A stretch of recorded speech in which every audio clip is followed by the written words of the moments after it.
Ara, overdevelopment mawx. Kun onest miegħi, il-pajjiż huwa ħafna isbaħ milli kien 20 sen ilu. Jekk kontu qabel id-defsu żewġ solari, issa tiddefsu 3. Olejna, bro, tajġa. Il-total height huwa l-istess baqa.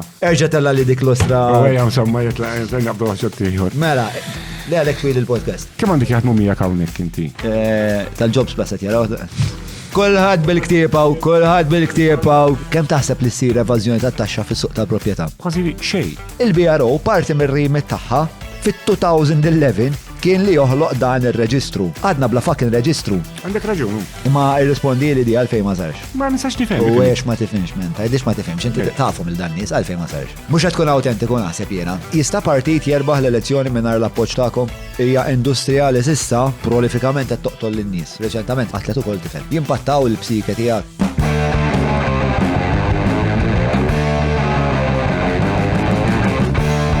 Bil-defaw najdu kelma l-buzz Mil-wahda neħbu t-nejn Nifmux dwar x'qadrednu Nistaqsu kifu x'fatta u fejn Il-parta staġġar Il-parta staġġar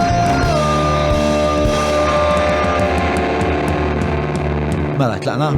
Il-għakom ma l-episodju tal-podcast fl-studio għandi l-Michael Stivala li huwa il-President tal-Malta Development Association. Ovvjament ma Michael għan nitħattu dwar l-impatt tal-iżvilupp fuq il-komunitajiet tagħna, fuq l-ambjent, għan nitħattu dwar l-imwiet fuq is-sita tal-kostruzzjoni, għan nitħattu fuq l-OHSA, fuq l-inkjesta pubblika ta' Jean Paul Sofija u ħafna ħwejjeġ oħrajn, il-politika dawn l-affarijiet insomma li aħna nsibu interessanti ħafna. Qabel ma nibdew nixtieq nirringrazzja l-sponsors li appoġġaw dan il-podcast li appoġġaw dan il-proġett u għal daqstan bis-saħħa tagħkom, bis-saħħa ta' dawn l-uħud aħna nistgħu nkomplu b'dan it-traġett li jissaqbadna. Dawn huma il-Hungry Hippie, il-vini e kapriċċi li provduna dan il-whisky il-ġmiel tiegħu ta' Abram, insalilu minnaw, grazzi il-Brown, skużawni, il-Maple tal-li jitmawna is-sawardaw kull darba li nfeġġu fuq l-adba tal-istudio, Apex Media, grazzi tal-SCO, nirringrazzja wkoll il-ESS Electra, l-Cabs, il-Kutriko, kif ukoll il-Garmin 9986645 huwa n-numru ta' Derek, kif ukoll l-Klik tal-li għamruna b'ħafna mit-tamir tal-informatika tagħna u għal daqstant ħadna daqxej ta' upgrade. Ringrazzja wkoll il-GSE Technologies u nħeġġitkom ħafna iżżuru il-website tal-GSE li huwa gsetechnologies.com fejn tistgħu ssiru tafu ħafna u ħafna iktar fuq din l-eco community li bħalma ili nisħaq is-sena d-dieħla għal ħabta ta' April 30 ta' April u t-tieni jum ta' Mejju se jkunu qed jagħmlu konferenza li fil-fema tagħna hija importanti ħafna għal daqstant gsetechnologies.com biex tistgħu tkunu tibqgħu aġġornati. Qabel ma nitilqu bit-taħdida, nfakkar patreon.com/John Malija jekk tixtiequ tkunu ta' sosten ta' appoġġ, tkunu parti minn din il-komunità, tkunu preżenti hawnhekk fl-istudio, tkunu preżenti fil-bosta avvenimenti li nagħmlu u tkunu ta' appoġġ biex tgħinuna inkomplu waslulkom dan il-proġett. Patreon.com/John Malija jekk tixtiequ tkunu ta' appoġġ. Issa tlaqna jien u Michael Stivala. Dik il-bip ġifieri qegħdin rolling. Tajt sajt rolling ta' Animal. Mela. Taħna bdejna ġifieri, tista' tagħmel l-istqarrija tal-ftuħ tiegħek jekk tixtieq jew tista' tistenna l-ewwel mistoqsija kif tippreferi. Jiena nixtieq nibda billi nirringrazzjak ta' din l-intervista. Jiena minix wieħed inħobb noħroġ ħafna fil-pubbliku fil-verità għax ħafna drabi tiġi attakkat sfrenat wara li titkellem fil-pubbliku. Imma dal-programm naraħ u jiena kif għatlek Patreon u nħobb naraħ u nħobb insegwi għas sempliċi raġuni li għandek ħinijiet twal. U n-nies ikunu jistgħu jispjegaw ruhom ħafna iktar ċari minn ħafna programmi oħra. Ħafna drabi kull ma jkun 25 minuta programm, 30 minuta. Mhux hekk.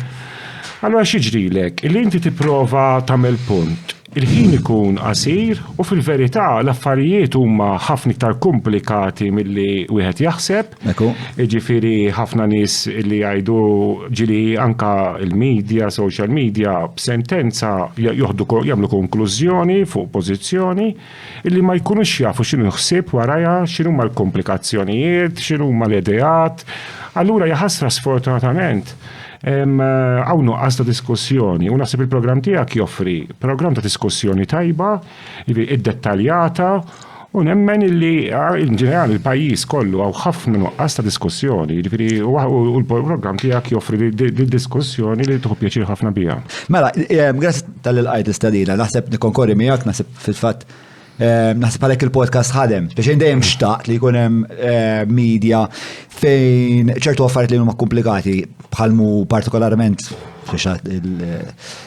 l-erja tiegħek hija waħda li fiha ħafna stakeholders, fiha ħafna suġġetti li n-nies ikollhom ħafna reazzjonijiet emotivi għalihom u tifhimhom. Naħseb li saru ħafna żbalji wkoll fl-iżvilupp li sar ġo dan il-pajjiż. Hemm ħafna ilmenti u nixtieq nifhem eżatt il-viżjoni tiegħek għal dan il-pajjiż x'inhi, partikolarment għax inti il-president tal-MDA, inti wkoll negozjanti għandek ċertu seta fis-suq, allura ċertu jiet fis-soċjetà Maltija inti żgur li għandek u tajjeb li nkunu informati dwar kif qed taħseb inti. Tajjeb. Tajjeb tlana, mela tlana. U l-whisky wasal ukoll. Mela ismani fil-kull sena daw tal-EY tal-Ernst & Young. Daw jagħmlu dal-istħarriġ, ma fx familjari miegħu. Tidrok ieħor jew yes. Nsellu għal-ħabib tagħna Abram. Mela, ismani, isir dan l-isħarriġ, dan is-sondaġġ maż-żgħażagħ issa minn hawnhekk minn qalbi nixtieq nirringrazzja l-Ernst & Young għax għadhom żgħażagħ huma nies ta' bejn 16 u 39 sena, ġifier sa sena oħra jiena kont għad niżagħżugħ, issa żagħżugħ plus, warrajt naċċetta noħodha. U daw staqsew li żgħażagħ, isma' x'inhi l-iktar ħaġa li tinkwitakom dwar il-pajjiż? Aqta x'inhi? Il-bini. L-iżvilupp żejjed. Inti inkwitat? Ara, inkwitat sakemm ma nkunux lesti li noħdu d-deċiżjonijiet li hemm bżonn jieħu l-pajjiż u ma nippjanawx l-affarijiet kif suppost. Il-bini irid isir, irid jibqa' jsir, jiġifieri għax inti għandek bini fart verġni fl-ODZ. Li dik jiraw inti tnejn naqblu li non se tokka daqshekk? Daqshekk, għalina ġifieri ODZ hija żgur huwa żgur illi m'għandux isir iktar bini jekk m'hemmx xi bini eżistenti tiġi riġenerat, għax ovvjament jekk hemm xi bini illi huwa iktar ajsor milli fil-verità milli jisebbaħ iktar ikerra fl-ODZ. Jiġifieri hemmhekk issa fl-urban x'inhu l-importanti għax inti l-iktar li għandek il-bini fejn għandna l-irħula tagħna, għandek irħula differenti, għandek irħula li joffru ċertu qegħdin magħmulin għal ċertu demografija, ċertu tip ta' nies, għandek prim ta' slima ma jistax lok l-mqabba dawn huma kollha bliet differenti. Li għandhom tipografija differenti, demografika differenti. Esattament. Allura daw kollha jirrikjedu ħsieb, iridu jirrikjedu pjan fejn iridu naslu, fejn kemm iridu nibnu, x'tip ta' nies iridu jmorru jgħixu ġo fihom dan lokalitajiet, kemm ħajkun hemm kummerċ, kemm mhux ħajkun hemm kummerċ, jekk hux vilel, jekk hux appartamenti, jekk hux terrace houses. Għalfejn taħseb imma li huma nkwitati fuq l-overdevelopment, għalfejn l-iktar ħaġa li tinkwitom, il-maġġoranza, għalfej dik il-risposta, sempliċi, huma l-overdevelopment jarawh marbut ma' ħafna affarijiet oħra. Mela jekk jaraw it-traffiku għax hawn ħafna bini, hawn ħafna nies u allura jispiċċaw it-traffiku. Jekk jaraw il-ħmieġ hawn ħafna bini, hawn ħafna nies, hawn il-ħmieġ. Dejjem kollox jiġi relatat. Qisu mal-ammont ta' bini. Però hawn ukoll bini ikraħ. Wow, issa bini ikraħ, issa dik għandha topic għal u nasbu ma fuq hekk qed jgħidu isma' kerraħna l-irħula. Kerraħna l-irħula għax waħda pereżempju jien ngħidu ċertu villaġġi li hu suppost daw ma ġewx minn bibsa. Daw x'jiġralhom. Illi fil-verità ċertu regoli li fihom kif tiżviluppa fihom għalina ma jagħmlu sens. Ġifieri mhux ġas biss għall-poplu ta' ġifieri aħna bħala nies nitkellmu ma' n-nies, nitkellmu nifmu, ġifieri nifmu ir-regoli, nippruvaw nifmu u nifmu għal fejn jaslu għal dil konklużjoni. Għandek ċertu villaġġi pereżempju jiena Italija m'għandux jinben iktar bini fihom. Issa, kif ħatwa fuq il-bini? Li huma dal-villaġġi? Jien naf eżempju għandek is-Siġġi u għandek ħafna villaġġi li huma li għadhom żammew l-identità Maltija. Imma fl-istess ħin inti tittot attent. Illi ma tistax tgħid li jekk inti xtrajt dar u llum ir-regoli jgħidulek tista' tibni 3 tiflets fihom.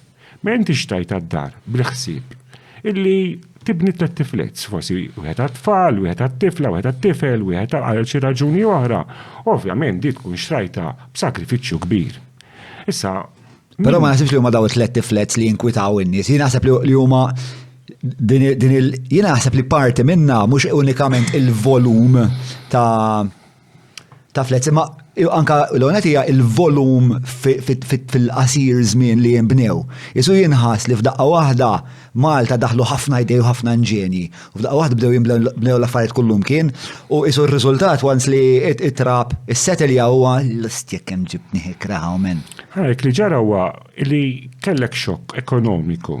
Mela, da jekk titnibdilek di xejn storja twila, ġifieri bażikament fit-2000 Imma tikkonkorri li saret l-affarijiet saru bħeffa u qegħdin f'pożizzjoni fejn saru bħeffa mhux kerreħna l-affarijiet 5 snin, 10 snin, 15-il sena daw konsegwenza ta' 20 ta' snin ta' deċiżjonijiet. Ida mhux xi ħaġa illi qomna filgħodu u kulħadd beda jibni u mbagħad jqara x'għamilna ta' idaw konsegwenza ta' 20 ta' snin ta' deċiżjonijiet. Gvernijiet differenti, prim ministri differenti, politiċi differenti. Li kienu l-our policies? Rationalization? Il-local plans parti u 2006 ġew approvati il-local plans, il-rationalization parti minnhom. Titnajdek storja malaj, mela. Qabel in-1987 Malta taf kif kont tibni inti regoli taf x'kienu. Bażikament kienu illi jekk inti qiegħed bejn 100 u 200 metru l-bot mill-bini ieħor, jekk għandek dar. Illi qiegħda fiha dawl l-ilma u dranaġġ tal-gvern, sa 200 metru minna tista' tibni. Ifri Malta kienet tista' tibni kullum kien bil-kundizzjoni illi tista' tagħmel li għandek dar ma' ġembek. Issa, fin-1987 daħlu regoli l-ewwel darba fil-pajjiż jgħidulhom it-TPS. Li bdew jgħidu hawnhekk tista' tibni hawnhekk ma tistax tibni. Temporary Permit Schemes. Permit Scheme.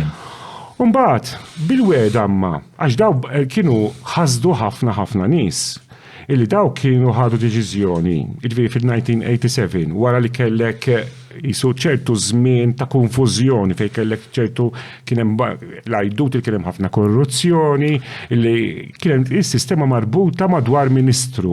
Il-ministru jgħidlek iva jew lek tistax tibni. U mbagħad infatmet din kien spjegaħi li Lawrence Gonzi. Gonzi. Hekk konna qabel il-87 kif daħlu n-nazzjonalisti fil-87 ma daħlu temporary permit schemes.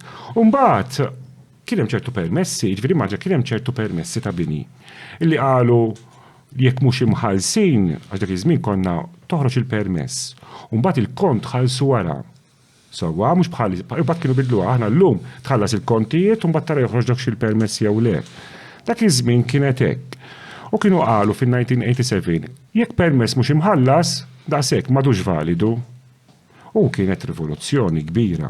Kellek nies illi fil-li kellhom art bil-permessi tal-bini f'daqqa waħda spiċċaw xejn fidhom. Kienu nataw l-opportunità biex jħallsu l-permess? Xejn, kienu qabdu qalu sma' li mhux x'kien il-ħsieb? Il-ħsieb huwa li jibdew jgħidu sma' mela biex jintrabtu mal-permessi li huma validi biss. Imma l-fejn iridu jagħmlu hekk, jiridu jillimitaw il-iżvilupp. Jikkrew sistema ġdida ta' kif biex ikollhom iktar kontroll. Biex ikollhom iktar kontroll. Mela huma qalu isma' bħalissa m'għandniex daqshekk kontroll. Ejja ħanibdew sistema ġdida. Mela għamlu TPS bil-kundizzjoni li 50 ta' snin nagħmlu local plans. L-affarijiet ma kinux f'kontroll dak iż-żmien? Ma kinux. Tisix li dak iż-żmien dak nazzjonisti kienu daħlu fil-gvern wara 20 sena fl-oppożizzjoni u daħlu bedija ġodda, ovvjament kienu raw id-nuqqasijiet li kienu jiġri qabel u daħlu b'dil idea illi fil-verità illi inti ineħħu l-poter. F'dak il-punt kien hemm tinsix li bħalissa il-nukleo ta' parti ta' hija l-krua. Dak il-punt kien hemm deċiżjonijiet li waslu biex ikollna rħula iktar koroħ. Issa, ġdara, dak il-punt le, imma fit-2006, mela, ġdara, għal xi 10 snin, damu jinħadmu il-local plans. Xamlu bdew il-public consultation u bdew jiddiskutu man nies isma' fejn nistgħu nibnu le, u mbagħad fit-2001 ishom ġew magħluqin. U mbagħad għal 5 snin sħaħ kellna vacuum. Għalfej? Fit-2001 sa 2006 kellek vacuum qawwi li bdejna napplikaw ġiex regoli differenti, daqqa regola daqqa oħra. Ilvi waħda mir-raġunijiet tal-binik koroħ kienet li għandek toroq illi bdew jinbnew fl-istess ħin ġiex regoli differenti. Ħanajdik oġġett sempliċi. Per eżempju, kien hemm ċertu permessi bdew jaċċettaw jgħidulu garax semi-basement, u kien hemm ċertu regoli, ċertu ħinijiet ma jaċċettawx semi-basement. Fl-istess triq? Fl-istess triq dej xulxin. Ivi kellek konfużjoni sħiħa. U mbagħad fit-2006 fl-4 ta' Wissu għax did-data kulħadd jibqa' jiftakara għax ix-xokkjajna ġejna xxokkjati kollha f'daqqa.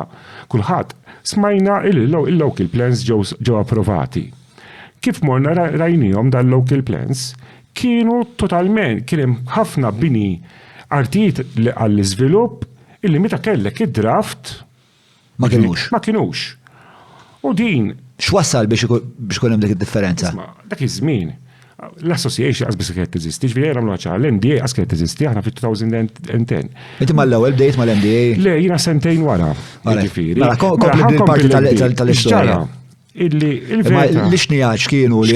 Hija sempliċi ħafna illi kellek ħafna nies li huma sidin tartijiet marru jagħmlu pressure politiku fuq il-politikant jgħidu isma' ara tiegħi daħħalili għall-bini, ara tiegħi daħħalili għall-bini u kulħadd sejjer irid l-art tiegħu tidħol għall-bini. Dawn żviluppaturi ta' dawn huma nies li wirtu l-artijiet jew xtraw l-artijiet fil-passat. Li mbagħad saru żviluppaturi? Le, xuma ħafna minnhom bijaw għall-iżviluppaturi, xuma x'għamlu. Huma l-flus jaqlawhom hekk, kellhom artijiet. Ma kienx tajba l-iżvilupp, ġabuha tajba l-iżvilupp, ġew għandna, allura nisma' għandi dil-biċċart. Issa tajba l-iżvilupp, tista' tibni 4 solari, 5 solari. Però mudell ieħor jista' jkun li kolli art li mhux tajba l-iżvilupp, nagħmilha tajba l-iżvilupp u mbagħad niżviluppa jien. Tista' jekk trid, imma l-maġġor parti tan-negozju huwa li l-iżviluppatur m'għandux art, l-iżviluppatur jiżviluppa, l-iżviluppatur jixtri l-art, jibni u jbih. Dak huwa l-business model tiegħu. Mela, Julian għandu xi artiklu għalina biex jagħtina naqra idea il-kwadrana.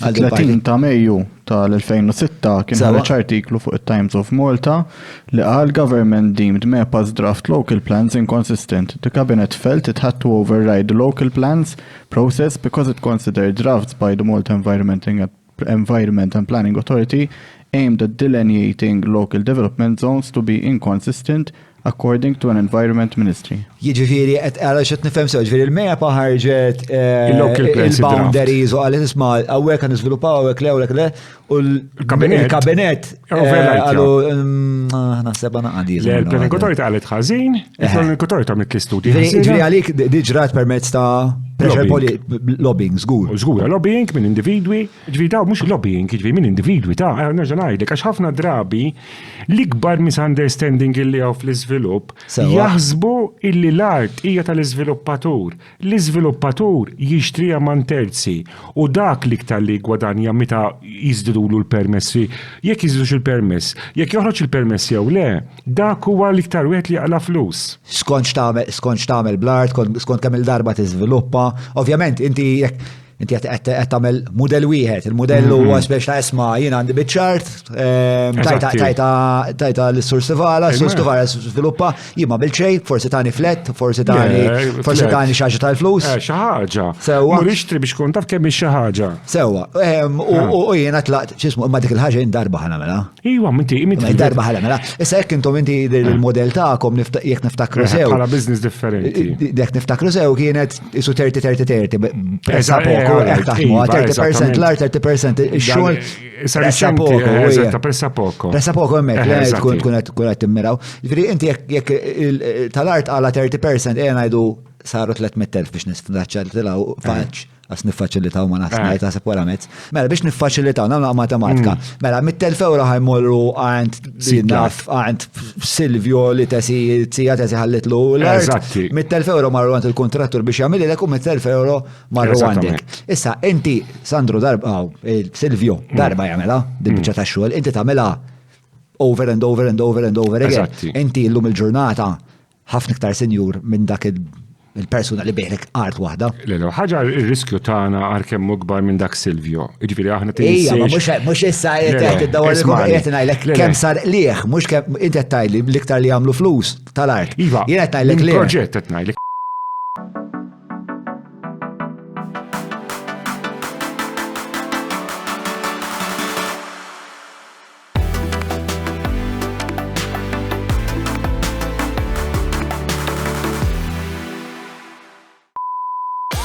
Żur Vini e Capricci by Abram ġewwa Għawdex għall-lifjen ġobnijiet laħmijiet imbejjed kif ukoll wieħed mill-whiskies favoriti tiegħi il-Jericho tal-Lost Distillery.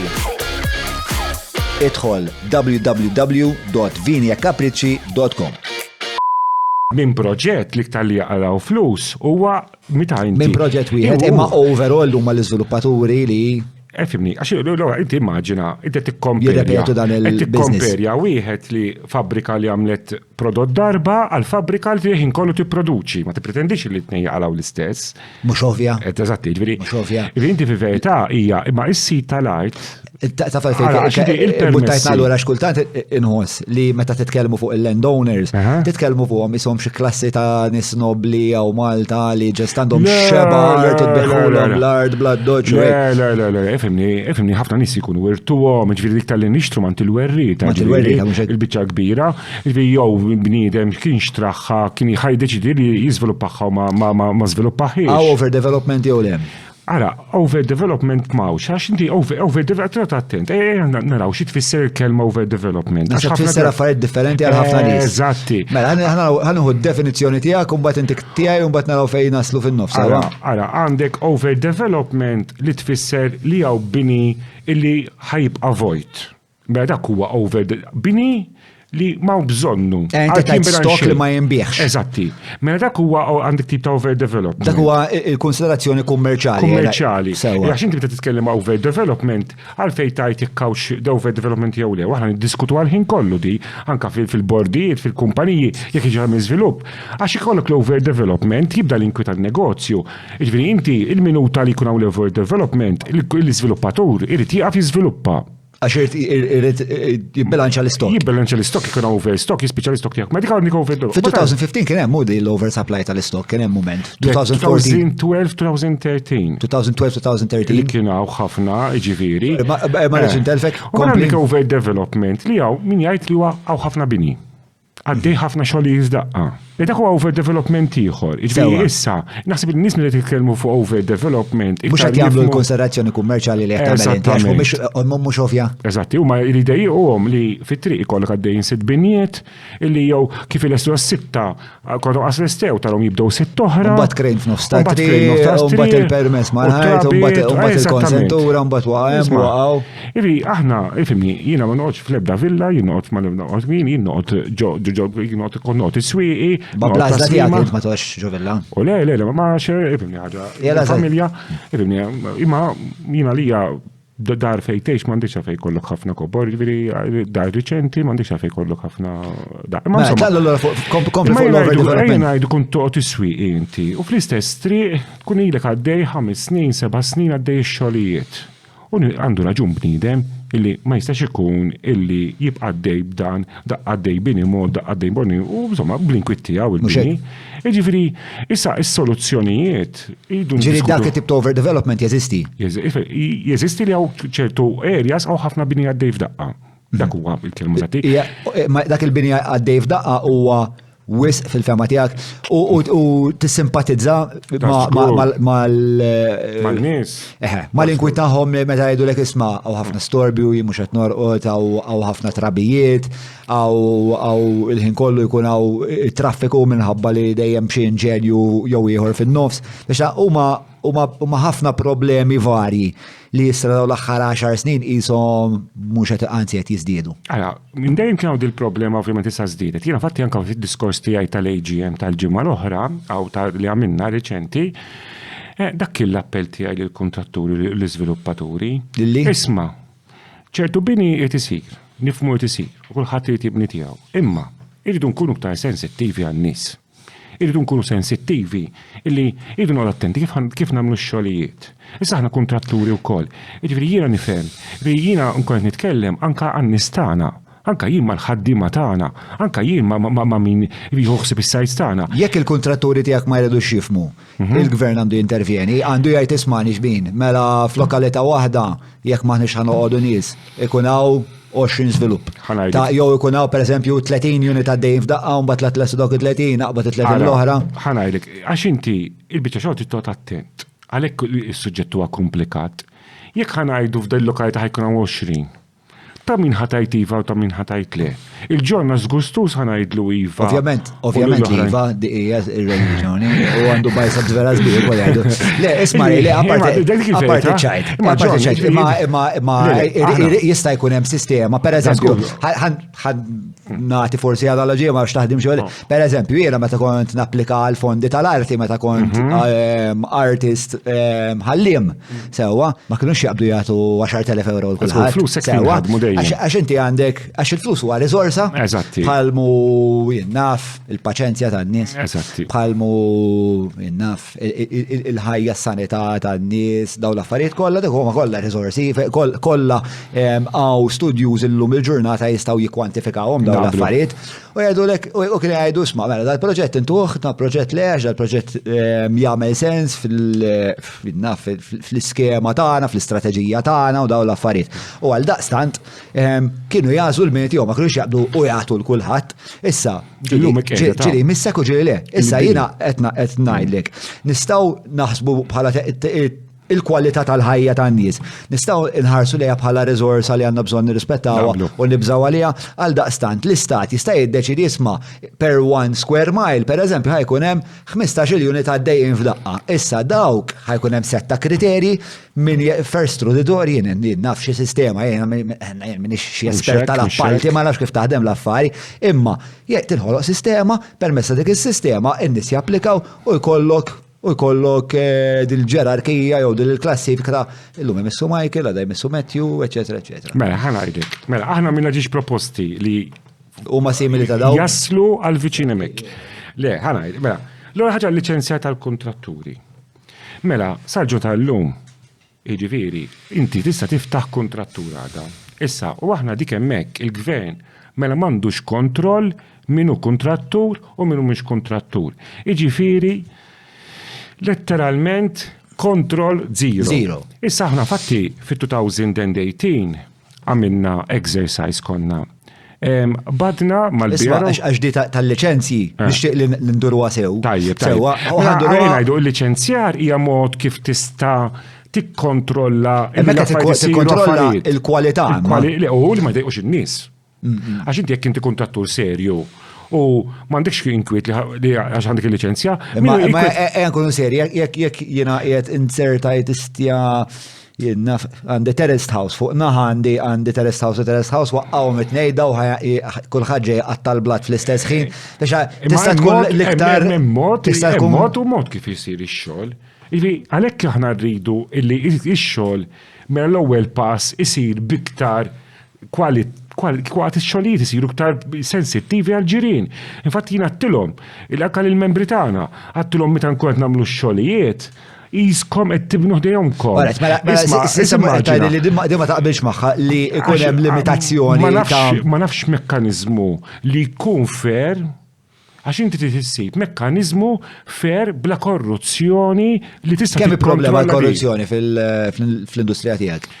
Ħanajlek, il-korruzzjoni hija problema kullum kien ġifieri. Jiġifieri jekk aħna bekk waħda mill-affarijiet. Għalhekk ma tasax taqbel miegħha fuq di. Għax tibża mill-korruzzjoni. Żgur waħda mill-affarijiet. Ġifieri li qed li huwa li hemm prevalenza ta' korruzzjoni, jista' jkollok prevalenza ta' nies korrompibbli fil-proċessi. Meta tagħmel mekkaniżmu, tagħmel mekkaniżmu illi ma jkunx suġġett li jiġi korrott. Dik l-ewwel oġġett għax aħna l-għalina l-ħadd ma jaqbel, immaġina tidda biex iġib il-permess. Jekk ma tmutx tħallas il-Ministru ma joħroġlok permess. Nistgħu naslu f'hemmhekk ma jaqblinniex. Il-ħadd ma jaqbel. Ġieli konna hemmhekk jew. Jiena f'ħajti ġifieri ma niftakarx li konna hemmhekk. Imma u x'tas twassal ċertu korruzzjoni. Il-korruzzjoni, il-burokrazija żejda kif rajna f'tal-liċenzja tas-sewqan riċenti. Meta jkollok il-burokrazija żejda, itwassal in-nies ċertu dwejja. Tkun taf li ħaqek għall-oġġett u ma jkunx jidulek. Ivjena jgħidu tal-liċenzjat, ħana ħaġdi huwa każ sempliċi, mela inti x'kienet jiġri? Nies għandek it-tfal qed jistennew it-test biex imorru għat-test tas-sewqan u jħalluhom xhur jistennew. Daw x'kien jiġrilhom. Taħseb li kienu jagħmlu apposta? Għax kellhom reket għaddej? Ismani, either or. Jew sistema ineffiċenti li ħatwassal għal ċertu ħmieġ. Jew bil-kont. Imma meta jkollok dewmien, burokrazija żejda, twassal in-nies. Jew kollok nuqqas ta' nies serji. Jew nuqqas ifhimni, imma biċa xogħol hija bekk aħna jiktaraw l-istqarrijiet tagħna kollha kemm huma dejjem insemmu burokrazija żejda, għax ma rridux korruzzjoni waħda mill-affarijiet, ma rridux li inti tispiċċa under pressure bħal tfal li qiegħed jistennew test tas-sewqan, imorru għand il-ġenituru tagħhom, isma' li 3 xhur nistenna t-test tas-sewqan, dan il-missier il-tifel il-missier joħodlu moħħu u jara minn jista' jkellem biex jaġġillu t-test. U li kun testijiet isiru fi żmien ġimagħtejn minn mindu tapplika, l-għandek tkellem għal jitkellem il-customer service, l-għandek tkellem il-ħadd, u allura għalhekk nebnu is-sistema tal-gvern tkun sistema effiċjenti. Dak il-każ il-korruzzjoni tkun ġustifikabbli? Ma tkunx ġustifikabbli, qatt ma tkun ġustifikabbli, imma il-biċċa xogħol hija li inti għalhekk nibqgħu niġġieldu ejja noqogħdu attenti li l-proċeduri ikunu fair, għalhekk jien ma tajtek soluzzjoni għal dis sistema li nażlu xirruħ minnu gustus sew minnu mhux gustus. Ma di tal-gustus inti qed tajda. Iva. Jien naqbel maħħax taqbil għax jaqbilli imma inti qed tajda. Imma tini kriterja li tagħmel sens u tkun fair għal kulħadd u niddiskutuha, imma tkun kriterja li tkun fair. Ġifieri jekk inti mela għalhekk x'qed nifhmek sew. Jekk xaħat jipproponi sistema li l-aġġudikatura ta' dawn il-permessi ikun limitat għal numru ta' units per square mile, naħdmu xi tip ta' metrika li tkun fair, tkun rigoruża u tkun imqasma sew, inti taqbel magħha kieku? Pereżempju bħalissa hawn regola. Għax ovvjament ħajkun hemm slowdown fl-iżvilupp. Issa, imma mbagħad inti jekk tagħmilha għax inti tagħmilha kif tagħmilha u kif tippjanaħħa. Pereżempju ngħidu tas-sajf. Inti taf li fis-sajf it-tourism zones ma tistax tagħmel twaqqih u skavar. U di m'hemmx jekk intix gustus jew le, jew jekk intix John jew ħadd ieħor, kulħadd fis-sajf jaf minn qabel, ara fil-bidu kien hemm l-intoppi. Fil-bidu kien hemm l-intoppi, għax daqqa jdaħlu triq oħra, allura in-nies ma kinux jafu il-kuntatturi u l-iżviluppaturi ma kinux jafu jistgħu xibdew jew le. Issa għamlu kriterji ċari, infatti tkellimna ma' min joħorġuhom, għadnilhom it-toroq noħorġuhom fi frar. Mhux ġimgħa qabel ma tibda tkun valida, ħallek bniedem jaf 4 xhur 5 xhur qabel u m'għandu skużi jgħid. Fil-tema tiegħek din il-problema li qed jgħidu n-nies ta' overdevelopment, inti taħseb li tindirizza billi kollok kontratturi liċenzjati. Waħda mill-affarijiet, mhux tal-overdevelopment, il-kontratturi liċenzjati ħadd ikkontrolla il-ġirien ikollhom inqas inkonvenjent. U dak l-inkonvenjent huwa xi ħaġa li qed titnissel it-trabijiet mill-overdevelopment. Eżatt, inti l-overdevelopment għalik dejjem huwa mela li hawn ħafna bini. Naqblu? Ejħa naħdu hekk. Li qed isir ħafna bini, li qed jiġi żviluppat ħafna bini. Ukoll anke ngħidula li hawn ħafna bini, mela waħda mill-soluzzjonijiet biex insolvu li għax għaddej ħafna xogħol f'daqqa hija li jkun hawn il-liċenzjar tal-kuntratturi. allura l-kontratturi ħajkunu iktar responsabbli minn xogħolhom, ħajidħlu għandhom ċertu multi jekk ma jġibux xogħolhom, ħajġri u jistgħu jitilfu għall-liċenzja, jiġifieri tal-lum. X'jista' jtellef il-liċenzja? Skont kif qegħdin infasslin naf. Insomma, il-liċenzja naslu ngħaddu għalija. Issa naslu għall-liċenzja. Jiġifieri l-ewwel soluzzjoni li qed tipproponu intom huwa għal daw iż-żgħażagħ li forsi uħud minnhom żgur li qed jaraw nitkellmu bħalissa u qed jgħidu ismgħu għaw wisq żvilupp f'dan il-pajjiż, l-ewwel responsabilità tiegħhom inti huwa li il-kontrattur ħajkun iktar liċenzjati, allura isma' inti insertajt għandek il-mami ħdej blokka li qed tittella. Aħna nixtiequ li l-kontratturi jkunu iktar responsabbli għax bekk ikun hemm inqas jisma'. Eżattament. Però ma taqbilx li jkun hemm mhux moratorium, mhux qed ngħidlek moratorium. Mhux moratorium. ċertu suġġerimenti li jkun hemm moratorium għalija. Moratorium xi ġifieri? Moratorium zero develop. Ħadd ma jista' jibni xejn, qas ġebla waħda. Ibni naħseb jiena għalija ma tantx tagħmel sens.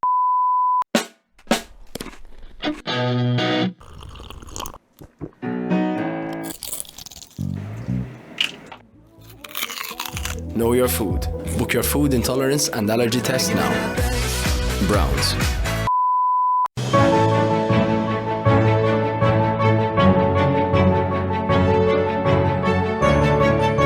Il-ħobża tal-Malti, il-ħobża tal-Maltin, minant il-Maypole. Ħansaqsik mistoqsija pjuttost wiesa, kieku kolli ngħidlek Malta daw l-aħħar 20-30 sena saret iktar kera jew iktar sabiħa? Għandek ċertu lokalatijiet saru sbaħ, u għandek ċertu lokalatijiet saru Overall? Overall naħseb illi aħjar bħala pajjiż. Taħseb li s-sentiment tan-niżem barra li qed jisimgħu ħajgħidu hija għandu raġun? Jiddependi f'ċirkostanzi li qegħdin, ismani, inti għandek li hawn min iħobb hawn min xtaq. Hawn min nostalġiku, hawn min irid Malta tibqa' kif kienet 50 sena. Ewwieqa forsi hemm settur għandek settur nostalġiku, għandek settur illi fil-verità forsi qegħdin jgħidu sma' le m'għandniex inkunu pajjiż modern. Imma tħoss li forsi għandek Bajis, forsi. Ovvjament li għandek bajis. President tal-idea m'għandux bajis minn Madonna għandu bajis. Le, għax kienet sinċira il-risposta. Li qed ngħidlek huwa tħoss li m'għandekx il-pols tal-poplu fuq għadi. Ħanajdek ħaġa, jista' jkun imma il-biċċa xogħol nerġa' ngħid in ġenerali il-pajjiż huwa ħafna. Kun onest miegħi. Il-pajjiż ħafna ħjar. Il-pajjiż huwa ħafna isbaħ. Isbaħ huwa ħjar. Bħalissa qed nitkellmu fuq il-pajjiż huwa isbaħ milli kien 20 sen ilu. Jiġifieri u inti taħseb li din hija xi ħaġa fema popolari? Mhijiex popolari, imma l-verità hija. Allura jekk l-isbuħija mhijiex ma naslux għalija kunsens ġeneralment biex il-kunċent ta' sbuħija huwa kunsens li jasal għalih. Kulħadd l-istess soġġett, jiġifieri inti hawn min jogħġbu l-iswed bħalma hawnhekk hawn min jgħidlek isma' kemm mumkin ħadd l-iswed għamlu abjad. U forsi inti toħu għalik, forsi tbidlu, forsi tajt lejla l-iswed jogħġobni. Jiena naħseb li hemm ċertu sfumaturi naħseb li hemm ċertu sfumaturi li huma suġġettivi, però mbagħad hemm ċertu sfumaturi li mhumiex sfumaturi. Ħanek ħaġa, il-biċċa xogħol hija li taf jiġri illi s-social media u l-media hija illum il-medja hija ħafna minna. Ħadd attakkana fil-kasna. Inti il-medja il-biċċa xogħol hija illi qiegħda ħafna kontra l-iżvilupp. Għal xiex hija popolari, inti bijaw ħafna tar kliks. Taħseb li għalhekk ġibtek jien? Taħseb li għalhekk ġibtek jien? Ma nafx xejn ġibtni, jiġifieri nisperaw li supposti. Ovvjament. Għandkom rwol ċentrali fil-iżvilupp ta' pajjiżna u naħseb bħala medja. Naħseb huwa obbligu tagħna li niskrutinizzaw. Żgur, le, jiena l-ar mhux hekk. L-ar huwa li inti x'għamlulek jekk tara ċertu media li anke jkun artiklu pożittiv jitfawlek it-tratt tal-iktar binja kera li jistgħu jsibu. Ifi ikollok għaddejja ċertu jisu moviment kontra l-industrija. Issa jkollok ċertu affarijiet li jagħmlu għal raġunijiet politiċi, għandek ċertu raġunijiet biex ibijaw iktar kliks, nkunu feri ġifieri, li inti meta joħroġ. Inti taħseb li l-kultura tħoss li l-iżvilupp sar ikraħ minħabba l-medja. Le, inti li għandek inħolaq sentiment kontra l-industrija tal-proprjetà in ġenerali. Illi ġenerali. Li huwa ġustifikabbli naħseb jiena. Ħana jekk ħaġa, mhuwiex daqshekk ġustifikabbli le. Illi mhumiex jifhmu ħafna nies is-serjetà tal-industrija. mhumiex jifmu il-qabża li saret. Inti forsi John, nies jinsew. Jiena iktar kif kien jinbena ngħidu estetikament ċertu binijiet kienu użbaħ fil-passat mill-lum. Għax, per esempio, jintuża l-ġebla Maltija iktar. Kien hemm lavur. Kien hemm lavur u kollox. Ngħidu tibni bini hekk illum. Illum possibilità. Illum, jekk tkun tibni binja hekk, huwa kważi fiżikament għax m'għandniex tlifna l-bennejja. Tlifna l-bennejja kollha. Illum bennejja tas-sena taf x'baqa' għandna llum ħafna bennejja li għandhom 70 sena. Jekk għandek ċertu nies li jaħdmu l-ġebla kif suppost. Issa, nixtiequ l-rawmu iktar żgħażagħ jiflu fis-sena, imma kemm hawn ġenituri li tfal tagħhom jgħidulu isma' idħol fis-sena tal-ġebel sena sabiħa. Illum ħatibathom l-università u fati kien sar żball enormi fil-passat li nagħlqu l-state schools. John, sar żball illi inti bekk jiena aħna nemmnu. Qabel ma għabdu fuq l-edukazzjoni, ħankellmek fuq, ħantik ċans tkellem fuq kollox fil-verità. Imma, fuq di ġifieri, inti taħseb li l-unika format li stajna niżviluppaw dan il-pajjiż kien bil-format li għandna issa. Stajna mhux aħjar ukoll. X'inhuwa? Stajna mhux aħjar ukoll, ġifieri ma sax titkellem ġeneralizzati, għandek ċertu lokalitajiet again, pereżempju. F'lim lokalità taħseb li llum il-ġurnata hija isbaħ billi kienet min naf 20 sena ilu, 30 sena ilu. Minn meta ġiet fidejna mill-indipendenza law. Wara li l-Ingliżi tawna l-pajjiż fidejna, lim huma l-irħula. Nitkellmu l-Belt Valletta, każ klassiku pereżempju, imma hemm kapim ta' Slima San Ġiljan u dar affarijiet. Il-Belt Valletta ma mhux intom ngħidu ħaġa. Le dar-aħħar 10 snin, kien inti Malta inti tifkar il-Belt Valletta 10 snin ilu kif kienet. Kienet mitluqa mhux hekk. Mejta, jiġifieri illum. Ma dak il-punt tiegħi, jiġifieri daw ħallewna għandna ġawra fil-Mediterran kulħadd jgħid alla Voltaire jikteb fuqha u aħna kif tawilna ħrajna fuqha u ħallejna. Issa mbagħad dal-aħħar 10 snin x'ġar għandna. Ejja ma tistax tuħu l-kredit inti tal-belt ġalla. Le mhux bħala bini bħala għax inti l-iżvilupp in ġenerali l-ħajja ta' kuljum.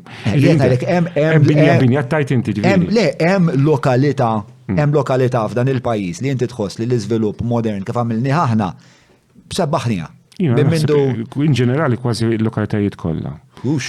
Iva, naftu da biex ġifieri ma ħanek ħaġa. Jekk tara x'kienaw, ismani, u inti tittara wkoll, tikkomperja il-lokalitajiet li kemm kienu jgħixu fihom nies fil-passat, kemm qed jgħixu fihom illum. Jien naħseb li Malta bħala pajjiż illum huwa pajjiż sabiħ, huwa pajjiż fejn tista' tgħix. Għandna ħafna affarijiet illi aħna kważi sirna noħdu pjaċir nikkritikaw il-pajjiżna. Jien ma naqbilx magħha, jiena nsifer bħal ħaddieħor, jiena anzi niċċekkja kif għax inti tittara kollox, jiena nemmen il-pajjiż huwa pajjiż attrajenti. Għalfejn taħseb li n-nies jikkritikaw dak li għaddej fil-pajjiż. Ħanajdek, il-biċċa xogħol l-ewwel ħaġa għandek illi sfortunatament illi xiġri illi l-ħaġa għandek ħafna pajjiż politiku illi għandek ta' partit jaraw kollox tajjeb u liħor kollox ħażin, u issa kien inqeleb il-gvern jarġgħu dik waħda. Missa qed naraw anke nies mill-partit int għandek is-sindku tal-Gżira li huwa Laburist li ħabib tiegħi ħafna wkoll Konrad jiġifieri. Huwa arrabjat għal kif inhu għaddej l-affarijiet bħalissa minkejja li huwa tal-istess ferma. Isma' inti dejjem ismani il-verità hija li jkollok ħafna arrabjati kemm fil-Partit Nazzjonalista, kemm fil-Partit Laburista, hemm min jitkellem hemm min ma jitkellimx. Dik il-verità, fl-ebda partit ma jkun kulħadd kuntent jew ieħor. Sera, it-tortija tajjena tajtek digressjoni jiena. Ismani, għalfej taħseb li n-nies jikkritikaw l-affarijiet, inti taħseb li hemm. Li għandna fejn improvjaw, għax għandna fejn nagħmlu aħjar, għandna fejn nibnu sbaħ millet nibnu, għandna bżonn nitalmu, mhux fejn, għandna soluzzjonijiet, ħafna drabi bħala assoċjazzjoni nissuġġerixxu ċertu affarijiet, ġieli gvern joħodhom ġieli ma joħodhomx, imma nafu s-soluzzjonijiet fejn nistgħu nibnu aħjar u le, u nafu fejn nistgħu nagħmlu aħjar. Jiena fil-fema tiegħi ċertu post. Pereżempju ejja ngħidu ġieli ħoġu tratti ħdej knisja ikun hemm binja daqsxiex. M'għandix sens. Fil-fatt dik. Per eżempju. Dak għalija mhux aċċettabbli. Issa dik se nagħmlu. Dak mhux aċċettabbli. Issa dik suppost qatt ma sar. Għalek għalija ma suppost qatt ma sar. Għalhekk hemm bżonn rivu tal-local plans għax dak il-każ Huwa każ klassiku fej il-local plans jippermettih. Dak il-local plans jew id-DC-15? L-DC-15, ħamillek ċara. Il-local plans, kull bitċart li għaw Malta u għawdex, tajlik eżattament kemm tista' tibni, kemm għoli, ġifieri, u x'inhu l-użu. Id-DC-15 kull mu id-dettal ta' ġewwa. Iva. Għala. Lex, l-Annex 2 hija. Ħabbaloli. Ħabbaloli, mhux hekk dik il-binja hija għolja daqshekk. Mhux vera. Għax l-Annex 2 tippermetti tkun għolja daqshekk. No, inti l-għoli ħireġ mill-local plans. Mhux sewwet jgħidulek. Le, żomm, il-local plans jgħidulek kemm tista' tibni solari. Issa, x'għamlu? Mela da solari, jekk jgħidu 5 solari. Mela 5 solari pereżempju, ħan żomma sempliċi, jiġu 20 metru. Xorta 20 metru tista' tibnillu. Mela 5 solari jiġu 20 metru. 5 solari jiġu 16 metru. Naħsbu fuq ġaħt li l-mezz mhuwiex l-strong point tiegħi. Mela, ħan semplifika. 5 solari jiġu 16 metru. Mela, dik hija l-Annex 2 hemmhekk, ara waħda. Dik hija l-Annex 2. Mela, familjari magħha. Mela, żewġ solari hemmhekk inti jiġu 11 metru 40. Allowable maximum height in meters without basement. U mhux hekk biss tara għandek tlieta kemm iċċara u tonda r-regola ġifieri. Ma flim dinja spjegali forsi mela, jiena hawnhekk anke biex nitgħallem sewwa b'moħħi miftuħ. Flima d-dinja żewġ solari jiġu 1140 ħlief forsi ta' Gulliver. Le, allowable, ġifieri għax inti għandek 1 meter lampra morta titnaqqashom. Sewwa, mela ġejna, mela 11.4. Calculator ġiħalla. Eżatt, 11.4. Mela, 11.4 minus 1 ġejna 10.4. Ġejna 10.4. Għandek l-slab? Għandek l-slabs. L-slabs kemm huma Piet? Eżatti, 31 60 minus 6 60. Kemm baqa'? U qegħdin Ejja. Qegħdin 10 kemm qegħdin? 980. 9.8. 9.8. Issa, Aħjar bajt sensar naħseb. Issa, ġviti tajt iġvi dawk il-metri u maħżina? Mhux hekk, mela 9.8. 9.8 kemm jiġu? 9.8 baqalna, xirridu neħħu issa. Dak iż-żmien bil-liġi tas-sanità l-antika. Mhux l-antika ma jidli issa bil-liġi tas-sanità issa 2.6 loli. Fit-2015 kien il-liġi tas-sanità antika. Ivi, li kienet titlob 3 metri solari, 2.75, plus torba u dal-affarijiet, u kienet hekk, dan 11.4 meter. 3 solari u nofs, 3.56. X'inhu 3.56? Kemm ikollok solari bil-2.75. Bil-ġodda. Bil-2.75. Vera, xinti bil-2.75, un bat għandek, per esempio, il-madum, il-torba, un bat, per esempio... Minti minn barra u tittara?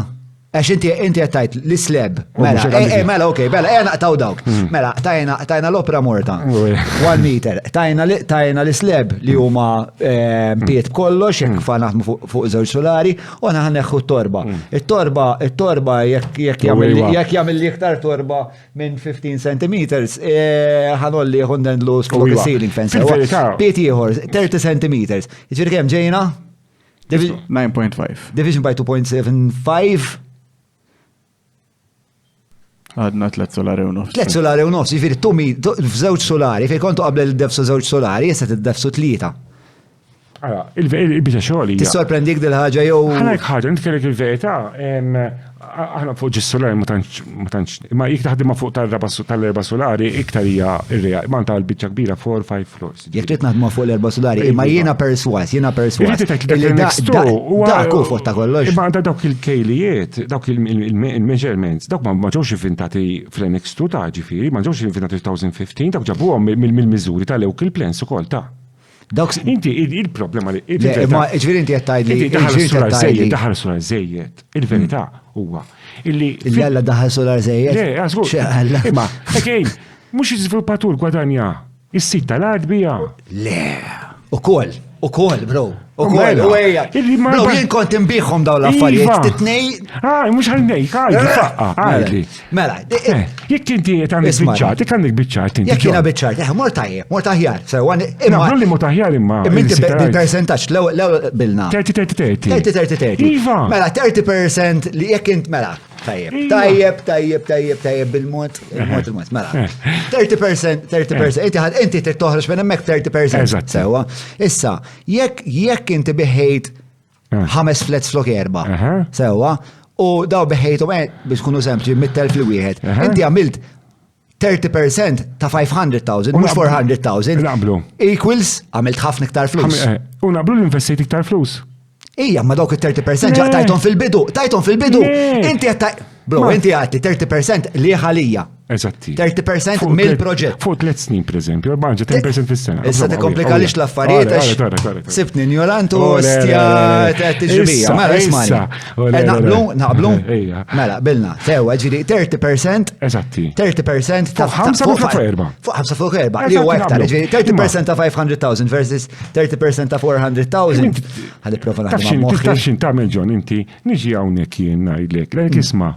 Inti kiku għandek studio tħaddem 2 min-nies. Taqla inqas milli għandek 14 ruħ, naqblu li għandek 14 ruħ ħadmu miegħek hawnhekk.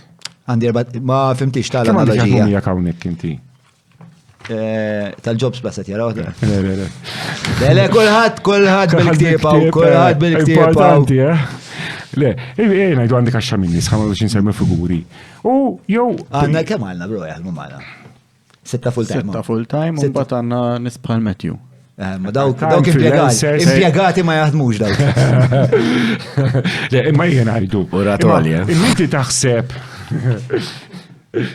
Isma, imminti taħseb il-verità illi kieku qed jaġħatta tagħmel podcast iħaddem persuna ħajaqla daqshekk li tħaddem 10 min-nies. Ma fim, jarġaj dan mistoqsija. Jekk jagħmel podcast. Isma' fejn tistaqsin inti il-mistoqsija mhux qed nifhem. Le l-verità hija x'inti qed tgħidli isma' jekk tibni iktar flats, ħataqlek iktar flus. Mhux ovvja. Għax inti tagħmel 30% ta' kull flat. Ta' investiment ikbar. Imma l-investiment ikbar inti tfendi kemm kellek ħassil kontrattur bħal kull business ieħor, jekk tagħmel fabbrika żgħira, għandek investiment żgħir u għandek l-relatat. Jekk għandek fabbrika kbira. Ma tgħidlix li imma tpendi għax inti tpenġija isa l-landowner tal-iktar li qed jagħmel flus hawnhekk. Aħna wkoll naqgħu l-flus. Alla ħareslek. Imma inti għadek kif għatli kwartilu, mhux aħna tal-landowners aktar li jagħmlu flus. Iwa, imma daw jaġivolaw. Aħna kieku minflok 5 tista' tibni 4, aħna l-istess nixtru għata. Nixtru l-art, naqalaw iktar, naqalaw inqas, imma ninvestu inqas. Ivi aħna ma nix problema, jekku s-sitsulari. Economies of scale, ġifiri jena perswas l-lum Stifala Group musejot jintriga biblokka ta' 5 appartamenti. Illum il-ġurnata inti bl-economies of scale jgħabillek l-sib blot fej titfa' 5 appartament u tajt diħan. Għan iktar impiegati, nħadmu iktar nis, allura inti proġett zaħir jispiċċa nitilfu l-flus minnu aħna l-lum ġifiri. Issa, il-verità hija il-mabita xogħol imma min ikun il-lobbja, liktar li kunu li jillobjaw biex fuq l-artijiet jizditu l-permessi, di ma nsax tifhim jisek John u jisek mintix temminni, il-realtà hija dik illi hemm l-landowner immu li jillobja, mela jinħammu nil-lobja mal-gvern biex l-artijak tista' tibni iktar u ma tinħallas tagħha. Il-lobby group tal-landowners minn huma? Ifhimni ħaġa, imorru individwalment daw ħafna, m'hemmx, jiġifieri m'hemmx assoċjazzjoni. U intom qatt ma mortu għattulu ma' kif ħan għamlu biex kollna naqdiktar fejn nibnu. Fis-sens ma nifhimha tali kif għamiltu għax huwa biex ta' dak il-messier tagħkom. Titngħidlek John, aħna jekk hawn xi ħadd jaħseb illi aħna kun nibqgħu nibnu u nagħmlu overdevelopment kuntenti, kun naf li jaf il-bini li ħafna żviluppaturi kbar l-iktar li jaqbillhom ta' jekk jieqaf ta'. Taf għax inti jispiċċa sempliċi. Jonqoslok l-istok, jollek il-prezzijiet u l-istok tagħna jiġi jiswa aktar flus. Imma aħna bħala assoċjazzjoni l-ewwel ħaġa nirrepreżentaw l-żviluppatur żgħir. Inti ħanibdilek waħda taf inti l-MDA illum ma tippreżentax l-iżviluppaturi biss, illum tiżviluppa kontratturi, l-estate agents. Ivi għandna biżibilju sa condominium companies, suppliers. Jiġifieri aħna nirrepreżentaw il-kulħadd. Allura meta nitkellmu bħala MDA, mhux il-ġid għal ġid biss tal-iżviluppatur, mhux għal ġid tal-kuntrattur, għal ġid tas-suq tal-proprjetà. Infatti l-MDA biddilni l-asima tal-aħħar minn Malta Developers Association għal Malta Development Association biex aħna meta nkunu qed nitkellmu, ma nitkellmux għax ħafna nies jaħsbuna nitkellmu biex niġbdu għall-iżviluppatur u ma naħsbux fin-nies li qed jgħixu fihom il-flets. Aħna din nitkellmu llum għall-industrija tal-proprjetà komplita minn bidu sal-aħħar u idu nkunu ċerti il meta nagħmlu proposta, mhux ġas biss għal-naħa oħra, għall-industrija in ġenerali u naraw illi anka minn dik il-familja illi għandha flet ma tiġi effettwata. So, mela, isma, ħamollu l-ura għal nixtieq nagħlqu l-parti ta' DC-15 fakit la ftaħni għaqisu. NX2 mbagħad nistgħu nitkellmu wkoll fuq minn qed jixtrihom daw l-appartamenti fejn sejrin kummerċjalment ħwejjeġ minn da. Inti waħdek tixrob. Isma, ħana jkoġi, għajti veta, imma b'empju meta konna jekk tara id-DC-15 huwa dokument komplikat immens.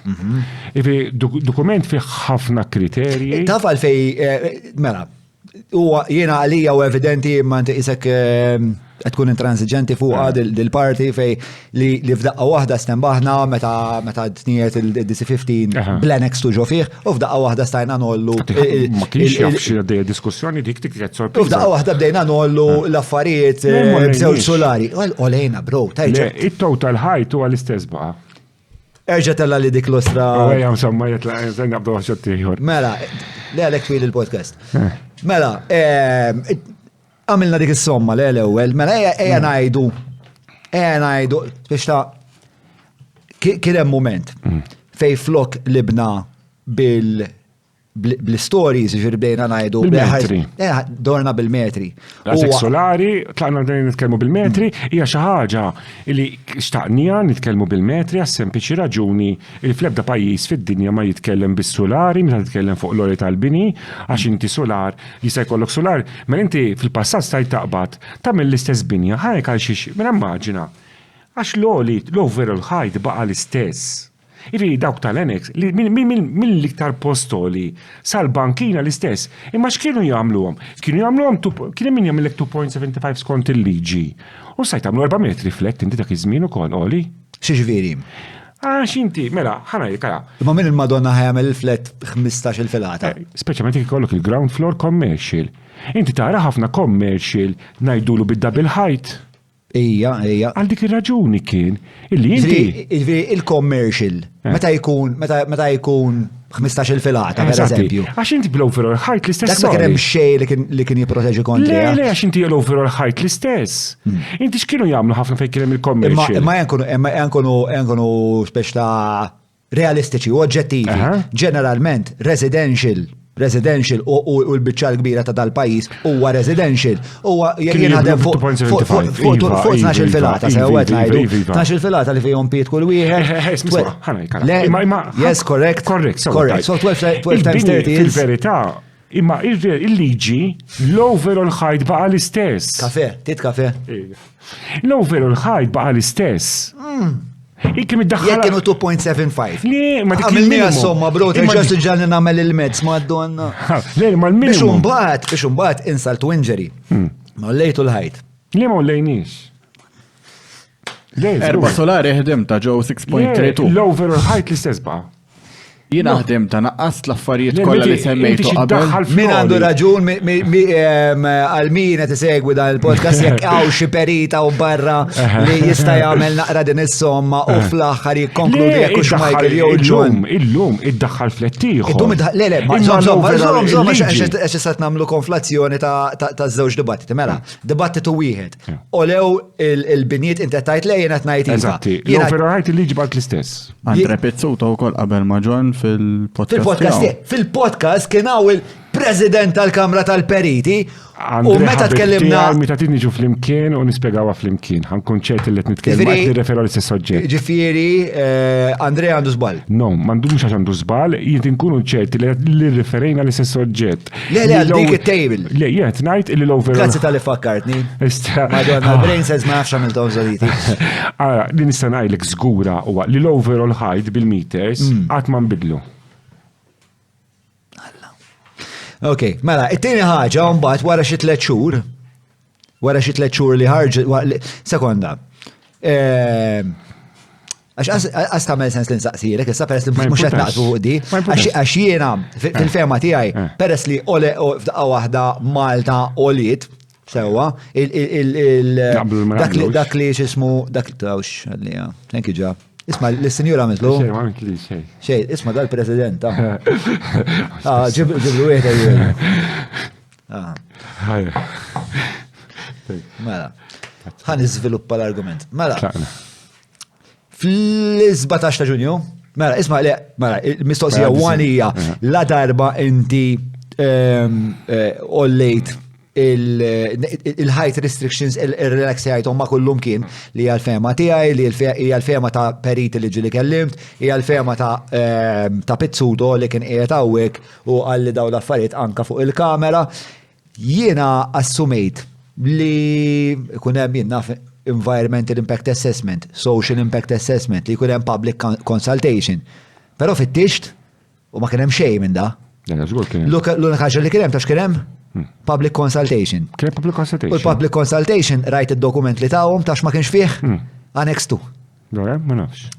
Mela, ħanajdek, aħna, ġifieri, anka. Ovvjament jibda jimbet is-suspedda għalfejn ma tawolhom xejn Annex 2. Għabswani, ma nafx, ġifieri, jiena ma niftakrux, ġifieri, ma niftakarx li qasbis naf li kien hemm l-Annex 2 ma kienx ħarġ public consultation, forsi biex ma jkunx hemm spekulazzjoni fil-bini wkoll, imma xorta nemmen il-dokument għandu jħax kollox kif inhu għal-public consultation. U oġġett ieħor, aħna pereżempju, Environmental Impact Assessment qatt ma jsiru meta joħorġu ċertu policies. John, ħanajlek m'hemm meta saru il-local plans, mela qalu hawnhekk tista' tibni pereżempju proġett kbir. Xorta l-iżviluppaturi ħallas tiegħu l-Environmental Impact Assessment, l-applikant min japplika għax inti. Le ma qed insaqsi la darba ħatamel imma mhux ma jistgħux niddibattu għax aħna mhux qed naqblu li olew li f'daqqa waħda ollejt ir-restriction il-height restriction ta' Malta kollha. Biex ngħidha għab mingħajr ma fucking xi poġġa bil-qiegħda għamel studju ġifieri. Li xorta jiena nemmen li ħalla impatt da. Ivi qabel kont tibni 5 appartamenti. U issa tibni 6. Issa tiżdin 6. U jiena qed ngħid jew 7. Ejja ngħidu. Qed naqblu. Li qed naqblu. Fuq dik qed naqblu minħabba l-oli Eżatt, jiena nemmen qed naqbel li jidħlu ktar flets illum fl-istess biċċa. Fuq dik bilna fuq l-ewwel parti. Li naqblu huwa li tajt fl-Annex 2 dawk ġew inventati il-height limit l-oli bil-metri fil-DC-15 u naħseb jien ma ħarġux għal public consultation għax dawk ġejjin mill-local plans dawk il-lolijiet issa kemm iddaħħal fl-oli li nbidel. Ifi xorta naqbel ġifieri u għandek raġun li f'dak l-oli qabel konna ndaħlu 4 solari u sa tindaħlu 5 u nemmen li kien hemm impatt. Issa x'kien l-ikbar impatt fil-verità. Mela, l-ewwel ħaġa ġifieri għajjin maħna ma naqblux li jqogħdu jinbidlu r-regoli kull minuta għax dawk iħallu impatt anke ambjentali ħażin. Ġifieri jkollok binjiet li għaddew 10 snin minn fuqhom, mela binjiet tista' twaqqagħha wara 10 snin. Ma peress li nbidlu r-regoli u tkun se daħħal iktar solari u hekk. Ġieli jaqgħu binjiet li nbnew reċenti u mhux sewwa hekk. Li tngħidlek John illi le l-istudji meta joħorġu public consultations u policies isiru ċertu studji imma EIA su dal-affarijiet ma jsirux. Ħażinu. L-EIA jsir. Meta inti għażgur ma naqblux, aħna naqblu li jiena naqblu l-gvern għalek isma' jekk hawnhekk tista' tibni 10 solari, qabel ma ngħidlek tista' tibni 10 solari, l-gvern jagħmel l-istudji kollha tagħhom inkollu including EIA u Environmental Impact Assessment u anka Traffic Impact Assessment. Inutli li ngħidlek dilha tista' tibni 10 solari fuqha, imma ma meta tista' tiġi tapplika ngħidlek le ħabba traffiku tista' tibni 5. 10 jew 5. Allura ngħidu meta jsiru ċertu policies jridu jsiru l-Environmental Impact Assessment u Traffic Impact Assessment ħalli l-artijiet jekk inti tista' tibni 10 solari, tibni 10 solari. Aħna kull ma rridu bħala żviluppaturi la rridu lob bir-regoli, la rridu tibdil fir-regoli, la rridu xi ħadd jaġevolana. Kull ma rridu huwa regoli ċari, affarijiet regoli ċari u sempliċi, anzi iktar ma jkunu aħna niddejqu jkunu mhux ċari. Għax jibda jkollok minn l-applikant u l-perit tal-applikant jinterpretom mod. L-objectors jinterpretom mod ieħor. Għandek il-qorti jinterpretom mod ieħor. Mela aħna rridu nirabu. Aħna rridu nixtu l-art nirapplikaw l-permess, noħorġu l-permessi, nibnu, naqalaw lira u mmexxu. Mela, s'issa qed naqblu fuq il-fatt li xaġa bħal DC-15 RX2 li mbagħad biex l-udjenza wkoll tkun tista' segwi magħna li ġara huwa li mhux tal-li ġew relaxed il-height restrictions imma tal-li mbagħad xi xarej wara 3 xhur wara il-liġi tas-sanità nbidlet u il-height restriction ta' kull solar minn 2.75 nizlet għal 2.6. U allura inti tista' terġa' skont kemm għolja l-blokka, skont kemm għandek skont fejqiet, skont il-local plans, tista' terġa' terbaħ solar ieħor. Issa, ħamek xi ovvjament sar ħafna flus. Fuq qed naqblu, issa qed naqblu mhux qed naqblu li f'daqqa waħda l-oli jien qed ngħidlek li l-oli żdied ma' Malta kollha u inti qed tgħidilek. Jien qed ngħidlek li Malta krieħed u inti qed tgħidli Le? Le? In-ġenerali le, mhux kollhom kien għandek xi postijiet. Imma overall isbaħ. Eżatt, overall Malta li. Malta tal-lum hija ħafna aħjar u iktar Malta tal-lum hija iktar adattata għan-nies xiridu llum. Li kien il-bini xiridu llum jew x'jistgħu jiddubbaw illum. X'jistgħu, ġifieri inti isma'. Jien ħafna mill-konversazzjoni li jkolli llum il-ġurnata ma' żgħażagħ hija fuck it, dak ħareġ il-konvent bro. Ma żgur li ħarġu, imma inti il-verità, taħseb aħna xi darba bqajna stajna li bħalma kien ġara f'ċertu perjodu kulħadd jieħu l-arb xejn ma il-gvern biex jibni terraced house. Ġifieri qed ngħidu minħabba li kif ġiet l-affari demografikament. L-unika għażla li għandna hija li ngħixu dejjem f'postijiet dejjem iżgħar. Mela qed naqblu fuq id-demografija la darba għax li hija part integrali ħafna ta' dan il-ġismu. Intom li l-ġili smajtek tajt li inti taħseb li Malta tiflaħ iktar nies fuq dan it-territorju. Ġifieri inti ma tħollx li Malta hija overpopulated. Mela, ħanibdew. Dik li kontatta fuq tat-turizmu. Kienu saqsewni domanda isma' skont studji li saret mill-MHRA li jiena kont involut fih dar istudju stess għax jiena ngħin anke l-MHRA li hija tat-turizmu, l-Assoċjazzjoni tal-Lukandira. Ħareġ li biex jintlew il-kmamar kollha pjanati għandna bżonn 4,800,000 turist. Issa, jiena ma' r-riżultat finali tal-istudju ma qbilx 100% miegħu għax ħadu into consideration ċertu proġetti li fil-verità ġew ix-xelfjati li ma jomx ħajsiru. Kemm kienu daw il-proġetti? Lex kellek ħafna proġetti ta' Malta kollha xar l-exercise. Għal Malta u daqshekk sodot. Li diġà qed jintużaw, qed mibnijin. Ħajnbnew iktar sodot, mela biex nimlew da sodot. Kemm għandna bżonn turisti? Sewa. U ħarġet is-somma ta' 4,800,000 turist. Palissa kemm jiġu turisti Malta? Aħna f'2019 jekk minn se żball kien xi 3 miljuni, xi 2.7. Ma ħeċċekkjalna waħda Julian u 2019 kienet peak year. Peak year u naħseb jiena dis-sena naħseb li navviċinaw jisbok il-numru. Imma il-verità hija għax jiena Ġon, li l-affarijiet jekk jiġu pjanati sewwa jistgħu jisiru aħjar. Issa, jekk jekk il-popolazzjoni, tista' l-popolazzjoni tkun tikber, imma u n-nies ikunu aktar komdi jekk isiru l-affarijiet biħsieb. Jekk inti tneħħi r-riżiljanza tan-nies fuq il-karozzi, illi bil-fors żagħżugħ illum ta' 18-il sena, inti ħafna żgħażagħ illum pereżempju ma jkunx jixtiequ karozza, kif jiġibu 18 jinduraw li m'għandhomx għażla oħra għax biex imorru x-xogħol, biex imorru jistudjaw, li jispiċċaw jixtru karozza. Jiġifieri li jkollna public transport aħjar. Temmen li nifilħu iktar nies immaġina jkollna public transport perfett. Ma jkollu bżonn ta' karozzi kollha, minn dik il-pressure. Ħana mel spunt żgħar fuq dik tal-karozzi, mela Marija marret biex tiskrepja l-karozza. Għax-xebbata dik timxi kullum kien, jekk ma timxix taqbad tal-linja hemm toqgħod taqra jew toqgħod tikteb. Mhux hemm biex tiskrepja l-karozza biex tuħdiet tal-scrappage scheme. Allura le. U dak suppost ituk 1,000 xaġek, tuk xi 1,000 euro. Insomma l-scrappage scheme allura ma x'ħadd tixtri? Għadhom le, ġast trid inneħħi l-karozza. Allora le, Titħallas probabli. Allora tixtri waħda ġdida. Allora, Eżatt, ma biex tiskrepja minn ma tixtri. taxxi l-istorja, ma Għal-madu. Għax għaddejt minna jien. le, tipo biex ituk l-€1,000, ġiri, suppost dat jinkoraġġik biex ma tużax il-fucking karozza, bro. Qed jgħidlek biex intik l-€1,000, tmur tixtri oħra, ma L-għan taħħa hija, imma mhux biex naqsu l-karozzi, l-għan taħħa jagħmlu hekk biex inti timmodernizza l-karozza biex Ija, ma Subaru xinu J10 l-aħjar, bħalma bro? kellu Julian. Xinu l-aħjar f'dan it-traffic immakkulat, infernali li neżistu fih, li konna inqas. Inti qed John, minn hawnhekk qed tagħmel appell għall-Ministru tal-Finanzi, sanna l-budget għaw dal-waqt, tajdu sur Ministru tal-Finanzi. Sewa. Inti bħalissa Morru tajjeb intu Clyde. Le, fimni ħadhom morru tajjeb, ġifi konna diskussjonijiet, ġili naqblu, ġili ma naqblux, ġifiri, imma tagħmel appell inti, trid tista' tagħmel proposta lill-gvern, tajdu sur gvern. Ibda tija, anka min jiskrepja, anzi min jiskrepja u mħuċ karozza oħra. Alla teħel fejn. Teħel fejn, anzi. Mhux hekk. Tajba, minn hawnhekk nagħmlu għamel appell il-Ministru. Terqet u jimperswas li jaraħda l-podcast. Le, ġifiri. Hija mobile ma jaqbadx imma insomma. Mela, tlaqna lura fuq l-iżvilupp. Mela, Julian sab li xi ċifra ħelwa. Tista' taqta' waħda fuq Matthew waqta waħda fuq l-iskrin ħanaqraw miegħu. Mela.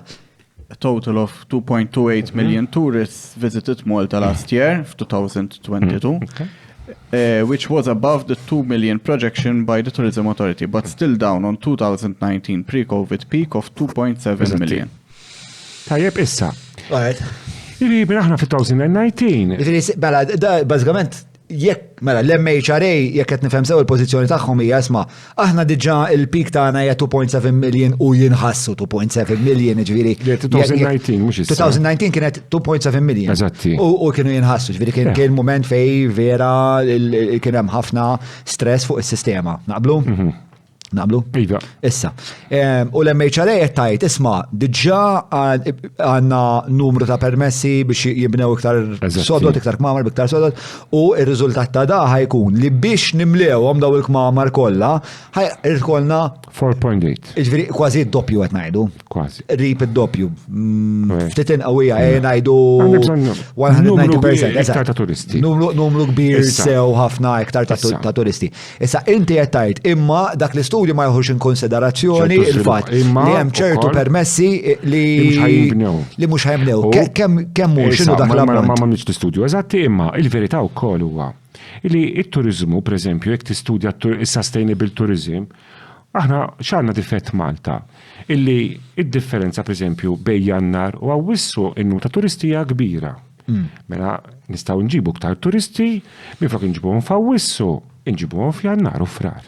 Aħna iktar għal-prezzijiet Malta tal-lukandi fix-xitwa kważi għaw fir-ridikolaċ tant kemm ikunu rħas is-soltu. So, u għalfej ma nattirawx in-nies fix-xitwa? Eżatti, dak u l-bravu. Għalfej? Għax mhix attrajenti biżejjed Malta fix-xitwa. Infatti x'għandna bżonn nagħmlu biex nilħqu xort tal-4.8 million imma tonqos dik il-pressjoni u seasonability. Inti lukanda l-idealment huwa li mhux tkun kważi vojta fix-xitwa u fis-sajf pakkjata, għax inti għala xilu l-ideali. Illi inti jkollok turizmu konsistenti u ma jkollokx għalfej bżon li f'Awwissu nimlew kull sodda li għanna u fix-xitwa għax jridu mpattu għax-xitwa, allura aħna għax l-MHRA wafqet semmek. Għal din hija l-figura. Issa xogħol il-gvern illi minn hawnhekk il-qudiem jiddeċiedi. Imma sekonda waħda, mela inti tfajt żewġ variables fl-equation tiegħek. Variable 1 huwa li l-MHRA m'għamlitx is-sommum tagħha sew prattikament. Mhux għamlet sewwa, naħseb li għandu bżonn jiġi aġġastjat. Kieku kollok tajli intuitivament naf li tajli m'għamil studju, però ovvjament tagħmel differenza jekk is-sodot biex naqshom. Ma sax nikkalkula ħajk. Imma ovvjament tagħmel differenza kbira jekk is-sodot biex ħanaqqashom b'10,000 jekk ħanaqqashom biljun. Tagħmel differenza kbira. Ara din ikollok sustainable tourism ngħidula il-turizmu nistgħu nġibu iktar turisti imma jkunu mifruxin iktar, di mhux oġġet ngħidu imma biex naslu għal 4.8 million taf xettajt li jrid ikollna l-istess turisti li jkollna nofs is-sena l-bqija tas-sena. Malta tiflaħ li għadi? Ħanajdek, issa. Bit-tfal tal-iskola fuq il-karozzi tal-linja sejrin l-iskola. Turisti u kol fi xitwa Biex l-infrastruttura tagħna ili. John, taf xinija, ħanajkod, di, illum smajt figura, li vera għajt imbellaħ. Taf inti kull student, il-gvern taf kemm jiġieħ transport. Taf li jiġieħ xi 12 euro kull jum. Aħna xi il-problema? Il-problema mhux l-istudenti, pereżempju, għalfejn għandna ħafna ġenituri jibqgħu iwaslu l-tfal tagħhom l-iskola. U ma jużawx it-transport pubbliku, sorry, mhux it-transport pubbliku, ma jużawx it-transport tal-iskola. Taf li 30% tal-istudenti biss jużawhom. Jiġifieri imma 30%. Inti hawnhekk qed talludi għal fatt li isma' għandna infrastruttura qed taqa' biċċiet. Eżatt, mhux qed taqa' biċċiet imma għandha bżonn miljonament qawwi. Għax ma sax ikun tajt li taqa' biċċiet, dal-aħħar saru ħafna proġetti tajbin fil-pajjiż. Tlaqna l-popolazzjoni. Inti taħseb li għaw nis fil-pajis jew taħseb li Malta xed kisser hembru. Nara l-dam il-kantoni. Le, nistennew ktojx nkwieta. Le, ma ġara xej. Mux komplikata xej il-konverzazzjoni. Take your tits. Mela. X'taħseb li hija daw il-numri kollha tourismu, population, DC-15, annex 2, calculators, numri minn kullum kien. Mela tlaqna lura għall-popolazzjoni. Mela, inti taħseb fis-sens illi jekk ma nkomplux inżidu illuminani għawek.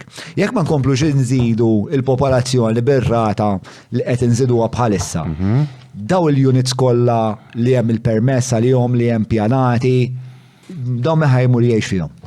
Le, bħalissa il-bini li għaddej kważi kollu mibjuħ.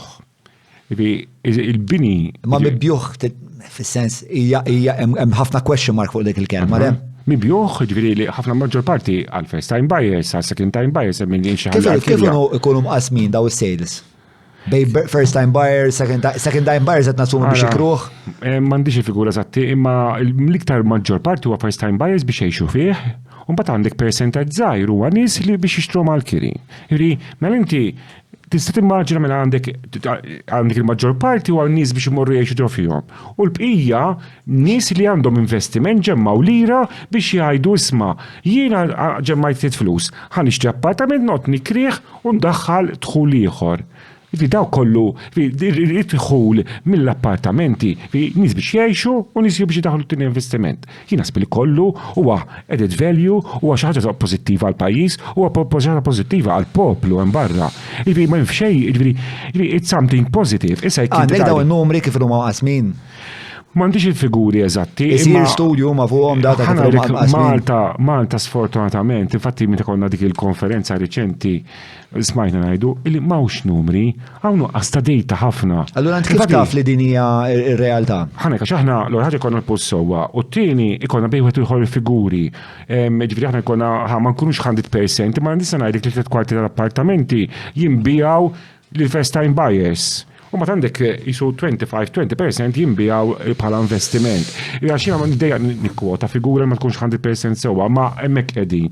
Per esempio, aħna namlu issa għanna konferenza dal-wat tal-KPMG. Dak aħna bħal MDA ninvestu mal-banek 20,000 ta' euros biex namlu studju aħna. Dak l-istudju, KPMG, tejna Property Malta Foundation. Ġifieri biex nifmek sew. Mawx sew, dik waħda mill-problemi li għandna. Biex nifmek sew, jekk il-popolazzjoni ma tibqax sejra kif sejra, il-suq tal-iżvilupp xieġi minnhom? ħanajli kif ma tibqax tikber l-iżviluppatur dak il-ħin stess jaqaf jiżviluppa għax inti l-iżviluppatur jibni għax skont l-istok. Skont l-istok. Skont l-istok. Meta kien hawn ma kien hawn xogħol, waqaf l-iżviluppatur, meta kien hawn ix-xogħol jiequ. Sempliċi di ta' inti demand and supply. U jagħmel xi ħaġa oħra bil-flus. Jew joqgħod id-dar ma jagħmel xejn. Bjaf fis-sens ta' mhux ikollu l-flus u jipprova jħaddimhom kieku. Spani, ħana jħaġa fatti bħalissa hemm tendenza qawwija li ħafna żviluppaturi minħabba l-iktar il-burokrazija, ħafna burokrazija eċċessiva u kontratturi ħajjifqu ġifieri. U għamlu biżejjed flus u ħajmorru jgawdu ħajlhom. Qed iħossuhom illi fil-verità li għandek u għall-inkwit li fih in-negozju qed iħossu li m'għandhomx ġifieri ma jistgħux ikomplu ġifieri għandek ammont konsiderevoli qed nitkellmu mal-gvern. Ġifieri jaf ikun hawn slow down. Le, inti il-problema bil-kontra. Il-problema mhux il-problema ħajkollok li l-prezzijiet hemm ċans tal-proprjetà ġifieri jolew. Jolew għax? Ma jkollok supply. Sewa. Immaġina, jekk bħalissa nibnu 100 flet fis-sena u għandek domanda ta' 100, mela l-prezzijiet baqgħu stabbli, infatti l-aħħar sentej baqgħu stabbli. Jekk inti ikun għalluk domanda s-sena d-dieħla ta' 100 appartament, imma jinbnew 70, x'ħajġri? Mhux jaraw il-prezzijiet. Aħna fl-aħħar mill-aħħar anke bħala assoċjazzjoni u għalhekk għandna l-assoċjazzjoni. Taħseb li però ħajkun hemm tipo countervailing force fil-sens li jiena naħseb li ħafna mill-proprjetà li tinxtara bħala investiment qed ngħidlek. Ngħidu ċifra hija 70% li fil-fatt hija 70%. Ekku. Mela, some 70% of applicants purchased an apartment as their first dwelling. Eżatti, kif għattina.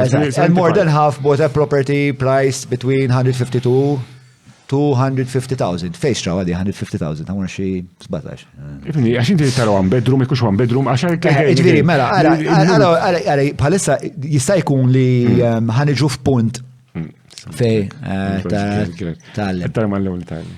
Mela, ismari, jista' jkun li niġu f'punt fejn ikun hemm isu dal-countervailing effect fis-sens illi dal-aħħar qed nismgħu ħafna l-aħbar illi isma' nkunu iktar stringenti kemm ħajtlu nies fil-pajjiż, il-kwalità tan-nies li ħajtlu fil-pajjiż.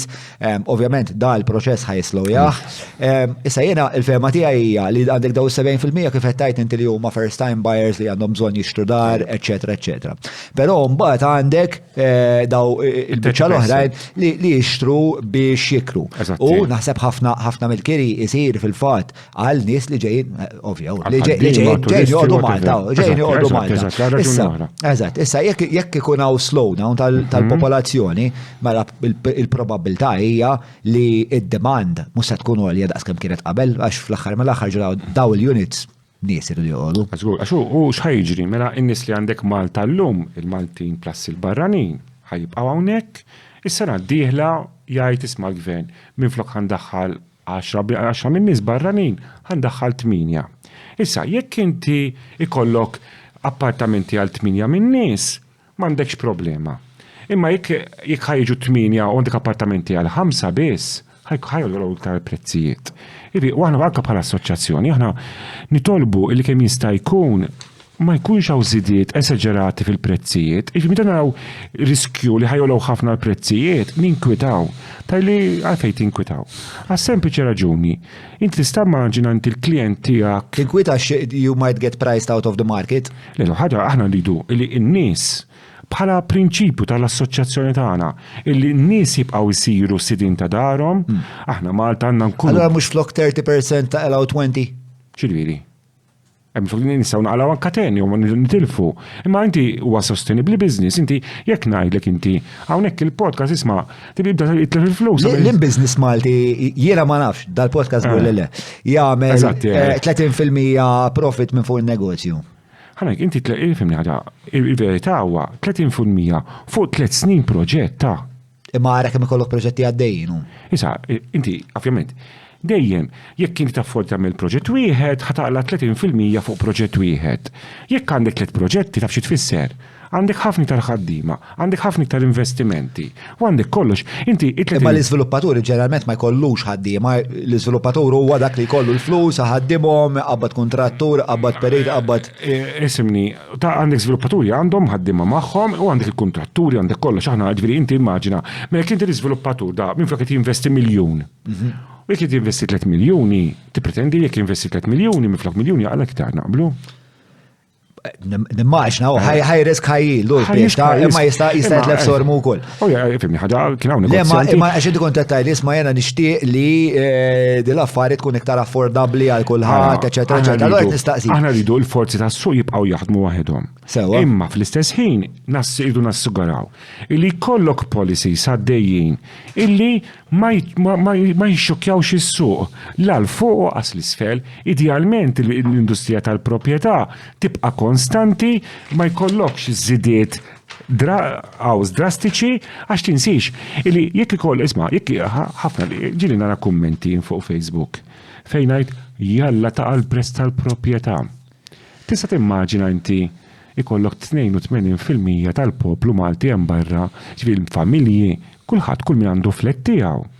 Fil-li li għandu flet jiswa 200,000 u ikollu il-bank jagħmel tajjeb u da jena jdu jiġi jiswa 150,000. Taf x'jiġri? Kulħadd jitlef ħafna mill-kapital. Kapital u taf il-bank jgħidlek ismaħi. Jgħidlek inti kont tagħmel li tajjeb bi flet jiswa 200,000. Illum sar jiswa 150,000, mel inti qed skopert tittini proprjetà oħra b'tal tagħmel li tajjeb. U jekk ma jkollokx? Fis-sens li hija xi ħaġa li tant fiha legalitajiet, tant fiha callback. Juħodlok, ma kif qed tajt inti kieku l-bank jispiċċa b'nofs Malta f'idejh. U hekk ismani, kien ġradda, ma kienx b'nofs Malta f'2010, 2012, hekk ġaraw. Le, f'2008 tajt inti 2000 crash. Le, mhux hekk ġara. Kellek 3 kwarti tal-iżviluppaturi hekk hi. Le, f'2008 mhux Malta tajt inti tajt il-crash ta' 2000, inti tajt il-crash ta' 2008 tal-America l-Financial Crisis. Effettwat il-Malta hekk. Le, imma li ġara dawk il-callbacks kienu ġew ta' falfej. Għax daw kienu għet. Le, mux għal-nek għal-Malta t-najdek ta' mux bħax għax le, mux għal-Amerika ġdara l-Amerika. Mela ġdara. Għawek forsi, le, forsi jena ġilt sibtek għattajt ċaħġa li ma konċettajt u għax jena raġel kbir ta' qalb enormi. ħanirtira l-akkuża, mela kompli. Isma, mela x'kien ġara fl-2008? Mela fl-2008 dit il-financial crisis, il-banek dew selfu inqas u l-iżviluppatur beda jbieħ inqas. U nqabad b'ċertu stok żejjed. L-iżviluppatur mhux il-familji Maltin imma. Issa. Imma x'ġara kien. Niftakar naf żewġ żviluppaturi li tilfu sormu imma x'kienu skoperti għax il-bank kienu ddejnu ċertu flus. Niddejja ngħidha ma kienu xaqlinu fis-sens ma rawx fil-ġejjin li jisma' jiena ħan investi X u nżomm X maħżun biex jekk jiġi ħaġa li dejjem jiġri, ġifieri mhux bħalli kieku tieni gwerra dinjija ma ġrax, mhux bħalli kieku dotcom bubble ma ġrax, mhux bħalli kieku Black Friday ma ġrax, biex nafret li dejjem jiġru. Allura kwalunkwe biex da insomma. Hija ovvja li kull businessman ta' le għax jiena dejjem ngħidilkom isma' daw il-flus inżommu għax daw aħna hekk isna familja. Daw isma' daw il-flus inżommuhom bħala runway, ħalli jekk inqara xi ħaġa jkollna runway biex eċetera eċetera. Għalfejt nispiega l-financial model tiegħi ma nafx, imma aħna qed naħdmu sewwa. Issa jiena li qed ngħid huwa li jiena niftakar. Għandek financial model bil-għal jiena niftakar x'ismu li kien hemm żviluppaturi li kienu aġġiela. Aġġiela, ġifieri perendi li ħajbjaw il-proprjetà, infatti nqabdu b'ħafna stock. Apex Media huma esperti fil-kamp tal-SEO għal snin sħaħ huma għenu l-klijenti tagħhom sabiex jitilgħu fil-quċċata ta' tfittxija tal-Google jekk inti qed tfittex outreach links, PBN builds, konsulenzi u kwalunkwe xorta ta' servizzi relatati ma' SEO mela kellem l-Apex Media.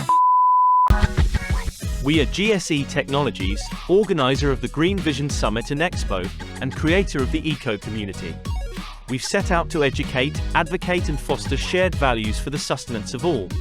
GSE Technologies is your partner in creating a sustainable and thriving world. Il-punt li kont qed nagħmel inti l-ewwel kien li jekk jaqa' il-prezz tas-suq li mhix ħaġa li jiena nixtieq għax jien għandi dar mhix xewqa tiegħi, però mill-lat akademiku ma nistax nifhem kif il-bank f'daqqa waħda ħajħu l-proprjetajiet ta' kulħadd. Inti speċjal l-ewwel għax mela inħass mill-individwal għall-iżviluppatur. Anke l-individwal jekk inti ejja ngħidu xtajt fetta €200,000 u inti dejjint 160,000. Sewwa. U dal-flet sar jiswa 150,000. Inti tispiċċa skopert, il-bank jgħidlek isma' inti l-flet tiegħek m'għadux jiswa 200,000. Selliftek 160,000 qed ittini biex tagħmel tajjeb oġġetti llum jiswa 150,000 qiegħed skopert. Jew ħaddini oħra mill-lek callback. Jistgħu jgħidek jiġri, sempliċi. Mhux ħajamel il-bank jispiċċa bil-proprjetà ta' kulħadd spiċċa jekk is-suq jieħu daqqa talla u ħafna minni jispiċċaw f'din is-sitwazzjoni fil-verità dik hija dik il-verità. Il-biċċa kbira fejn ġi l-ġraċ ħaġa bħal Amerika, l-Ingilterra, Franza, l-Ġermanja. L-unika callbacks li qatt naf li ġraw l-Amerika, sa forsi tista' ngħidli San Florida, Miami, fit-2008 u ġraw dal-postijiet kif qed tgħid inti The Big Short rajtu? Ejja, rajtu. Eżatt, ġifieri The Big Short taf li daw kienu nies li di alla kienet stripper pereżempju. Eżatt, rajtu stripper. Imma mhux għax stripper, imma jiena għamilt jiena dak iż-żmien insertajt fi-2007 kont mort l-Amerika. Sewwa. U l-alla x'digressjoni ħanieħdu mis-suq fucking lokali Malti. ħan irrifjuta mill-li najda, ħan zommi l-siri u ħomorru l-ura. Pero għari ma narħiġ fattibli u forsi xaħat fil-kommenti jista' jikkorreġiri, ma narħiġ fattibli li jekk jaqa il-prezz tal-propieta f'daqqa waħda il-bani fħaj spiċċa għala b'xi 20,000 dwellings. Isma, hemm ċans, ma għadux niċċajtaw bija di ġon ta' di mhux oġġi taċċajt jiġri di affarijiet li jista' jiġri. Ivi dan, palma ma jizjam, jek inti l-inbanek, għax inti tinsiex il-banek irregolati. The Economic Times, għawek, if the market value is less, the bank will ask the borrower to provide additional collateral or pay the difference immediately. If he is unable to do so, the borrower will be termed a defaulter and the bank will seize the property and if required, sell it. Fejdak? Ma jistax li kun l-liġi. Kullum kien, John kollum kien. Għalek najdilek daw, għaxina infatti bekk id-dispjaċini nara kommenti jisom joħdu pjaċir li jaraw l-industrija tal-propieta tikkollassa. Bro, ma fil-sens jena ma rridix, għax ovvjament jena sa homeowner. Missarat, iwa. Imma fl-istess ħin nissimpatizza ħafna ma daw in-nies li daw fucking hell biex jitlu fis-suq tal-propieta biex jaqbdu l-ewwel skaluna jasellum. Eżatti, għalhekk aħna dejjem nitolbu, isma' ejja noqogħdu attenti li l-prezzijiet ma jolewx. U inti għax ġili jolew. Bejja ngħidu waqt il-gwerra tal-Ukrajna u r-Russja sewwa. Dak iż-żmien il-materjal sploda tal-kostruzzjoni u sploda mhux ċajta ta'. Jiġifieri bdew jirdupjaw il-prezzijiet mull-omolada. Dak hija żieda fil-prezzijiet illi aħna ma nistgħux nikkontrollaw il-gwerra tal-Ukrajna u r-Russja naqblu, imma it's beyond our control. Imma mbagħad li jkollok ċertu karti, burokrazija żejda illi da fl-aħħar mill-aħħar ħajħallas għalija il-first time buyer. Għalfej qegħdin inżidu u nikkomplikaw ċertu xogħlijiet u nikkomplikaw l-ħajja tal-iżviluppatur u tal-kontrattur biex jolgħu l-prezzijiet. Ħankun ċar. Ma b'kemm jolgħu l-prezzijiet, inti qed tgħidli biex tagħmlu naqra paper pushing kemm qed tolluhom naraw. Paper pushing, tit ngħidlek, ħalek hemm oġġett sempliċi. Dorodu ċempi l-kontrattur. Għall-isma. Kemm qed tiswina dil-burokrazija żejda? Jiena nikkalkula, ġa għatta di, illi jekk il-burokrazija żejda tiswa ngħidlek jiena ma 20,000 kull appartament. Ħana jekk fiex, għax inti mhux karti biss, għax aħna nkellmu ngħidu burokrazija żejda. Inti mhijiex il-karti biss, ejja ngħidu dolodu kontrattur kellu krejn ibbukjata biex jagħti l-konkos u kellu l-wardens u da għandu 14 ruħ jaħdmu miegħu fuq is-sajt. Kien hemm problema ma sax jiġi l-krejn u qal lill-kunsill u lill-leża isma' nista' narma' ħada l-krejn? Għallu le, għallu xahar ieħor tista' tarmaħ il-krejn għax m'għandniex wardens. Issa da bl-14 ruħ f'dax xahar x'ħajamel bihom? Tista' timmaġina inti tagħmel xahar ma tagħmilx programmi hawnhekk. Le, ma nistax, imma hija analogija ferm differenti, speċa is-suq tiegħek il-business tiegħek ma nafux. Imma ra taħseb li għalina m'għandniex problemi differenti. Kulħadd għandu. Problemi burokratiċi essaċ, insomma. U ħanajk xinja John, aħna nridu, u fil-verità mal-gvern niddiskutu, mhux biss fl-industrija tagħna, kull burokrazija f'kull industrija, f'kull business, eliminaħħa għax il-klient finali għalhekk ċertu inflazzjoni, anke tmur tixtri ħobża, jeffettwa ċertu burokrazija fil-vojt. Ġifieri aħna rridu pajjiż effiċjenti. Ħadtu vantaġġ imma mill-fatt li l-affarijiet żdiedu intom? Ħanek aħna kos dak kien għalina. Ija, ma intom ħadtu vantaġġ mill-li d-duru fuq la tal-nisma dal-flet jiswa 20% iktar il-kost verola, ma l-kost verament kun ola 8 per eżempju. Ħana lik ħaġa, il-biċa xogħol hija Għax l-aħħar mill-aħħar l-iżviluppaturi mhux jara kemm jista' jieħu iktar ma ħajjieħu iktar. John, il-prezz finali. It-tiru għadaku. Il-prezz tal-appartament, kif tagħmlu inti? Mhux tara xemm madwarek u l-istess, fil-verità, il-kost ħafna drabi, taf min jaqla 30, min jaqla 20, jkollok min jaqla 10. Ivi dik, it-30 li jattajt inti l-formula, hija il-formula perfetta ta' If everything goes well, ivi ma jmullek xej ħażin u kollox perfett. Inti jekk ikollok permess it-tardjalek b'sentejn. Ma mhux qed weġibni. Kien hemm taf nies li abbużaw mill-fatt li il-materjal pereżempju ola. Għax inti aħna l-prezz tal-prodott finali mhux bħal tal-ħobs, jiena ngħid illum da 10 cents da 12, huwa marbut ħafna mal-perception mal-perception. Inti il-proprjetarja imma parti mill-perception hija isma' naf li l-flet il-ġimgħa l-oħra dak imbeħt 200, imma issa l-gwerra tal-Ukrajna bro, għandna l-inflazzjoni, għandna dawn l-affarijiet kollha 230. Jista' jkun kellek min użaħħa jisa bħal kull negozju, bħal kull industrija, iva kien hawn min jabbuża minnha. Mbagħad biex terġgħu taxxa meta xi ħadd jirnexxielu jagħmilha dik, la darba jien irnexxiel imbeħħa il xi ħadd 230 meta suppost ħadd 200, mela mbagħad ġuli ngħid il-lostja naħdek dak. Mela. U dik hija l-inflazzjoni fiha nkwit ħafna. Issa ma nafx tax in is-soluzzjoni għax jiena ma nixtieqx li l-gvern pereżempju jikkontrolla l-prezzijiet. Però Madonna ir-rata li bijaw li il-proprjetà Malta f'daw is-snin. Meta tikkorala ma kif qolit il-paga dal-aħħar snin. Dal-aħħar sentej il-paga qolit iktar mill-proprjetà. Ħarħru studio. Bħala index, però fuq daw l-aħħar 10 snin jiena naħseb li jisu bej 2014, 2015 insejthom eżatt iċ-ċifri ma hemmhekk isu bdiet l-exponential curve ta' f'daqqa waħda inti jekk fil-2014 xrajt appartament u beħejtu 3 snin wara tipo sirt fucking senjur fil-verità. Ismani, mela, jekk ikun hemm żieda fil-popolazzjoni, jekk ma jkunx hemm żieda fil-popolazzjoni għall-MDA mhux problema. Jifqu jiżviluppaw mbagħad għalfejn l-MDA. Eżatti. Inti il-verità huwa li għandu jsir bħala pajjiż, mhux nifqu nġibu n-nies ta'. Ħa nitkellmu naqra fuq wieħed mill-ħbieb tiegħek, Clyde Caruana. Clyde jisħaq illi l-għonet Clyde huwa kontra l-żida tal-popolazzjoni u jisħaq illi biex ta' jekk ħanibqgħu bl-istess modell ekonomiku li għaddejjin bih bħalissa mela ħajkonna nżidu l-popolazzjoni sa 800,000 ruħ. Sewwa, u din hija jidher li xi ħaġa ma rridx. Aktar minn hekk Clyde jgħid ukoll Clyde jgħid ukoll we must rest on everything except construction. Developers have an interest to convince people that the success of the economy is hinging on it. This is simply not true. Issa. L-ewwel ħaġa l-industrija tal-proprjetà għandek 30,000 ruħ jaħdmu magħha. Għandek 30,000 ruħ jaħdmu magħha.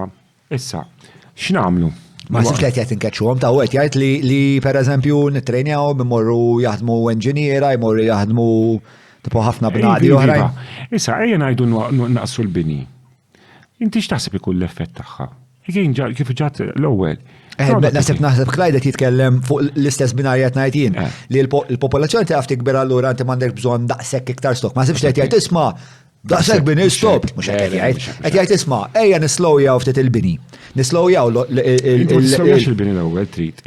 Nislowjaw il-popolazzjoni. U mbagħad nislowjaw il-bini ħalli ma jkunx hemm xokka sistema u ma jkunx hemm x'ismu constriction ta' tnejn f'daqqa ħalli ma jkunx hemm dal-price hike li qed tgħid inti u nagħmlu divergenza or whatever, u nażlu xorta ta' ekonomija ħjar. Mal-Ministru Clyde Caruana jina tqajt ġimagħtejn ilu, jiġifieri minna meeting ta' sigħat sħaħ, jiġifieri u għatlu is-soluzzjoni hija sempliċi. Permetti, sorry, xi nagħti il-mag il-ġejjel. Fejn hu l-mag? L-espresso cup li qiegħda wara l-ikeb. La tazza, bro, tazza. Jena nieħu rawndi, Ara, Mela, Clyde. Issa, Clyde, għaw il-Ministru Karwana, għandu il-budget ġejna, għandek il-budget, u l-budget hija l-iktar rodda importanti li tista' tagħti direzzjoni lil pajjiż. Mela, għal xiex. Mela, ejja ngħidu il-pajjiż għandu bżonn qabża għal kwalità. Għandu qabża fejn nimprovjaw l-infrastruttura, nimru bini aħjar, nisejxu f'kollox aħjar. Ejja, immurru għal kwalità. Inti xi tagħmel, li tkun tagħmel il-budget. Tajt isma' tinċentiva biex. Tinċentiva, eżatti. Ġifieri aħna issa il-Ministru Karwana nistennew risposta issa fil-budget li ġej, illi naraw x'direzzjoni ħajati fil-budget. Għax inti inutli jiena nista' ngħidlek ħafna affarijiet hawnhekk waqt il-programm, issa meta nkun qegħdin issa jekk il-bambini rid naraw il-budget, naraw li ħanitol jalla jkun hemm budget. Illi ħajajt isma' min jibni bini ta' kwalità aħjar. Iktar mill-minimum required bil-liġi, għax inti il-liġi ġa għandek inti x'għandek bżonn tagħmel ma tagħmilx, jekk tibni aħjar, ħan inċentivak. Jitina direzzjoni wkoll il-Ministru Karwana jgħidin nisma' jiena il-bankini ħan irranġhom iktar. Jiena il-waste collection ħan bidlu biex ma jkunx hawn il-problema tal-waste.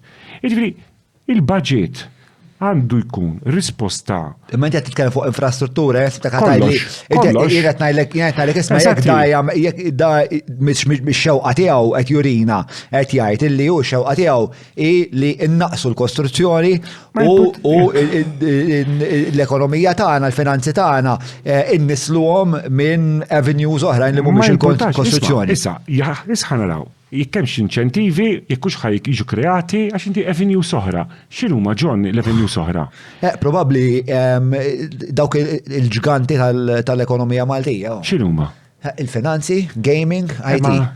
Issa taf li s-sena d-dieħla mhux tal-lek ħatalli ħajġi bil-kontra. Seħiex is-sena d-dieħla. Is-sena d-dieħla taxxa. Il-harmonization. Il-harmonization, il-global tax ta' 15%, illi għandek ħafna kumpaniji, ġifiri li għandhom turnover ta' 750 million euro, u naraw ikkux ħajibqaw Malta jew le. Ġifiri inti. Inti taħseb li l-unika inċentiv biex dawn nies jibqgħu Malta huwa l-fatt li bħalissa jħallsu 5%. Ara ħanajdek. Ma naħsibx jiena. Eżatti anke jien. Għax issa diġà qegħdin hawnhekk daw, fis-sens il-Madonna biex noqgħod naqla minn hawn mur Tenerif. Li ħajkollok min jitlaq u ħajkollok min jibqa'. Issa, u jien nemmen għax nemmen f'Malta, nemmen li Malta huwa pajjiż sabiħ u deċenti, illi kapaċi nżommuhom dal-kumpaniji, imma ma rridux nagħmluhom ħajthom komplikata. Per eżempju. Fil-fatt jiena meta nitkellem magħhom daw il-nies minn daw il-kumpaniji l-iktar li tinkwitom mhijiex l-fatt li ħadd tiġrid il-harmonization. X'inkwitom? L-iktar ħaġa li tinkwitom hija li huma biex jattiraw l-istaff hawnhekk kienu jużaw quality of life. Sewa. Meta kienu jiġu, ħalli ma nsemmix l-azzjendi x'huma. Kienu jgħidu li isma' aħna konna nattiraw in-nies hawnhekk għax hawnhekk hawn l-affarijiet li ħajbqgħu hawnhekk speċa ix-xemx u l-baħar u l-beaches u affarijiet u dak iż-żmien meta bdejna il-kirjiet ma kinux li kienu llum. L-infrastruttura kienet ma kienx eċċellenti imma iktar ma iktar marret lura. Mbagħad biex terġgħu taxxa alla speċjajtu fuq iż-żob ta' grey list u issa biex noħorġu naqal flus mill-pajjiż, bro, ħażel kbir. Jiena nitkellem magħhom ukoll, jiġifieri aħna ma' CEOs ta' ħafna gaming companies, financial companies, il-verità hija l-iktar li tinkwithom hija il-banek u ċertu regulation u kontrolli żejda. Huma ma jdejqux li jkunu kontrollati, ovvjament huma regolati, għandek il-Gaming Authority naħseb tagħmel biċċa xogħol tajba ħafna, imma meta jkollok over regulation u taqtalhom nifshom jaħdmu jew biex daħlu l-flus biex joħorġu. Ġifieri fil-verità naqblu li mhux fis-sens dawn mhux se jitilqu. Ġifieri jiena naħseb li Clyde il-probabilità hija. Jgħid il-isma' ħanġibu għax hu Clyde qal isma' ejja nġibu industrija oħra. Għandna bżonn nġibu industrija oħra jew ninvestu fli għandna fis-sens bħalissa l-informatika inti tissegwi xi jiġri fid-dinja tal-AI. Insegwi ħafna. Jekk ma jgħidux l-episodju ta' Dylan Sejken nfakarkom bħalissa fuq il-YouTube.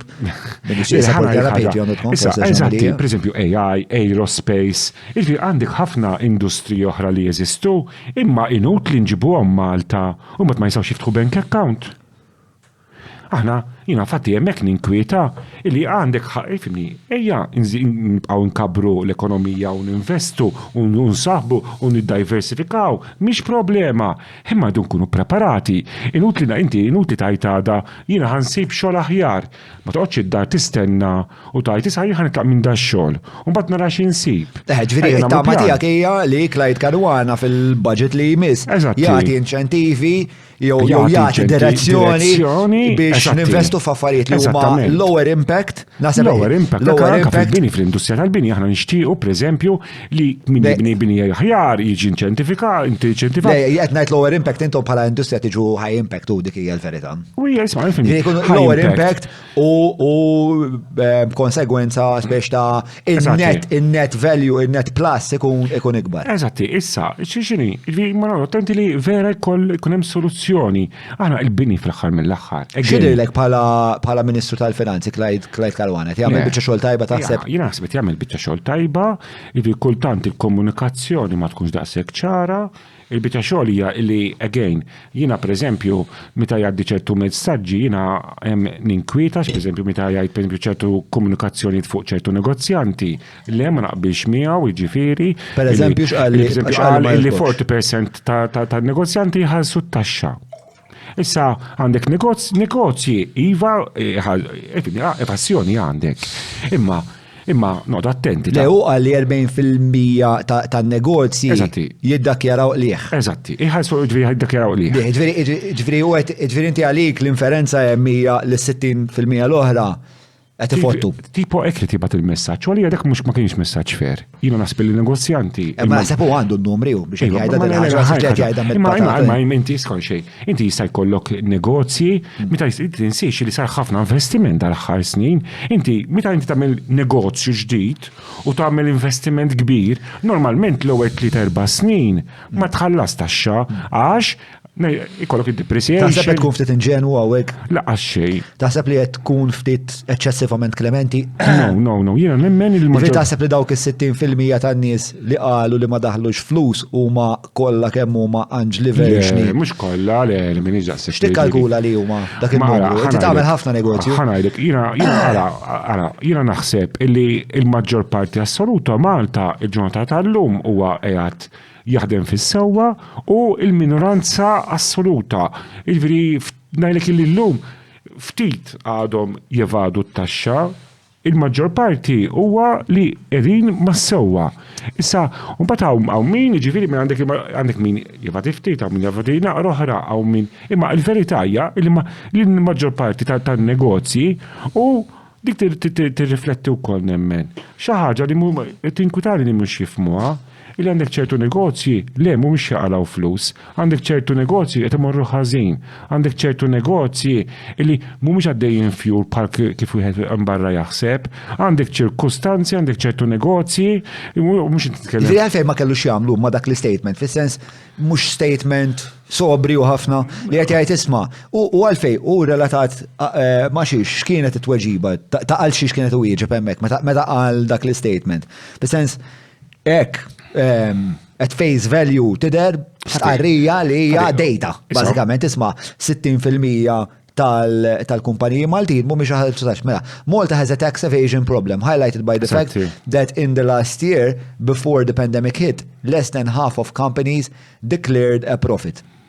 Ġifieri, is-suspett ta' Clyde hawnhekk huwa li uħud minn dawk is-60% qegħdin jikdbu u għal daqstant qegħdin jisirquna. F'dik is-sena kellna economic growth ta' 6% biex nagħtu kuntest x'kien jiġri fil-pajjiż. Inti l-economic growth tinsiex ma jiġix biss mill-profitti tal-kumpaniji, jiġi minn investiment. Issa tinsi li 2015, 16, 17, 18, 19 eżatti huma 5 snin. Sar investiment enormi fil-pajjiż minn negozjanti u inti meta tagħmel jekk inti qed tirranġa l-istudio u faqt 100,000 euro. Mela inti x'tagħmel fl-accounts? Taqbad 20,000 euro jisek titfaħħom spiża żejda, depreciation, jekk inti taqla 20,000, għall-gvern inti fil-verità baqlajt xejn, għax lajt 20,000 depreciation, 20,000 u leħ zero. Iġifieri, ma ntuġax hekk f'dettall, ma jiena nħobb nipprova nispjega id-dettall ukoll għax kultant sfortunatament id-diskussjoni. Ma isa Isir ħajla fil-wis. Isu dak li intuittivament il-bniedem fi triq u naħseb anka isu fid-dija tan-negozju ma kienx li f'60% tan-negozji Maltin ma kienux qed jagħmlu qlieħ. Hekk kienet. Kienet fuq il-karta, kienet fuq il-karta. Ma tagħmilx sens. Ma tagħmilx sens. Xi ħaġa li timmir speċa inti ovvjament qed tiddefendi n-negozjant. Eżatti, u qed jgħid isma' din hija statistika inkwetanti li aħjar naħarsu għalija għax jiena bħala Ministru tal-Finanzi li għandi xi naqa' polz fuq dak li għaddej fil-pajjiż, inħoss li dawn is-60% ma nasux li kollha tikunu ġenwini magħna. Li kollha ġenwini żgur li le, imma li dawk is-60% ħafna minnhom xorta jkunu taħallsu taxxi differenti ta'. Ikunu taħallsu VAT, ikunu taħallsu bolol, ikunu hekk jiġifieri noqgħdu attenti ta'. Jien ma tantx jiġifieri b'seba' jiena mbagħad nara statement mant il-Ministru kajt kraba ta' ġimgħatejn ġimgħatilu li qed jgħid li n-negozjant huwa dak li tiqajjem il-negozju Malta u tqajjem l-ekonomija. Ma taqbilx inti ma dal-istatement? Żgur naqbel ħafna. Imma ġifieri inti titgħod attent imma l-ewwel tibgħat ċertu messaġġi tajlu isma' inti qed tivadi. Inti qed tivadi, il-negozjant għandek 60% tan-negozjat qed jivadi. Ma mhux qed jgħid in-negozjanti kollha. Qed jgħid 60%. Mhux qed jgħid 60%, qed jgħid uħud minn dawk is-60%. Eżatti. Ma jiena nemmen li aħna in-negozjant. X'inhu ħażin x'tara li huwa inkongruenti bejn dawk iż-żewġ messaġġi. Messaġġi pożittivi. Imma jekk jaħseb li hemm l-evażjoni tat-taxxa mhux jgħidha jrid. Ispani, jiena jekk hemm evażjoni tat-taxxa, jrid għandu l-istrutturi, għandu il-VAT Department, għandek il-CFR, il-Commissioner for Revenue. Dawn strutturati, jisir investiment ġo fihom biex jiġu ċekkjati, imma m'għandekx għalfejn. Għalfejn taħseb li ħass il-bżonn li għajda dik il-ħaġa. Ma nafx għalfejn. Taħseb li huwa frustrat li forsi biex nikkwota massima li xbajna nismaw li l-istituzzjonijiet li qed isemmint mhumiex jaħdmu. Għalik, aħna pereżempju jiena nemmen li hemm mekkaniżmi fej fil-verità m'għandekx għalfejn ikollok ħafna komplikazzjonijiet. Li waħda komplikazzjoni biex tiġbor it-taxxa llum. Illi pereżempju jgħidu l-proprjetà. Il-proprjetà ġurnata llum hija l-iktar naħseb industrija. Sempliċi biex tħallas it-taxxa. Kemm taħseb li ssir evażjoni tat-taxxa fis-suq tal-proprjetà? Jiena naħseb kważi xejn. Viċini xej. Għax inti l-lum għasabillek ma tħallas taxxa fil-proprjetà.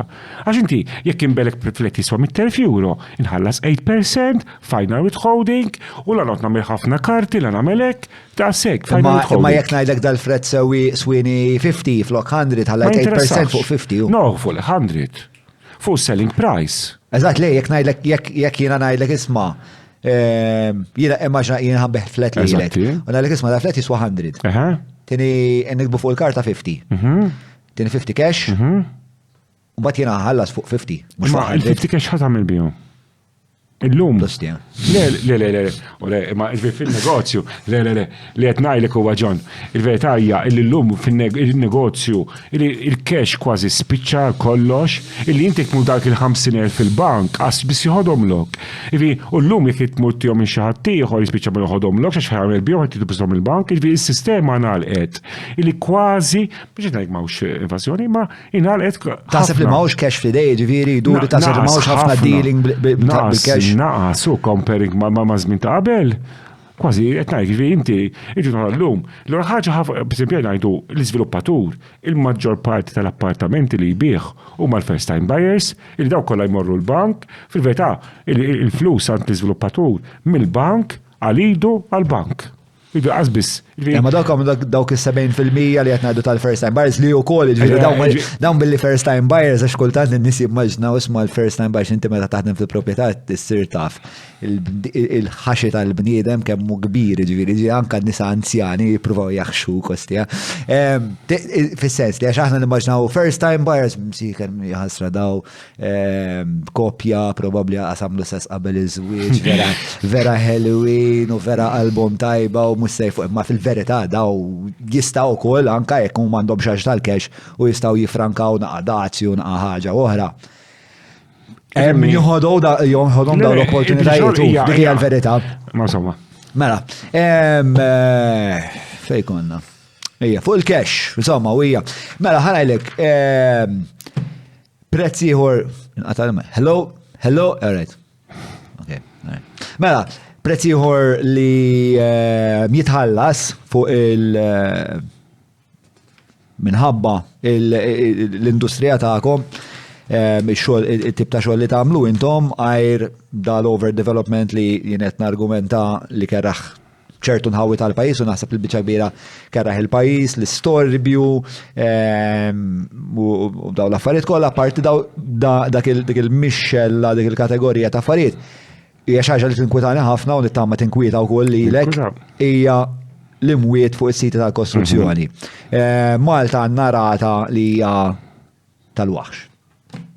Eżatti, infatti fl-2022 kienet sena kera l-industrija tagħna, ġifieri kien hemm ċertu accidents, dis-sena grazzja tal-la ġifieri naqsu ħafna kważi ġifieri ovvjament kull persuna tot, ġifieri mhix ġodda ta' statistika, ma dis-sena ta' ċwod, ġifieri u grazzja li naqsu assolutament. Kemm kellna mwiet s'issa dis-sena? Kas wieħed nafsewwa. Kas wieħed, u s-sena l-oħra kienet 8. U sena ta' qabel kienu 9? Kienu 9. Is-sena l-oħra minn hija d-sena. Le, sena l-oħra 8, ta' qabel 9. 9? X'imkien għandi dokument faslitu l-signorina temmekka. Qed fitxa? Mela, x'kont se tgħid? Issa, ġifieri waħda mill-affarijiet hija l-health and safety fuq ix-xogħlijiet. Ġifieri, again, il-liċenzji tal-kontratturi marbuta ħafna mal-health and safety. Ġifieri aħna bekk li dejjem insistejna li tidħol il-liċenzja tal-kontratturi. Again, waħda mill-affarijiet li qegħdin nippruvaw nagħmlu huwa illi meta inti ġib il-liċenzja ta' kontrattur, meta tiġi biex iġġeddida is-sena d-dieħla, illi titturi ċertifikat illi l-ħaddima tiegħek tajthom training kollha tal-health and safety.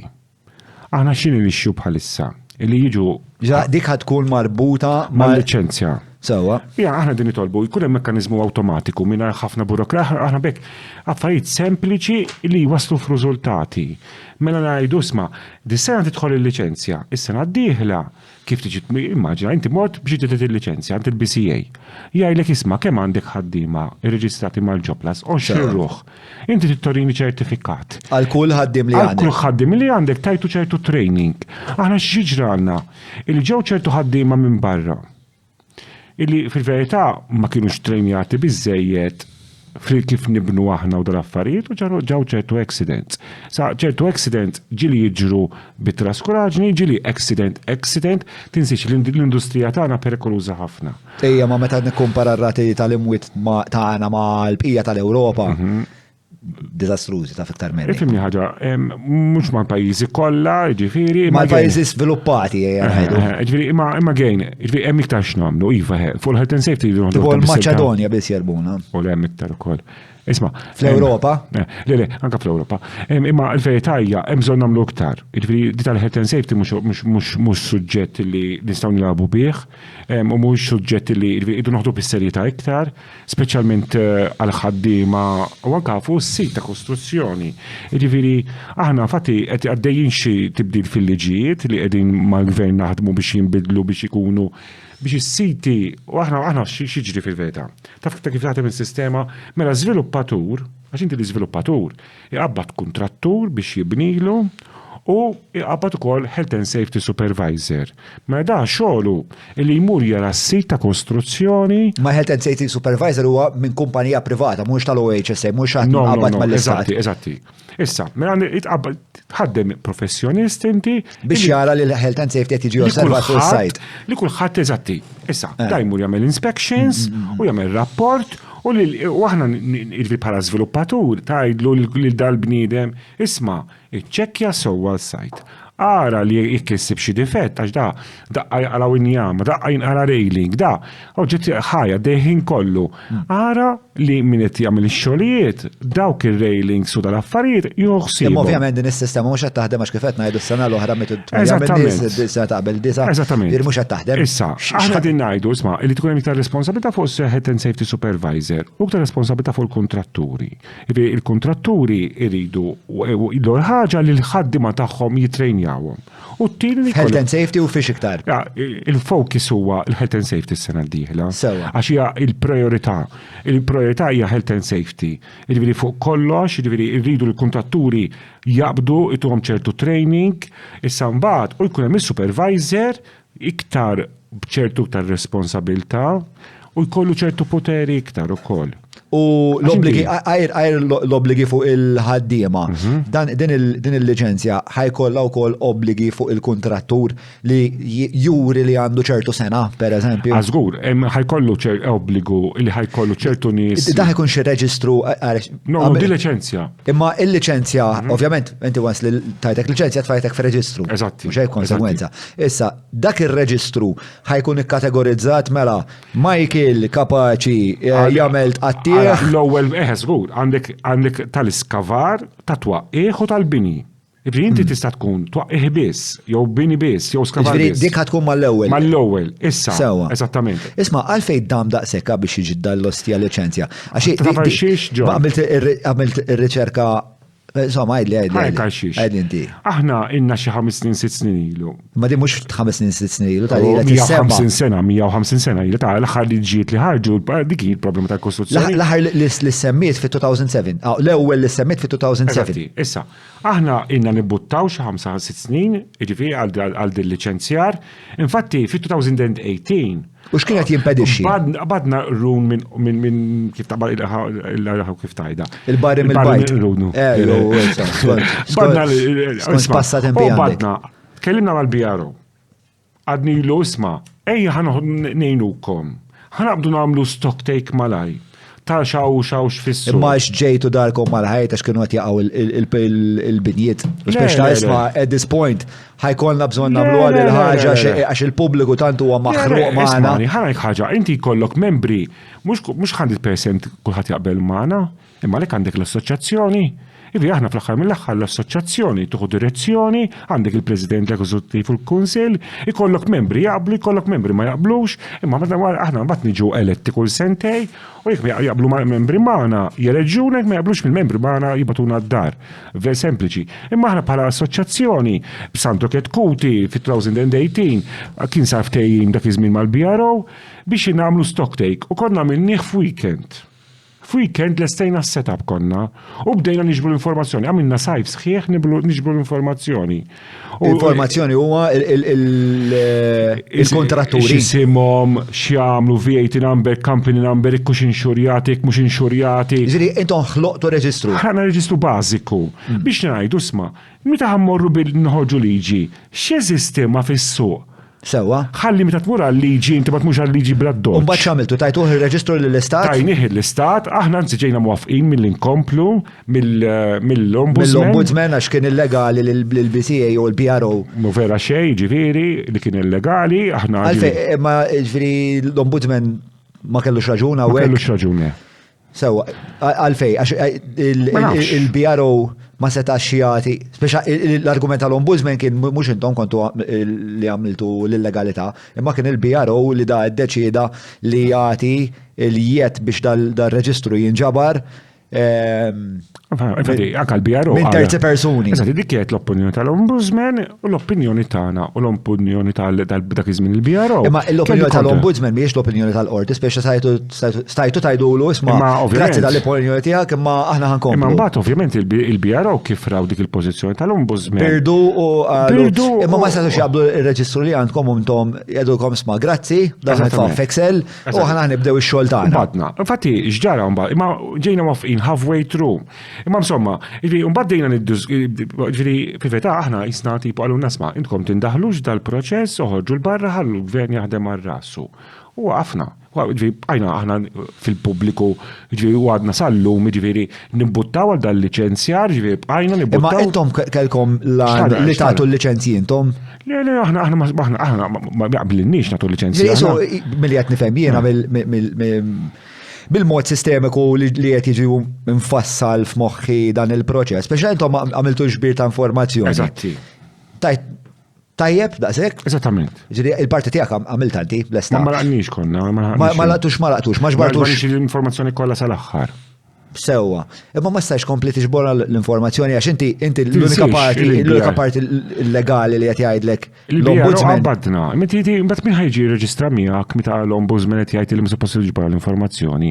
Inti aħna tinsiex aħna mela il-BRO għalt nisma'. Inti mhux qed tiġbor reġistru, inti qed tiġbor database. Ma min jeddu bniedem ma jabgħatx jiġi jtik l-informazzjoni. Inti kienet tik l-informazzjoni għax f'moħħu kien obbligat li jagħmilha. Eżattament. Imma inti bħala l-MDA ma tistax tgħidux ma inti tibqa' membru miegħi. Okej, tajjeb, mela inti fuq il-reġistru jekk membru tagħna tinsiex. Illi inti m'għandek aħna maħniex 100% il-kuntaturi kollha. Allura x'kien l-inċentiv biex daw in-nies li daħlu fir-reġistru tagħkom jitlu? Għax dak iż-żmien kienu jaħsbu li. Aħna isma' sarftejn bej il-BRO u l-MDA. Il ħajsir dan reġistru, allura kull ħaġġi jitina l-informazzjoni. Mela, għadu kif tella li artiklu Julian, Regulator and Construction Lobbies Contractors Registry is illegal, l-Ombudsman qed jgħid. Ombudsman decries BRO's involvement in MDA initiative and refers case to the Prime Minister. Tista' tina naqra l-ofol ta' għalfejn qed jingħadu dawn l-affarijiet. Ma nistax nifhmu għax aħna għamilniha biex fil-verità nagħmlu ġiet biex il-poplu hemm barra ibati inqas ma minnija għall-ebda skop u jista' ġejna msawtin. Dik il-verità? Inti issa li narawha 6 snin ilu, prova llum stess qas tifhimha. Aħseb għadha kien kemm ma fehmniex aħna. Jiena li ma nifhimx fuq dan ir-reġistru misterjuż, jiġifieri vera. Issa jiena wieħed li perswas tal hemm xebban kompetenza kif l-istat ġesti l-assi tagħna.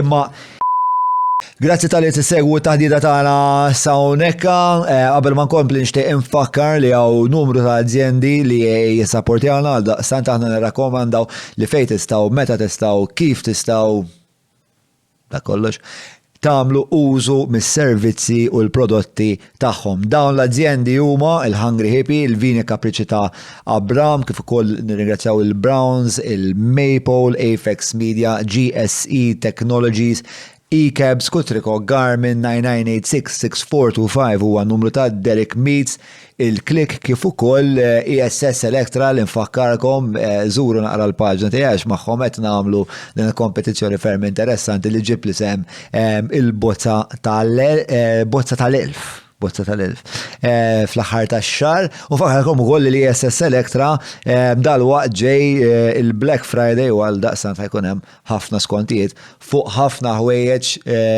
vera sbieħ. Jien armajt 3/4 mid-dar għandhom.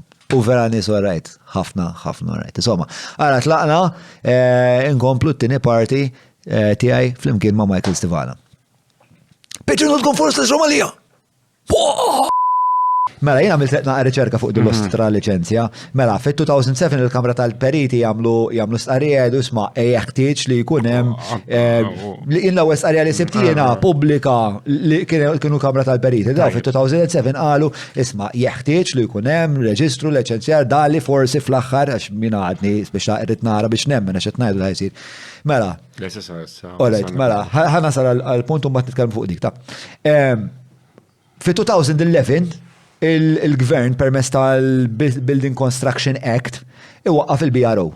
Sewa, il-BRO parti mir-rimet tagħha fit-2011 kien li joħloq dan ir-reġistru. 12 sena wara għadna bla fucking reġistru. Għandek raġunu. Imma li huwa speċjali li tinsaqsik, Mike, li inti taħdem mill-qrib ma' daw in-nies li inti fl-industrija ma' daw in-nies għax ma ridux jew għax huma talment inkompetenti li ma jaslux biex jagħmlu reġistru. Le, biex xogħolija l-ħaġa, mela jien ngħidu sar fil-2011. Għax dan nuqqas ta' reġistru qed iwassal għal dawn l-imwiet. Jien ngħidu awtorità. Naqblu. Mhux bil-fors imma. Mhux bil-fors. Jekk ta' serjetà ta' fuq. Mhux ovvja, mhux innuqqas ta' serjetà. L-ebda regola. Dan huwa punt fundamentali. John, l-ebda regola, l-ebda liġi, ħadd assigura li 100% mhux ħajkollok. Mhux qed ngħidlek li f'daw 11 sena mietu f'daw 11 sena, 12 sena, mietu 44 ruħ. Eżatti. Perswas li tal-inqas wieħed minnhom Li kieku kien hemm ir-reġistru telqas wieħed minnu u għad nkun Klementi u ħanin. Ma kienx imut. Jiġifieri din l-inkompetenza tal-inqas għatlet persuna. Jiena smani da diskors għattu anke qudiem l-inkjesta ta' Ġan Sofija. Illi affarijiet ikun siru aħjar. Ġifieri naqblu. Naqblu. Le, jiena fatti ma tafx inti tifhem. Illi fil-verità il-BRO 2011 meta sar daw ingħataw ftit flus. Issa immaġina inti tmexxi l-BRO. U għandek ftit flus xi tqassam għaddawlek ftit flus il-gvern biex tinvesti f'dat dipartiment il-ġdid. Inti bat tiddeċidi x'ħat tagħmel. X'inhu l-prijorità dak il-ħin? Li jkollok l-iskrivaniji, tixtri l-computers, u tibda tħaddem il-pagi, allura inti bat u il-bita xogħol hija li l-BRO suppost da dipartiment il-BCA inna 20 ta' snin. Taf kemm kiber il-dipartiment tal-BRO fl-aħħar 11 sena, 12 sena? Li u żgura saret qabża kbira tal-aħħar ta' fil-BCA, jiġifieri. Għaxu, beba, ħan orjentawna għandis f'din il-konverzazzjoni sewa. Mela, il-BCA li kienet il-Building Construction Act sa waqfet fil-2011 il-BRO li kien il-Building Regulations Office.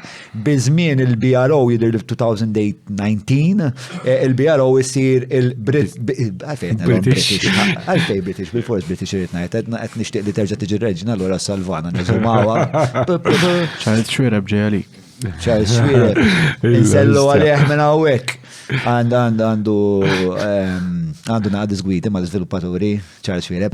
Mela, fil-2019 il-BRO tittransmuta ruħa u tibda sir il-BCA li hija il-Building Construction Agency li xogħla kien li minn hemmhekk issir il-Building Construction Authority. Sawa, issa, f'dan inti qed tajt illi ir-raġuni li li tajt li fit 12 sena ma toħroġ fil-reġistru, bro. Anke jekk inqabad aħbeġ jienu żewġ lavranti ta' noħorġu bieħda. It's not excusable. Iva, again, qatt ma kien sar, l-MDA ħadna l-inizjattiva, ħan sa' nagħdu ma nagħmlu xejn. Ma irrispondi li di għalfejn ma sarx. Ma nistax nifhem. U għex ma tifhimx men, tgħidlix ma tifhimx, inti tafhom il-dan nies għalfejn ma sarx. Iva, isma' għax m'għandhomx ċertu riżorsi. Inti għandek raġun. Illi fil-verità, inti biex jagħmlu liġi l-gvern. Kieku rreġistraw persuna kuljum fit-12 sena, kieku għandna il-reġistru tal-kontratturi tal-Angola, tal-Rwanda, tal-Kibbutz. Kibbutz, ma kellhom. Ma tifhimni, tinsix kellhom affarijiet oħra x'jagħmlu ta' ividaw. Ismani, inti l-aħħar darba għandek il-ħaddiema tal-gvern nofstanari fis-sajf. Għandek ġifieri ovvjament id-dipartimenti mhumiex effiċjenti daqs il-privat ta' John, il-dipartiment tal-gvern. Aħna nsibu diffiċli wkoll meta mmorru ninnegozjaw u nitkellmu mal-gvern u nitkellmu ngħidu isma' di taħseb issir fi żmien 3 xhur, jgħidlek 3 xhur jew sena. Kif għajdu għalfejn, msa xeku jissir fi żmien 3 xhur, għaxek, għax inti l-gvern tinżix li huwa burokratiku. Dan huwa r-riżultat ta' korruzzjoni, tal-korruzzjoni. Isma' John, anka tal-klientelizmu tal-korruzzjoni ta' sistema li ma taħdimx. Iċ-ċivil huwa monstru ta' biex jaħdem. Ikraħ ħafna wkoll. Issa, il-biċa xogħol li inti biex meta immaġina minn mindu tibda diskussjoni. Imma 12 sena mhijiex burokrazija, ma tgħidix li hija burokrazija 12 sena. Hija le isma', il-biċa xogħol hija. They either didn't care. Jew kellhom il-pressjoni biex dar reġistru ma jsirx. Aħna żgur li qatt ma minna pressjoni biex ma jsirx. Għax din kemm il-darba li weħlu fina ċertu NGO sem barra u jippruvaw idawruha illi aħna ma ridniex, jien anzi kemm ili President. Qatt ma milt pressjoni biex ma jsirx dar reġistru. Anzi, jiena fatt jekk tara fil-medja. Jekk nitkellem fuq liċenzji, jiena fuq il-medja bħalissa xi għaddejja waħda mill-ikbar kwistjoni li għandi mal-gvern, nixtieq li l-liċenzja tal-kuntatturi jisir iktar bis-serjetà. Issa, jiġifieri itnajlek jiena John, mhux talli ma nixtiequx isiru, talli qed ngħidlek jiġifieri dal-aħħar xhur mal-Ministru Stefan Zinzo Zoppardi li ngħid ukoll fl-istess ħin għamel biċċa xogħol tajba, jiġifieri ħdej jiġifieri għall komplikazzjoni li għaddu minnu iċ-ċivil, għamel biċċa xogħol tajba. Iddiskutejnija, rajna l-public consultations, intervejna, kellna wkoll argumenti interni, jiġifieri anke bejn il-membri tagħna. Inti tinsiex illi jista' jkollok lobbying mhux mill-assoċjazzjoni, jista' jkollok kontratturi u żviluppaturi individwali jmorru mal-gvern, jitkellmu mal-gvern, jiġifieri aħna fatta l-gvern bekk ngħidulu kemm jista' jkun sur gvern. Tkellem mal-assoċjazzjoni, toqgħodx titkellem fuq policies ma' individwi għax inti l-individwu jara l-biċċa tiegħu. U bħala assoċjazzjoni. X'konflitt hemm? Ċivili. X'konflitt hemm għax inti qed li jiena nkellem il-Zrin Zone ngħidlu XYZ. Eżatti. Imma mbagħad hemm nies li huma indipendenti jew ma membri imma ma xed jaqblu miegħi. Eżatti. U jmorru minn wara jagħmlu Jiġri bħalissa m'hemmx bil fl-MDA fuq dan ir-reġistru? Ara, fuq il-liċenzja tal-kuntatturi, saftit tal-ġimatilu, kien hemm bil imma xiġara, mela ħarġet public consultation. Kellek il-bennejja żgħar ma ridux il-liċenzja. Ma il-bennejja mhux diġà liċenzjati. Le, għataw tinsiex tal-kontratturi qed nitkellmu. Dan se jekk inti bennej, tissir kontratturi, jekk inti qiegħed tlieta min-nies, ma inti bennej u bitnej min-nies miegħek tista' tapplika liċenzja kontrattur. Qed tifhimni? Mela inti kinti bennej u tħaddem tnejn min-nies u ħadd mut waqqa binja għandek bżonn liċenzja ta' kontrattur għax issa sirt kontrattur għax kif kabbart il-business. Le, u mhux kabbart il-business biss, inti bennejt tfisser li għandek is-sena ta' kapaċità tax-xogħol. Li issa sirt kontrattur, titur li għandek VAT number, li għandek tħallas it-taxxa, li għandek ċertu kwalifiki, saret iktar tqila. Mek xkellek iż-żgħar ma rridu xejn, kważi. U l-kbar ridu aktar ibsa ħafna l-liċenzja. Imma aħna. Ġifieri hemm qasma fil-ħsieb. Da żgur kien hemm qasma kbira. Kien hemm jew għatem. Le, jiena bħala President intqajt diversi drabi maż-żgħar, diversi drabi mal-kbar u ikkonvinċejt il-membri tagħna li għadnilhom isma' ejja mmorru għal di triq kif jixtieq imur il-gvern. Ħalli nibdew l-ewwel pass. Għax jekk nibdew ngħidu jekk il-gvern jisma' miż-żgħar u ma jagħmel xejn, problema għal kulħadd. U jekk jisma' minnkom mill-kbar biss, ħatkun problema x'ħajwafqu lil kulħadd. Aħna nemmnu li iż-żgħar. U l-ewwel pass huwa? Huwa l-ewwel pass kif ħadem il-gvern. Aħna li jien biex naqbel magħhom bħala MDA ma naqblu mal-gvern huwa li neħħa l-obbligu mid-draft public consultation għal-liġi neħħa l-obbligu tal-insurance li tipproteġi lil ġirien u lil ħaddiema. U hemmhekk kellna xejn disgwit qawwi. Għax jiena nemmen li l-ebda kontrattur ma jista' jaħdem mingħajr ma jkollu insurance li jipproteġi lil ġirien jew li dak il-ħaseb min ħallas l-insurance. Bħalissa l-iżviluppatur ħallas l-insurance. Meta jkun hemm sit għaddej, l-insurance min ħallasa? Le, bħalissa ara, l-iżviluppatur iħallas insurance li jkkaverja l-proġett. Sewwa. Jekk ikun mhux indemnity? L-indemnity issa da xejn teknika ħafna, biċċa xogħol hija li meta żviluppatur jħallas l-insurance taf ikun hemm instanzi fejn il-kontrattur ma jkunx kavert u jispiċċa min ibati jew il-ħaddiem tal-kontrattur jew il-ġirien. Allura, infatti tkellimna mad-diskussjoni taf x'kienet ir-raġuni inti taf fejn ma kienxu. Għax li l-Assoċjazzjoni tal-Insurance qalu li hawn ċertu kontratturi li maħniex lesti ninxurjawhom. U għatlu għal xiex. Ma mhux dak is-suq. Għatlu għal xiex mitkomx. Għallax mhumiex serji biżejjed. Għatlu allura jekk jien nemmen il-kontrattur li mhux serju biżejjed biex iġib insurance, mhux serju biżejjed biex iġib il-liċenzja. Naħseb hija tweġiba tajba jiena. Sempliċi hu. Infatti jiena. U mbażġara. Jiena mbażġara ma. Jiġifieri issa speċa din kwetanti. Eżatti. Din kwetanti ħafna, ġifieri issa ħajkolna liġi fejn. Ara, id-diskussjonijiet. Imma il-liġi, mela l-abbozz, issa morna minn abbozz għal-liġi li qed tgħid li. Ġifieri l-liġi qed tgħid li il-kontrattur mhuwiex obbligat li jkollu insurance. Eżattament. U l-gvern taf x'għamel. Allora xejn ġifieri xorta ġifieri il-ħaddiema u l-ġirien ħajbqgħu esposti. U qal il-liġi tgħid illi meta jmur jaħdem fuq is-sajt għandu obbligu li jinxurja ruħu. Il-kontrattur. Il-kontrattur. Issa, jiena għalfejn nixtieq illi at licensing stage. Issa jekk ma jġibx insurance se jagħmel.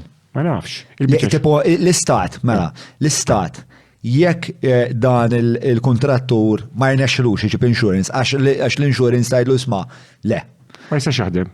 Il-liġi tajt li ma jistax Ma jistax jaħdem. Il-liġi kif qiegħda kif saret ma jistax jaħdem. Issa jekk id-daj jiddeċiedi imma jiena la bibi ħammur naħdem. Hemmhekk l-inkwiet. Il-reperkussjoni x'inhi? Li jisa jkollu inċident u l-ġirien u l-ħaddim. Le, ma l-istat x'ħajamel? Jek jabdu jwafqu ovvja. Sewa. Imma Ma kif ħajwaqfu? Għalhekk qed ngħid, jien din mhux il-bilti, il-ikbar disgwit li għandi mal-gvern, isma' le tox tmur għattiġ tipprova tfittxu u tiċċekkjaru l-affarijiet on site qabel ma da jitlaqa x-xogħol fil-ħodu tkun inxurjat. Qabel ma tgħidlu isma' inti tista' taħdem. Issa tolejt. Le, għadna. Jekk il-liġi għaddiet. Li aħna għadin nibqaw nargumentaw illi għandha ssir emenda illum qabel għada. Infatti, aħna tkellimna kemm mal-gvern, kemm mal-oppożizzjoni u għadnilhom ċarutont issa. Isma', jekk inqala xi ħaġa, aħna le tiġux tajdu lilna s-sektar. Kom it-nejn, il-torta kom it-nejn, kemm gvern u oppożizzjoni. Ġifieri din hija problema li l-gvern biex jisu jaqdil Alla u l-xitan id-deċieda li isma ma rridux niksruha mal-MDA, il-poplu ovvjament maħruq malla spiex ta' daw l-imwiet partikolarment bħabba l-mewta ta' Jean Paul Sofija. Aħna bil-kontra. Le, ma il-gvern qed jgħidilkom isma' ħana biċċa lilkom, biċċa lill-poplu, biċċa lil dawn ukoll. Le. Kull ma tiġri huwa li l-Assoċjazzjoni tal-Insurjances għalulu maħniex lesti li ninxurjaw lill-kontratturi at licensing stage. U l-gvern aħna tinsiex li jorjinna il-liċenzja l-Ministru 24 sija qabel ma approvaħħa.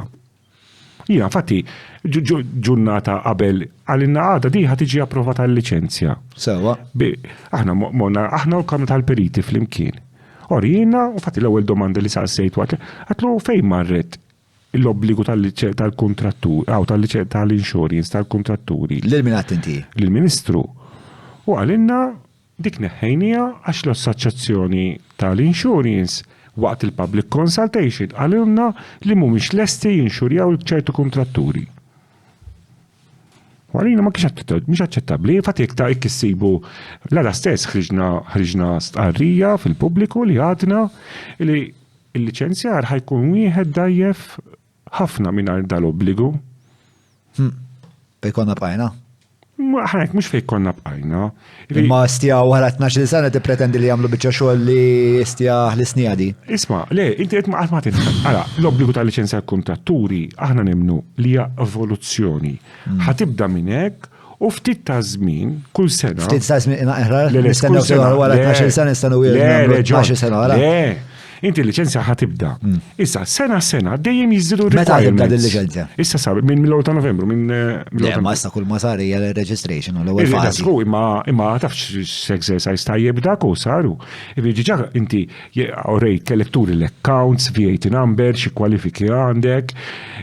Mhux turi l-accounts, ma neżaġerawx. Trid tgħidilhom li m'intix fallut. Eżatti. Trid tgħidilhom tagħmel dikjarazzjoni tajt isma'. Le, tmur għandek accounting John. Le ħale, u jagħmellek jiena approvajta mill-ta' ċempilt. Hija ferm iktar sempliċi milli turihom l-accounts. Ifhem, hija parti mir registration process. Sewa, għalli kemm tibatilna €100, din il-formula imlija. U kienet ferm sempliċi, speċa jimdejt najdlu, ma jisma jert niprofa li naħdem, le, memx għalfej, kem tajdilna li mentix bankrupt, all right. Le, ma mux daqsik ġonta, mux vera. X'mux vera, najli ċempilt jena. ċempilt il-BCA. Le, aħna mlejnija. U kien hemm ċertu dokumenti, per esempio, allora għamilna per esempio dikjarazzjoni mill-accountant intern, għamilna li ikunu għaddu auditor. Ġifri kien hemm jiddependi wkoll il-qis tal-kumpaniji. Ġifri, le, jiena naħseb li dan Jista' jkun forsi tajthom x'nifhem li jiena kumpanija, eżatt. Però ma deritx, ġifieri ma kienx xi isma' tapplika. Hija l-ewwel fażi, u għafir li għaxet tekun ma wara 12 sena nistenna fil-sens ma konx nistenna il-milja ta' ħajti tkun din il-licenzja. Pero meta nisma li ilna 12 sena f'industrija fej qed ikollna ħafna mwiet fej riċentament mit-tifel u ilna nkaxkru saqajna fuq dawn l-affarijiet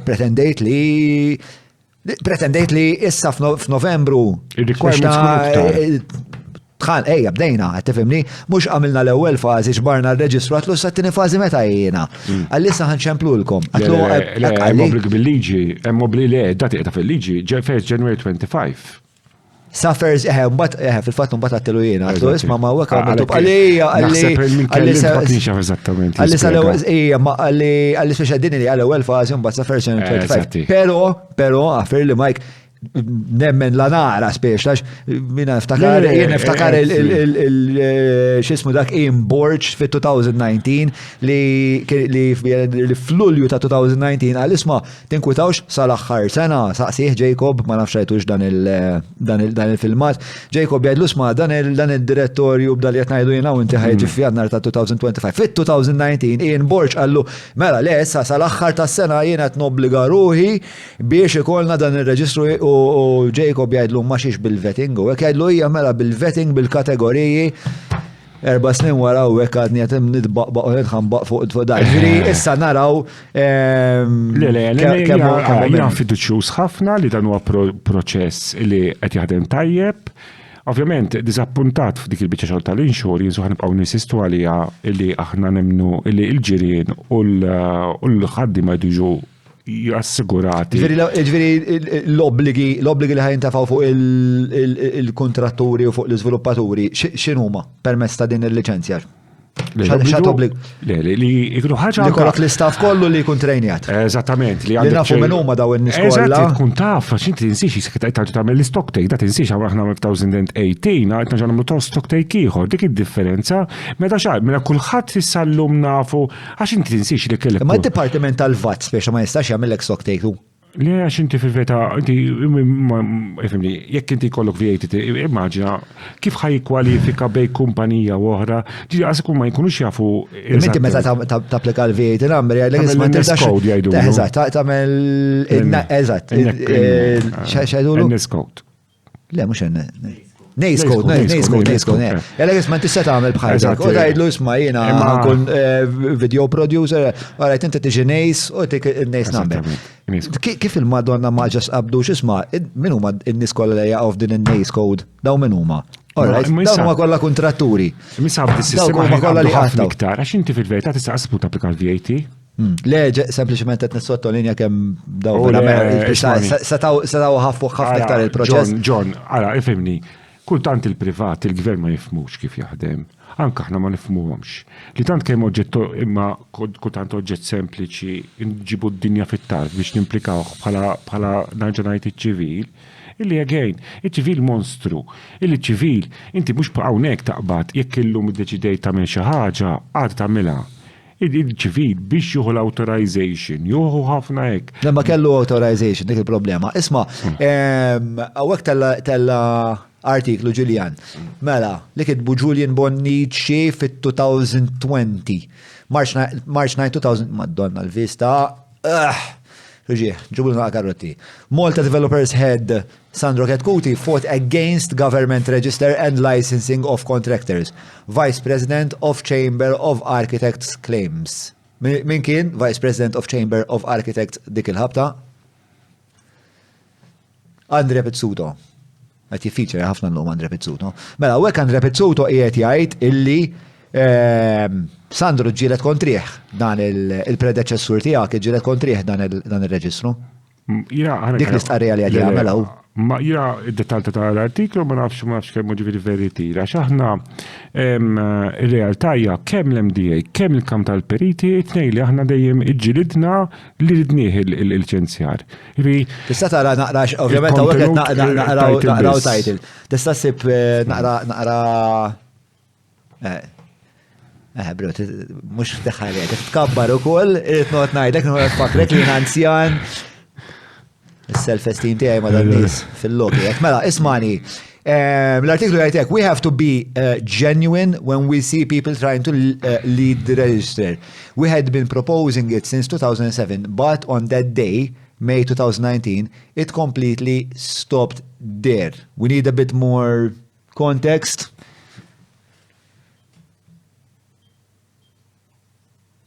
Ma Matthew tkanta jew ċaġek sa kemm isejma jew.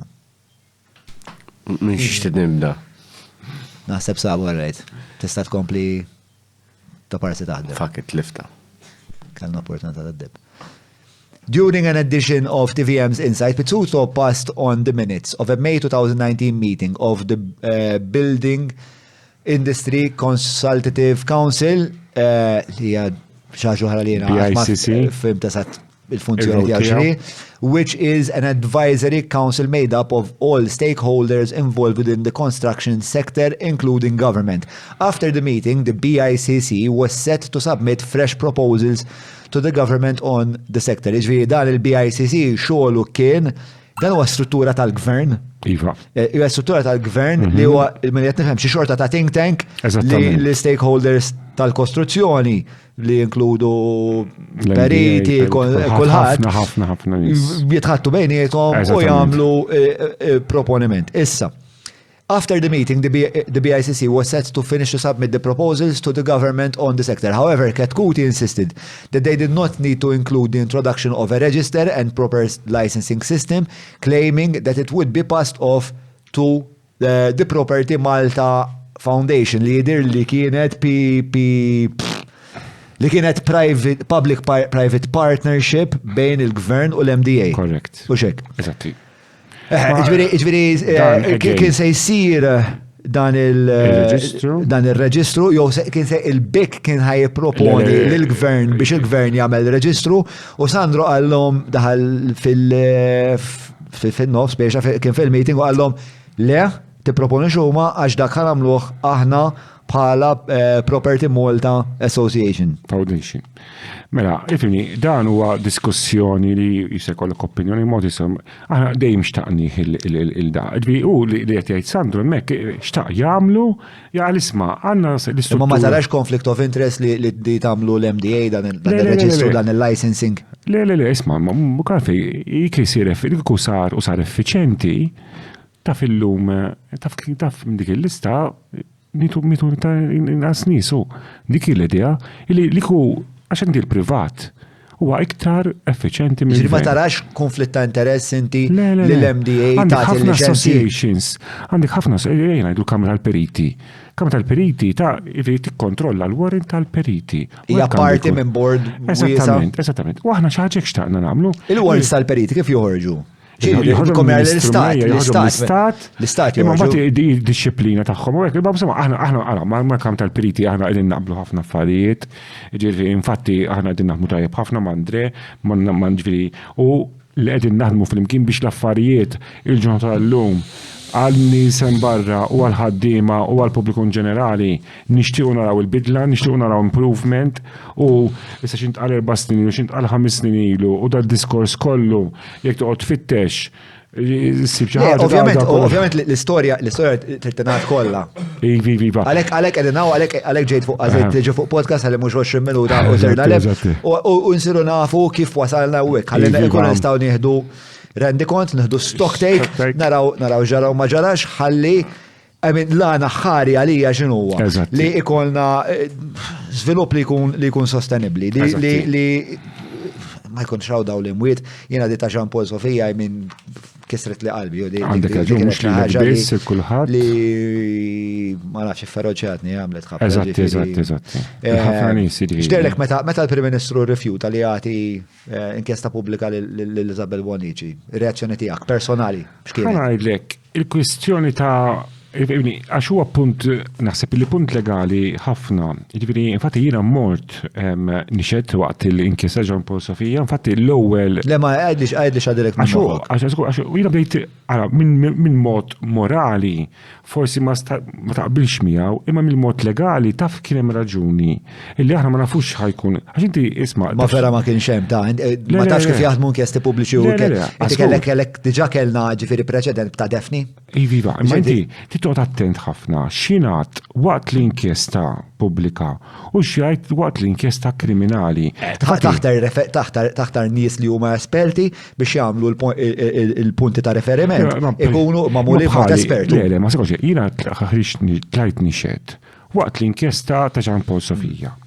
Għad b'700 illi ma ngħid xi ħaġa illi jista' igerfex l-inkjesta u l-kas kriminali u ċivili ta' Jean Paul Sofija l-kas innifsu. Ma dak mhux inti toqgħod 700 irti joqgħod 700 min qed imexxi l-inkjesta u min qed jinterrogak. Imma titol attenti li, isma, infatti jiena ridna għattilhom nagħmilha ċaraw tonda illi jiena minnajt nirreferi għall-ebda każ għal xej għall-każ ta' Jean Paul Sofija. Għax inti immaġina li kellek aħna tinsix kellna każi fil-passat fej pereżempju l-Prim Ministru jew Ministru jitkellem fuq każ li meta għaddej il-każ kriminali jirreferu għal dak il-diskors tal-Prim Ministru u iwaqqaw li fil-kawża kriminali minħabba ċertu jisun tħil jew influenza tal-Prim Ministru fuq il-każ. Imma istra bil-fors kollox jew nejja jew maħruqa f'dan il-pajjiż. M'għandniex qatt ta' esperti li nistgħu ngħidulhom isma' għandna bżonn inkjesta pubblika. Għax bħalissa kif sejrin l-affarijiet dawn l-aħħar 12 sena mitu 44 ruħ li ma kellhomx għalfejn imutu. Nistgħu nagħmlu naqra riċerka ta' naqra investigazzjoni ta' x'qed jiġri f'din l-industrija. Hemm għalfej, m'hemmx ġifieri m'hemmx biex black or white. Taf kif?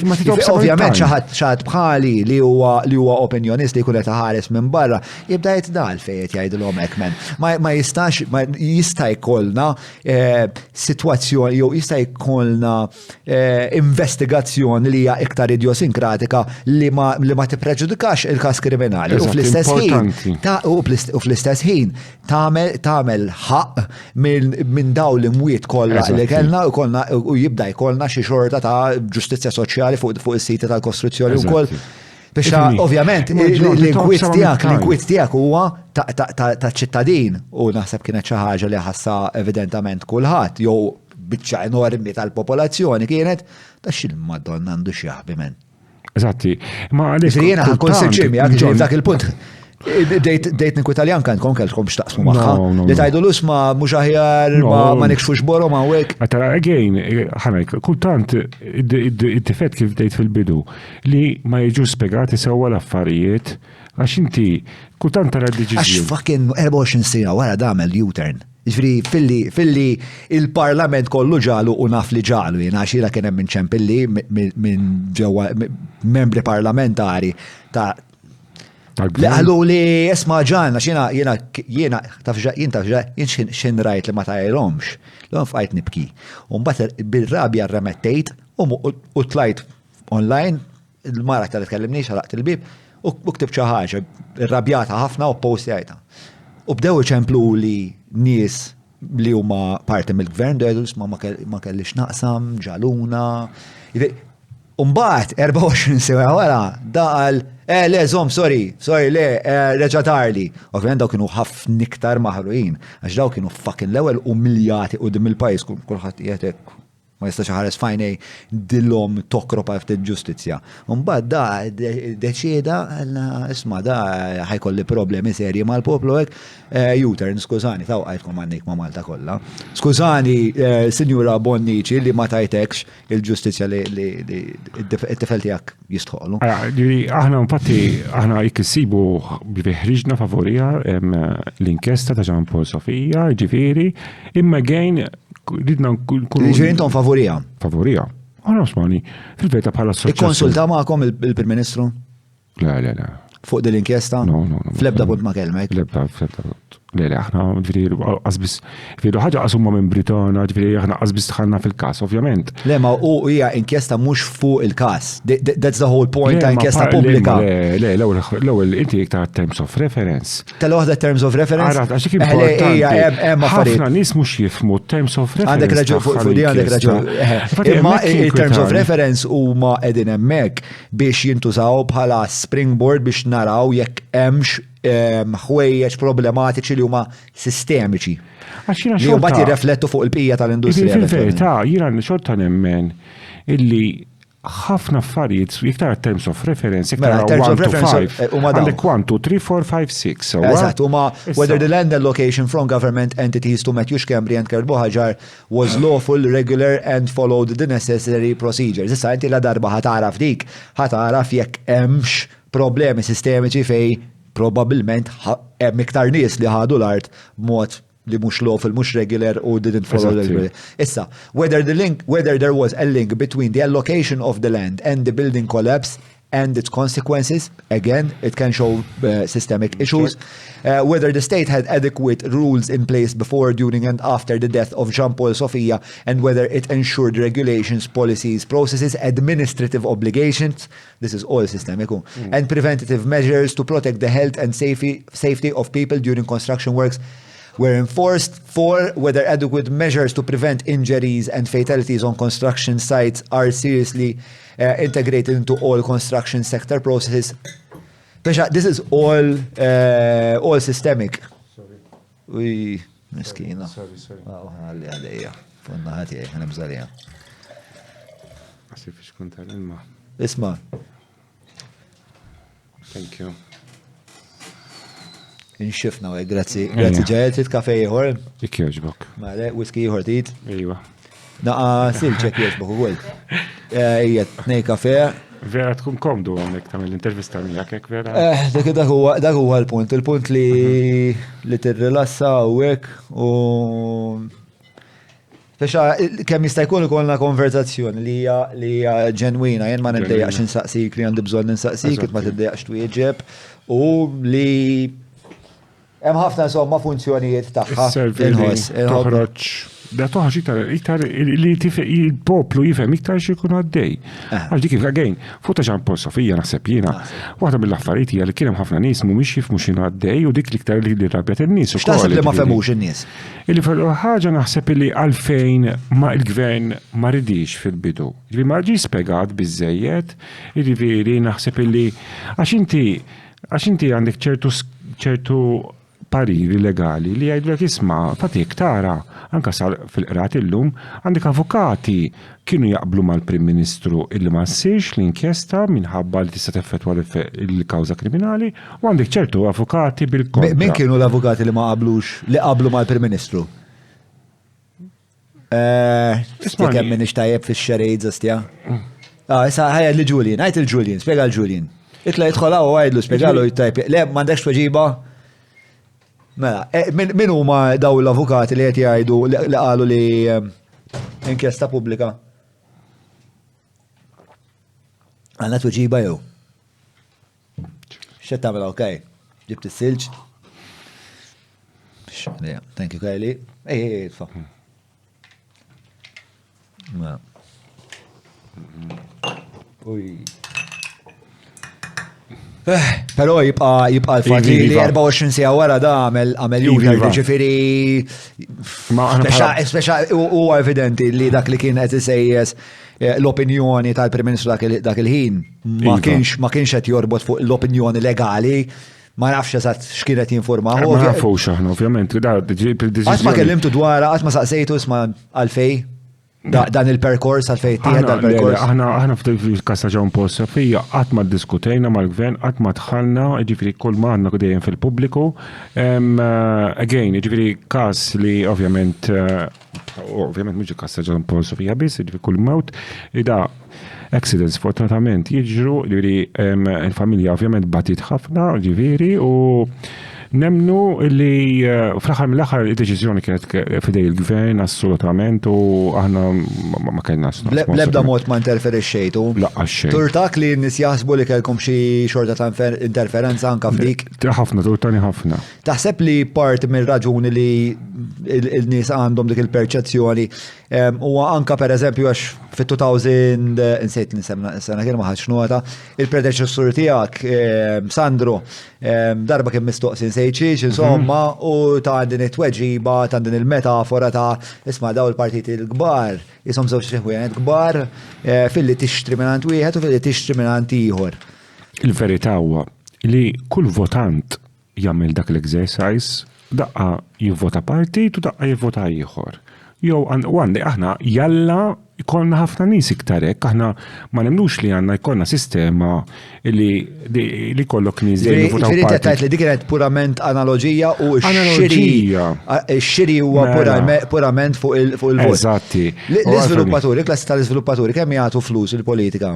jagħtu ħafna. Ġiela ħadtu rendi kont? Għat maħadna rendi kont, għax inti ħaġa huwa każ individwalment, jiġifieri dawn mhux bħala assoċjazzjoni, da tinsix kull żviluppatur jagħti l-kontribuzzjoni tiegħu lil partiti t-tnejn li huma jew tlieta, ġifieri anke kollox, dik deċiżjoni ta' Ġieli tajtu flus il-tielet partit intom? Ma nafx, ġifieri ma Intom ġieli tajtu bħala Stivala, ġieli tajtu t-tielet partit. Le, ma tajniex. Dejjem iż-żewġ partiti. Fimni ħaġa, aħna l-biċċa xogħol hija li nikkontribwixxi, inti tinsix li bħala żviluppaturi nagħtu każini tal-banda, każini kulħadd jiġifieri ġej, jiġifieri aħna fil-verità aħna qed nitolbu jiġifieri l-MDA tagħti flus bħala MDA lill-partiti le. Qasbis għandha biex flus. Le, biex dik tkun kjarifikata. L-MDA qatt ma tagħti flus il-gvern jiġifieri għax-xejn. Ġieli provajtu tagħmlu stock take ta' kemm jingħataw flus mill. Aħna ma nagħmlux ma aħna l-interess tagħna bħala assoċjazzjoni huwa wieħed illi nemnu li għandu jidħol il-government party financing li għandu jieqaf da li U dak kan naslu għalih, però nixtieq nesplora naqra l-istorja ta' hawnhekk. Mela, pereżempju meta kelli il-Gonzi hawnhekk u saqsejtu isma' għatlu inti taħseb li tlift l-elezzjoni ta' 2013 meta tlift l-appoġġ tal-iżviluppaturi għalli possibilment hija kienet parti mit-telfa. Dak hija, infatti niftakar nisimgħu jgħid li Gonzi qal li l-industrija tal-bini u l-iżviluppaturi telfuh l-elezzjoni tal-2013. Ovvjament jiena naħseb li kien hemm influenza ovvjament għax inti għandek u mhux l-iżviluppatur biss kellek in-negozjanti in ġenerali wkoll jiġifieri. Ma fuq l-iżviluppaturi.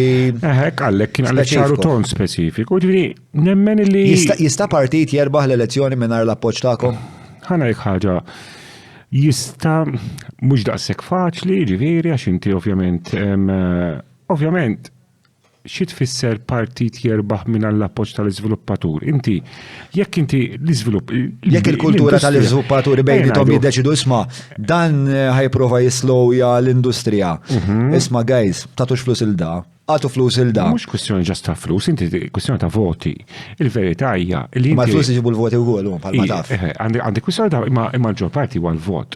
Illi fil-verità l-industrija tagħna tħaddem ħafna nies direttament u indirettament, għandek ħafna familji, jiġifieri tinsix li again 82% tal-poplu Malti huwa homeowner. Ma jemmux fuq il-homeowners, fuq il-businessman. Fuq il-businessman. Inti il-negozjant, l-iżviluppatur, bħaw kull negozju ieħor tal-lukandir, il-fabbrika, da jekk inti għandek fabbrika u tinduna il-gvern il-prodott tiegħek ħajoqtlu. Taħseb inti li ħaddiema tagħtik il-fabbrika ħajvutaw lek?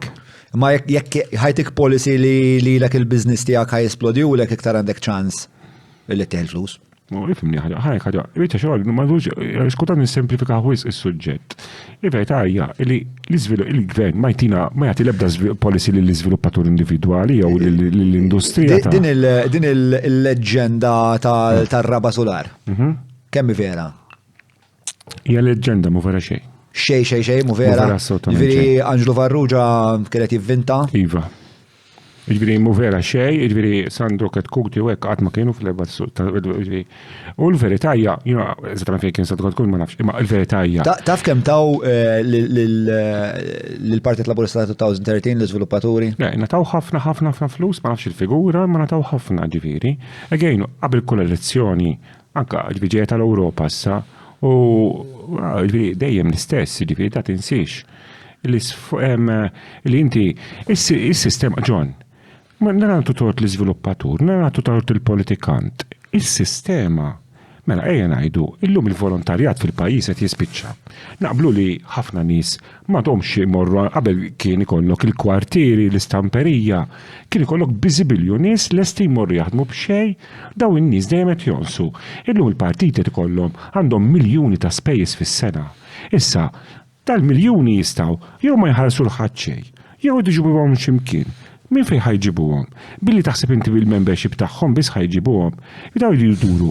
Jiġri aħna nemnu illi għandhom il-negozju ta' ġifieri għandhom il-negozju tagħhom. U jitilfu flus minn negozju. U għandhom il-pajjiż tajjeb. Għalhekk jiġifieri fil-verità, għalhekk inti il-verità hija Jien nemmen li m'għandux kollhom negozju tagħhom li partiti jikkonċentraw fuq politika, jis ikollhomx program ta' television station jew le.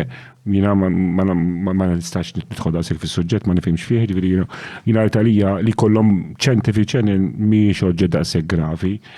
Imma li Mhux dik il-parti ta' jiena nsib oġġezzjoni li għandhom TV Channel. Ħana. Biex il-fatt tal-propaganda fil-verità, minkejja qabel hekk kienet però biżmien dak il-fema bidlet. Super One. Dik il-fema bidlet, ġifieri l-ġurnata bid-demokratizzazzjoni tal-internet biex ta' qabel kienet problematika għax huma kellhom monopolju illum il-ġurnata anti jekk ikollok naqra impriża u naqra sens ta' impriża u tinvesti naqra kapital tista' tagħmel l-affarijiet fuq l-internet, eċetera, eċetera. Jiena l-problema tiegħi qiegħda hawn. Li daw qed jagħmlu n-negozju fis-suq ħieles. Huma żewġ entitajiet li apparti li qed jagħmlu negozju daw qegħdin ukoll alla jagħmlu leġislazzjoni. Jiġifieri dawn huma nies li l-ewwel konna qed ngħidu isma' inti meta tagħmel sistema trid attent li s-sistema mhijiex korrompibbli. Sewwa issa daw għandhom dawn il-magni kbar fejn jistgħu jiddepożitaw minnhom jgħaddu ħafna flus. Sewwa issa il-nazjonalisti jidir li l-om 17 sena ma jdaħlu l-accounts. Ġifieri jien ma nafx. Mhux aċċettabbli dawn l-affarijiet. Assolutament xejn. Li kum kumpanija privata u għas kumpanija privata. Le, kumpanija privata tista' fis-sens mela, il-liġi edaw l-MBR, naħseb tafeti, l-MBR inti il-Malta Business Registry tobbligak li tdaħħal il-kontijiet. Jekk ma tdaħħalx il-kontijiet, ituk multa issa. Ma fini, illum bisu l-affarijiet ma daħħalx għal sena sentej tlieta, il-multi jikbru u jalqulek il-kumpanija. Minn fommok l-alla. Minn fommok l-alla x'dar dawn nies dardru l-alla. Mhux aċċettabbli li l-partiti jagħmlu speċjalment il-partiti. Mhix aċċettabbli. Fis-sens, orajt, ngħidu il-bniedem X ma jdaħħalx il-kontijiet. Hija ħaġa ħażina għax irid nkun naf x'inhu għaddej. Maħseb wara partit li għandu dan il-jett li jagħmel il-policies tal-pajjiż u qed jiċċenelja daw il-flus kollha, il-flus kollha għaddejjin u l-poplu ma jafx min qed jagħmlu fejn sejrin. Il-negozjant jiġi majjar li mhux iħallas it-taxxa u tal-affarijiet. X'messaġġ qed jieħu minn dal-businesses? X'messaġġ qed jieħu? Ħażin, negattivu. Jiġi timmaġina mela jekk għandek kumpanija li tagħmel programm ta' television u ma tħallas it-taxxa u kollu sewwa u ma tħallas il-kontijiet mhix problema. Mbagħad jiġi għandek kif jekk taqbess ma tħallas it-taxxa nimmultak. Mhux messaġġ tajjeb hu. Very unfair. It's not just an unfair playing field, it's a very worrisome playing field. It is very worrisome playing field. It sends the wrong message. Not just and it could be potentially terrible for democracy. Isma' mu għandux ikun, jien naħseb li partit għandhom jikkonċentraw u jiġu mejjuna jiġifieri mill-gvern illi mejjuna ġifieri għax inti immaġina jkollok partit illi għandu bżonn jagħmel riċerka għal biex joħroġ bil-policies. Ifhimni titkellem ma' nies, titkellem ma' ħafna nies, tara x'inhu għaddej pereżempju fl-Ewropa, tara għaddej x'pajjiżi oħra, ġifieri għandi bżonn ħafna riċerka. Meta ġie pajjiżi. Jiena l-partiti għandhom jiġu mejjuna sewwa mill-pajjiż, mill-gvern u le, m'għandhomx għallu fejn jgħodu jiġbru flus m'għand ma hija fermi komplikata issa x'issa qiegħda fis-sens jiena naqbel li l-istat għandu ħallas il-paqgħu. Ikun hemm xi tip ta' sosten ovvjament hija sistema komplikata ħafna għax tara mbagħad it-tielet partiti pereżempju meta jkunu jistgħu jkollu. Apparti li dawn. Isma' jiena studjajt mekkaniżmu kif jisir il-party financing barra minn Malta, jiġifieri issa għandek pajjiżi fejn jgħidu li jekk pereżempju ġib inqas minn 2% ma tingħatax għajnuna. L-Amerika dejjem anke Franza, l-Ġermanja, infatti minn għalija il-Ġermanja riċenti kien hemm xi pajjiż vera kbir fil-passat li għazbis il-nexxilu ġib il-5% u daħħa jispiċċa bla flus ħajkollu jala. Iġifiri, mraw Franza, iġifiri, ejja niddiskutu għom dal-affarijiet. Kem tisma, John, kem tisma diskussjoni jem barra fuq dal-affarijiet? Kem tisma? Jiena di li dejjaqni dal-pajjiż illi maħniex niddiskutu. Ejja nitkellmu fuq riformi għax noqgħdu ngħidu għax dak jagħmel ħażin, dak jagħmel tajjeb, li ħora xek u fuq riformi serji u riformi mill-qiegħed ngħid ġifieri ta' għax inti għandek bżonn. Isma' jiena naqbel miegħek kemm il-darba tħaddit fuq dan il-podcast li tkun hemm din ix-xorta ta' riforma, però hemm ħafna affarijiet li jridu jiġu indirizzati. Ġifieri għandek ukoll id-delegati, il-kandidati, sorry, il-kandidati. Le parti daw ġifieri daw bejnietom reknu xi 50 miljun dejn. Sewa ġifieri dejn mal-VAT, dejn mal-arms, dejn mas-CIR. Daw x'ħan għamlu l-poplu ħajbqa' mingħajrhom u f'daqqa waħda mhux taħli l-poplu jibqa' mingħajrhom talli issa wkoll ħalli fidej ħanifinanzjawkom aħna. Ara politikament hija deċiżjoni diffiċli. Isma, John, isma, meta jiġu għandek il-partiti għal-flus, tħossok ir-rekattat? Il-podcast ta' John huwa proġett indipendenti u ħieles mill-influenzi tal-partiti l-kbar u l-lobby groups li jorbitawhom. Bekk jista' jibqa' jiġi mtella biss jekk inti tgħin. Jett nappellalek biex iżżur il-ħolqa ta' fuq jew jekk tissegwi lil mill-YouTube billi tidħol ġewwa patreon.com/John Mallija u tina daqqatit. Tinsiex, il-podcast ta' John huwa l-podcast tagħna bidik ħadwa. Għafa saw, bro.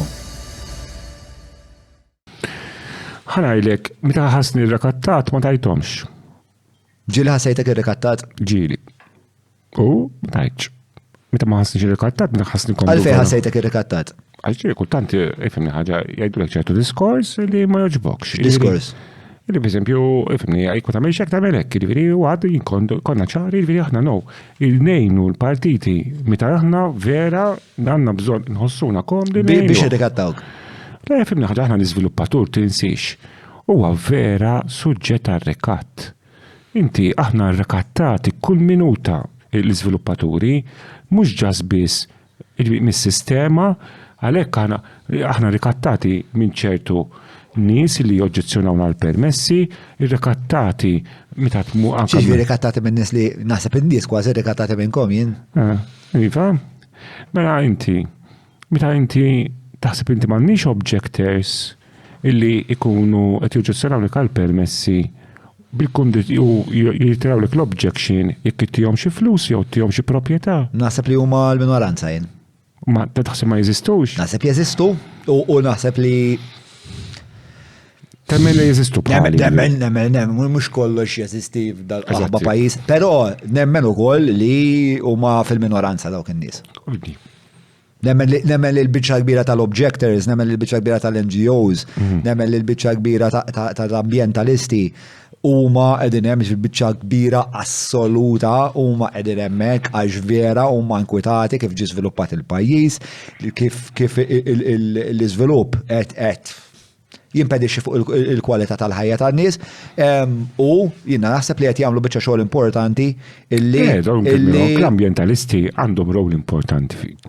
Aħna ambjentalisti. Għax let's face it, man. Intom imprendituri sewa u l-imprenditur kemm it-tieħħa huwa kruċjali li l-ambjentalisti ikomplu jopporukom biex ikun hemm a counter force for your objectives.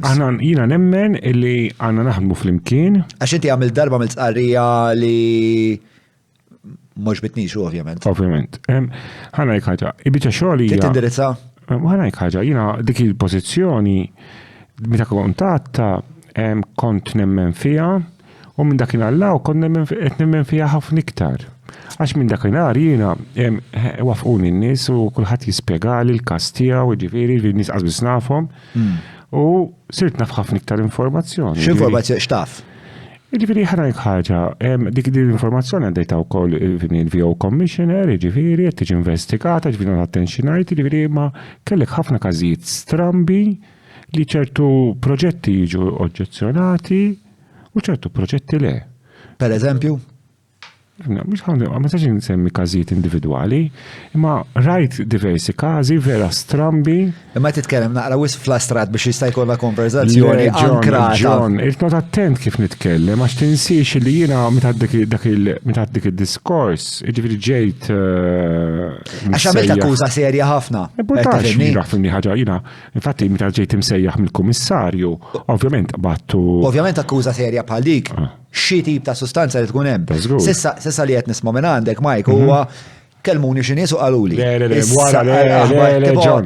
Sekonda. Għandek xi messaġġi tal-WhatsApp, għandek xi emails. John, l-informazzjoni għedha tal-Komissarju. Jiġifieri hemm prassi ta' oġġezzjonijiet ta' objections, li huma abbużivi. Iva, u qed jirrakattaw lill-iżviluppaturi. Din l-informazzjoni għaddejta minn kelli ngħaddija, għaddejta l-Kummissarju, hemm affarijiet il-Kummissarju tal-VOs. Ma inti f'xi punt għamil xi allegazzjoni li l-NGOs kważi kollha huma mixtrija jew kollha qed jagħmlu xi negozju. Ħanajlek, jiena jiġifieri għadd illi għandek ħafna minnhom li qegħdin idawruh negozju. Infatti kien hemm jiġifieri minn dakinhar. Li tidawruh fl-ma sens. Tini l-ispjega tiegħek, u mbagħad jiena ħantik it-tweġiba. Kien infatti minn dakinhar kien hemm il-VO Commissioner tkellem ma' ċertu nies, tkellem ma' ċertu sections fej kellhom ibidlu kif jaħdmu u kif għalli l-istess kien għalli pereżempju il-Kummissarju għalli isma' għalli għod importanti illi meta tagħmel intervista. U hija ma dik hija digressjoni li m'għandix taqsam ma dak li qed ngħidu issa. Le, inti mela x-xilja kienet Mike. Li l-NGOs ħafna minnhom qed idawru ġejt tagħmel tarsa li l-NGOs fil-verità mhumiex ambjentalisti li jinteressom minn art twelidhom imma huma fl-aħħar mill-aħħar negozjanti. Jagħmlu negozju. Pożizzjoni tagħhom biex jagħmlu l-flus huma personali. Huma personali u Ġifieri tajt nies bħal graffiti inti qed tajt. Nies bħal din l-art ħelwa għal min qed ngħidu. Jiena din l-informazzjoni għaddejta lill-VO, il-Commissioner. Ġifieri issa jekk il-Commissioner ma jsib xejn, lest tagħmel apoloġija lill-NGOs? Ħanek ħaġa, jiena l-informazzjoni li għaddejtlu jina anka iktara xatt eżatti, għattulom jina għandi informazzjoni, jina infatti bita anka waqt l-intervista. Ma jek il-rizulta li dik l-affarijiet li għaddejtlu? ħana lik ħaġa. U man korretti, l-esbal. Lest għamel apologija. L-informazzjoni li għaddejtlu hija korretta, jien anka bita waqt l-istqarrija li għad huwa li għandi informazzjoni illi turi dan, u mandi għalfej jina żgura minna. Li l-NGOs qed idawru. Mhux l-NGOs kollha, għax jiena hemmhekk forsi li ġej. Mhux l-NGOs kollha, ċertu NGOs, ċertu individwi li qed jużaw il-pożizzjoni ta' ċertu fl-NGOs, jiġifieri. Nistgħu nsibu l-statement oriġinali tal-akkuża fuq l-NGOs, ħalli jkunu nafu li qed nitkellmu fuq l-istess set ta' kliem li definizzjoni ta' kelma. Jiena infatti li ġara huwa. Ma inti għad, in the interview the MDA boss said that almost all NGOs take almost all, il-veri almost all jira. Mux kolla. Qed ngħidu 90% tal-NGOs. Ta' percentaġġ, mux kolla. Almost all. ħafna minnhom. 8 il-fuq. 80 miżerjament. So 80%. Mela, NGOs take such money almost all the time, but declined to enter into specifics as he said he did not have 100% proof. Pause, Mela, this money that we're saying that they are taking, what kind of money is it? Because obviously, I've given money to NGOs. I mean, obviously, tipo kif ħajamluhom il-banners. Tipo kif ħajorganizzaw ruhom. Ma nafx tajt. What kind of money was Michael talking about? Mela, Julian ħajamel dik ir-riċerka, forsi tittaj li inti? Il-verità hija li għandek eluf kbar, jiġifieri għaddejjin, jiġifieri.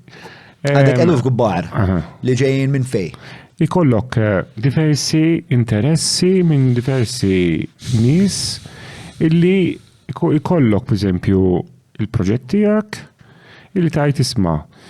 Mela, almost all NGOs f'moħħi ta' ġurnalist, sewwa, mhux eżatt ġurnalist, ma xatt li ħobb jagħmel id-dokumentarju daw l-investigazzjoni tweg. Mela, f'moħħi meta xatt jiġu isma' l-NGOs kważi kollha qed jieħdu flus li mhux suppost jieħdu biex jagħmlu in-negozju u l-business tagħhom huma li joġġezzjonaw lil ċertu żviluppi u mhux lill-oħrajn. Mela, jiena li naħseb li sensib meta nkun qed investiga hija li l-biċċa kbira tal-NGOs li daw kollha qed jieħdu eluf ta' euros biex jimminaw pereżempju il-proġetti tiegħek ħalli l-proġetti ta' Julian jimxu l-qudiem. Dik hija l-istampa li inti qed tenġi. Eżatti. Xem li huwa inkorrett fuq din l-immaġni li jiena għandi ċertu proġetti li jiġu attakkati b'ċertu aggressività u ċertu proġetti li jkunu l-istess jew jimpattaw l-ambjent u l-madwar iktar minnhom ma tisma' xejn. U inti qed tgħid li l-biċċa l-kbira tal-NGOs hekk joperaw. Issa jekk il-kummissarju tal-NGOs isib li din ix-xilja mhijiex korretta, inti lesta tapologizza. Għandi l-pożizzjoni ħanibqa' biha. Imma jekk m'għandekx l-evidenza kif tibqa' biha? Ħanek ħaġa. Jiena dil-pożizzjoni ħanibqa' biha għax naf xi ngħid. Naf xi ngħid, eżatti. John mhux każ li mux ħabbi depozizjoni. Mux kas li kont maħru u bżaqta u. Għanzi minn dakinar kont illum iktar konvint iktar minn għad qabel. Imma Stefale said he would consider the commissioner's results as final. M'għandix problema. Issa, are they final? ħaġa sekondi jina id-deċiżjoni tal-kummissarju ovvjament. Mux se topponija. Mbaċ ħatamel ħatoħroġ bl-evidenza fil-pubbliku u tajdilna isma, il-kummissarju għalle imma d-dini għal-evidenza tijaj u għara kem jena korret dawn in-nies ħadu flus minn dan il-persuna biex li jimminaw l-biznis u dini għal-konsegwenza. Issa għabbażi ta' deċiżjoni tal-kummissarju mbagħad naraw minn hemmhekk. Ġifieri mhix ħanikkommetti ruħi minn issa, ġifieri m'għandix għalfejn, jiena li qed ngħid nemmen fih 100%. L-isfortunatament. Jista' jkun xagħtet jitnejjek bik? No. Jiena qed affarijiet bajnijhom. Biex qed ngħidlek jiena avvintajthom. U l-affarijiet li rajt bajnejk għaddejthom kollha l-kummissarju. Ovvjament, da ismani. U anke ngħidu ma jeżisti xejn. Inti għamel daqsxejn riċerka. Jek ngħidu ma jeżisti xejn, ngħidu ma jeżisti xejn. Tidħol fil-website tal-Planning Authority. Għandek informazzjoni pubblika. Jew ma tindunax inti li ċertu proġetti jitilgħu ħafna iktar fuq l-aġenda minn oħrajn. John, forsi inti m'intix da xogħol, allura ma tinduna ma tarax id-differenza. Aħna naraw nibdew ngħidu isma' kif jista' jkun jew ċertu proġett fil-li ma jissemma xejn. Inti tifhem li daw il-ħafna ambjentalisti da mhux il-full-time job tagħhom. Asti għaj da mu full-time tiegħi, jiġifieri. Le li jopponu l-proġetti mhux il-full-time tagħhom, tifhimha għod il-ħaġa. U tifhimha li anke jien m'iniex full-time MDA minn President, jiġifieri għandi n-negozju tiegħi wkoll. Jiġifieri il-verità hija mill-ftit ħin jinqatta ninduna bih ukoll. Imma ovvjament bl-affarijiet kollha li jkunu għaddejjin u bl-interess biex in-nies. Ma nafx kemm tifhimx. One mhumiex full time dawn in-nies. Two, kemm isibuha diffiċli, kemm isibuha diffiċli dawn in-nies li jiġbdu l-nies magħhom għax fil-verità di ħaġa li nsiba ħafna jien nies jiġu jkellmuni jgħidu l-isma' ħanajdlek dil ħaġa imma semmix li ta' għax hawn Malta biex tifhimha aħna pajjiż żgħir. Żviluppaturi għandna wkoll l-istess jgħidulna isma' titkellimx tgħidx li ngħidlek din. Ġifieri m'intix lest tapologizza li qed tgħid dawn l-affarijiet fuq l-NGOs jekk jinstab li l-informazzjoni li għandek meta jinvestigahha jara li inkorrett. John, nemmen 100% fil-late night, jien ma tantx inħobb inpalla fil-vojt. Jiena nemmen illi l-affarijiet li ngħidhom nemmen fihom u għax ikolli provi sewwa li qed ngħid. Iġi minn riċerka anke inti tista' tagħmilha, tidħol tgħid kif jista' jkun proġett bħal da ħadd ma tkellem fuq kif jista' jkun. Temmen? Pallim. Mhux ħansemmi proġetti, dik għaddejt tal-VO sa jekk il-VO jiddeċiedi naraw minn hemmhekk, imma jiena. L-evidenza tiegħek hija li qabżilhom proġett? Le, hemm iktar minn hekk. Għandek xi messaġġi? M'għandi li dik l-informazzjoni għaddejt tal-VO. Kien hemm tibdiliet mindu tkellimt, tiġri mindu jiena ħadd pjaċir li ċertu mindu tkellimt kien hemm ċertu nies ħadu action ġiġa. bidlu kif jaħdmu, bidlu l-operat tagħhom. Jiġifieri, ġiġa saru, ġifieri meta għadda diskors jiena ħadd pjaċir li ġiġa ħadħallew ċertu riżultati pożittivi. X'riżultati tħallew? Pożittivi. Ħana ħaġa, aħna investigazzjoni għaddejja, ma tantx nista' nkompli.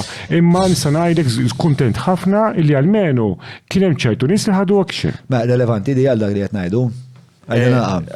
The Big Group kienu qalu xi ħaġa simili għal dak li qal Michael ftit tal-ġimgħat ilu fejn qalu għal proġett li qed jinbena fuq l-art tal-ITS li qalu bażikament li l-objections mhux qed isiru ħabba l-proġett għax il-proġett provaw jibtibluħ imma sempliċement qed isiru għax huwa jaħsbu li n-nies mhux qed jipprotestaw għax ħajspiċċaw fid-dlam mhux qed jipprotestaw għax kemm inbija dik l-art, Mike, fakkarna naqa. Dik minn is-ser żball kienet inbijat 15 miljun u xi 45 miljun f'Fidita ċens, 60 miljun b'kollox. 60 miljun b'kollox. Sewa. Il-prezz mal-Fidita ċens ħalsu l-bajer. Il-ħalsu l-bajer, eżatti. Għas id-Big Group ma ħalsu dak. Mela biex għal biex jinsib ħalsew 6 miljon huma. Le. Le. Tajba dik id-dil. Ibni, aħna dak iż-żmien konna ċari li ma konniex Tista' spjega lin-nies kif taħdem li taċ-ċens li taċ-xnus? Le, l-verità hija dak kien ħareġ tender, ħanbdilek bil-bidu dak kien ħareġ tender fuq l-art fuq dik l-art tal-ITS ngħidula. Ovvjament anke aħna ma konniex kuntenti, ġifieri dak iż-żmien, iżda kienu u l-gvern meta protestajna bħala assoċjazzjoni irriveda il-prezz, ġifi qollilhom il-prezz u daħħallhom parti żieda fil-prezz u parti wkoll tefaw li għallhom isma' biex jifdu ċens idu jħallsu iktar.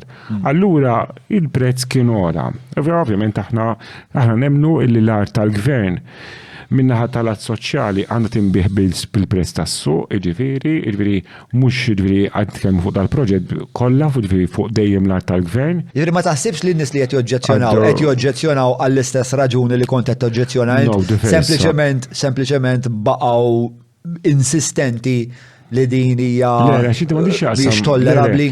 Le, x'inti għandek il-proċess tal-beħ issa ilu l-ispiċċa li jiġi konkluż issa ilu naħseb xi 6-7 snin ilu ġie konkluż. Issa il-proċess tal-ippjanar għaddej, n-nies qed joġġezzjonaw fuq x'tista' tibni fuq dil-biċċart. Issa ġifieri ma taħsibx li hemm min qed joġġezzjona di prinċipju għax id-deal kollha mill-bidu kienet imnawra mill-ewwel tagħha. Taf ikollok nies li għandhom dak imma fil-verità. Jien għadni s'issa ma naqbilx magħha dik id-deal. Naqblu. Issa, jekk inti l-biċċa xogħol hija li imma sa il-permessi tal-ippjanar m'għandhomx jaqsmu max-xirja tal-art assolutament. Ma jekk tista' topponi xi ħaġa fuq kwalunkwe livell. Jew topponi għax temmen fiha jew ma topponix biex defendi. Jien ma taħsibx li għandhom min jopponiha di prinċipju bħala kunċett m'għandux juża l-lodot kollha d-dispożizzjoni tiegħu biex jara li dak l-iżvilupp ikoll jiġi oppost at every level. Le, jekk huma ma jaqblux mal-bini li ġej għandhom jopponu. Ma dan huwa l-proċess tal-ippjanar m'għandux jaqsam max-xiri tal-art assolutament. Il-punt huwa illi jiena perswas li hemm min qal isma' din vera deal ħażina. Jista' jkun għandek hekk. Alla ejja naraw kif ħanifqulhom il-daw. Biżjed minn 20 sena esperjenza, ISS joffru għażla kbira ta' dwal, plakek, suċċijiet u aċċessorji elettriċi ta' kwalità. Żurhom ġewwa showroom tagħhom fl-Imrieħel jew nkella fuq iss.com.mt. Mawra sal-ħanut ta' Derek mhux transazzjoni kif ġibu laħaq, fejn apparti tinqeda blifjen kwalità se tiġi mejjun sabiex issawwar l-arfin tiegħek dwar dak li qed tiekol u titma' lil familtek. Biss jekk m'għandekx il-ħin tad-disa fejnhom il-belt, ibad WhatsApp lil Derek fuq 9986-6425 biex waslulek ix-xirja fuq l-adba. John, fimni, issa raħk nsaġ tibqa' kif inhi hemmhekk, jiġifieri għandha tiġi żviluppata bl-inqas impatti u bl-aħjar mod possibbli. Mela, isma' qabel ma nagħlqu u naddu għal-parti tal-patruni jistaqsu. Għan nistaqsik mistoqsija kemm xej. Tipo, għalfejn tkompli taħdem mennent. Il-kumpanija tiegħek il-valur tagħha jidher li sibti kienet 340 miljun. 340 fucking miljun, bro. I mean, aħna fil-verità bħala familja inna fil-negozju ħafna, jiġifieri missirna kien beda n-negozju, ovvjament ħadna it-tfal over li rammexxu xi 30 sena ilu, 35 sena ilu, ix-xogħol inħobbuh, jiġifieri nħobbu ninvestu, nħobbu l-proprjetà, ġifieri aħna l-proprjetà. Għajr li t-sviluppaw. Li qed insaqsi mhux il-familja, għajr li t-sviluppa. M'għandekx din il-ħajra li nafet iddur id-dinja, tiltaqa' mal-aqwa xjentisti tad-dinja, tagħmilha mal-aqwa artisti għax tippointantek il-flus biex tagħmel assolutament kollox. Inti tismux iddur id-din tista' tmur fuq il-qamar jekk tgħid. Ma fimni, jina kontent. Mifloket għal-gżira. Le, ma kontent bliet namlu, ġifiri ħna jien kontent personali, kontent li bliet namel, Ma fl-ebda punt ma taddilek b'moħħok li forsi dil-ħajja waħda li għandek tajjeb tesplora iktar. Esplora, ġifiri nħobb naqra, nħobb xitħobb taqra. Kollox, ġifiri kull ma jiġi, ġifiri jina ħnaqli kullħat jibat li r-rapport, xjaf li naqra, nħobb namna riċerka, nħobb nitgħallem, għalija li sbaħ oġġett u għalli titgħallem fil-ħajja. Anzi, nemmen illi anka mmur holiday, nħobb immur fieri biex nara prodotti ġodda, nħobb. Ġifieri inti tmur holiday mal-mara tal-esma jew maħdam sekonda x'taw għandhom siment naħseb jottalin. Ifhimni ħaġa. Ta' pala. Le, ġieli mmorru, ġifieri immur holidays, ġifieri immur fieri, ġifieri ġieli rari, immur holidays mal-familja, imma minimi, ġifieri jiena naħdem 7 fil-ġimgħa wkoll, ġifieri imma bi pjaċir naħdem, ġifieri nħobb li qegħdin nagħmlu, ġifieri anke ħaġa jiena l-MDA toħod li ħafna ħin minn ġifieri u nispiċċa impatti għalija billi naħdem iktar. Imma għejnu, ġifieri bħala negozjanti aħna ġifieri u ħafna mill-businessmen ta' dikita illi inti għax hemm barra kultant isu għax kun negozjanti jew tkun self-employed bħalek John isek għandek difett. Inti taf x'pexxin ikollok fuq, taf inti fil-verità aħna ma mmorrux lejn id-dar fil-5 ta' wara f'sinar. Ġifieri huwa jiena naħdem it-tnejn sal-ħadd, ġifieri nieħu pjaċir, ġifieri għandi għax xingerger, nibqa' dejn ninsisti. U ħafna negozjanti hemm barra, mhux min ma nagħmel xejn speċjali, il-negozjanti kollha Malta, il-maġġor parti mhux kollha, il-maġġor parti assoluta jagħmlu sagrifiċċju kbir, in-negozjant għandu jiġi apprezzat, għandu jiġi irrispettat, ovvjament. Però hemm negozjanti li ma jxirqhomx ir-rispettu. U iva, ma ġon bħal kollox, imma inti għandek forsi persentaġġ żgħir tal-ċertu negozjanti m'għandhom, allura tarmi n-negozjanti kollha, mhux ġustu. Jina bekk infatti nibqa' nitkellem fisem in-negozjant u hekk għattilhom ifhimni għandna anke l-iżviluppaturi u kontratturi. Mistoqsija tal-aħħar, orrejt. Mistoqsija tal-aħħar ta' tiegħi u mbagħad ħanadu għand il-Patreons. Il-mistoqsija hija mistoqsija li ktibtu ħanaqra ħilek hekk. Mela, in-nies prestoriċi ħallewna l-Imnajdra u l-Ġgantija, l-Feniċi se jisulna l-Imdina l-Kavallieri tawna l-Belt Valletta fost ħafna ġojjelli oħrajn, l-Ingliżi ħallewna Robert Sammut Hall, ħallewna Palazzo Ferrerija, skużani. L-iżviluppaturi Maltin ta' żmien x'ħallewna. Aħna nħallu proġetti sbieħ, nħallu ismani. Irrid temmen dejjem nsemmi proġetti, ma ħafna proġetti sbieħ. Li huma il-proġetti jew l-iżvilupp urban li sar dal-aħħar 50 sena li minnaw 100 sena oħra ħajkun fuq din il-lista li qrajtin.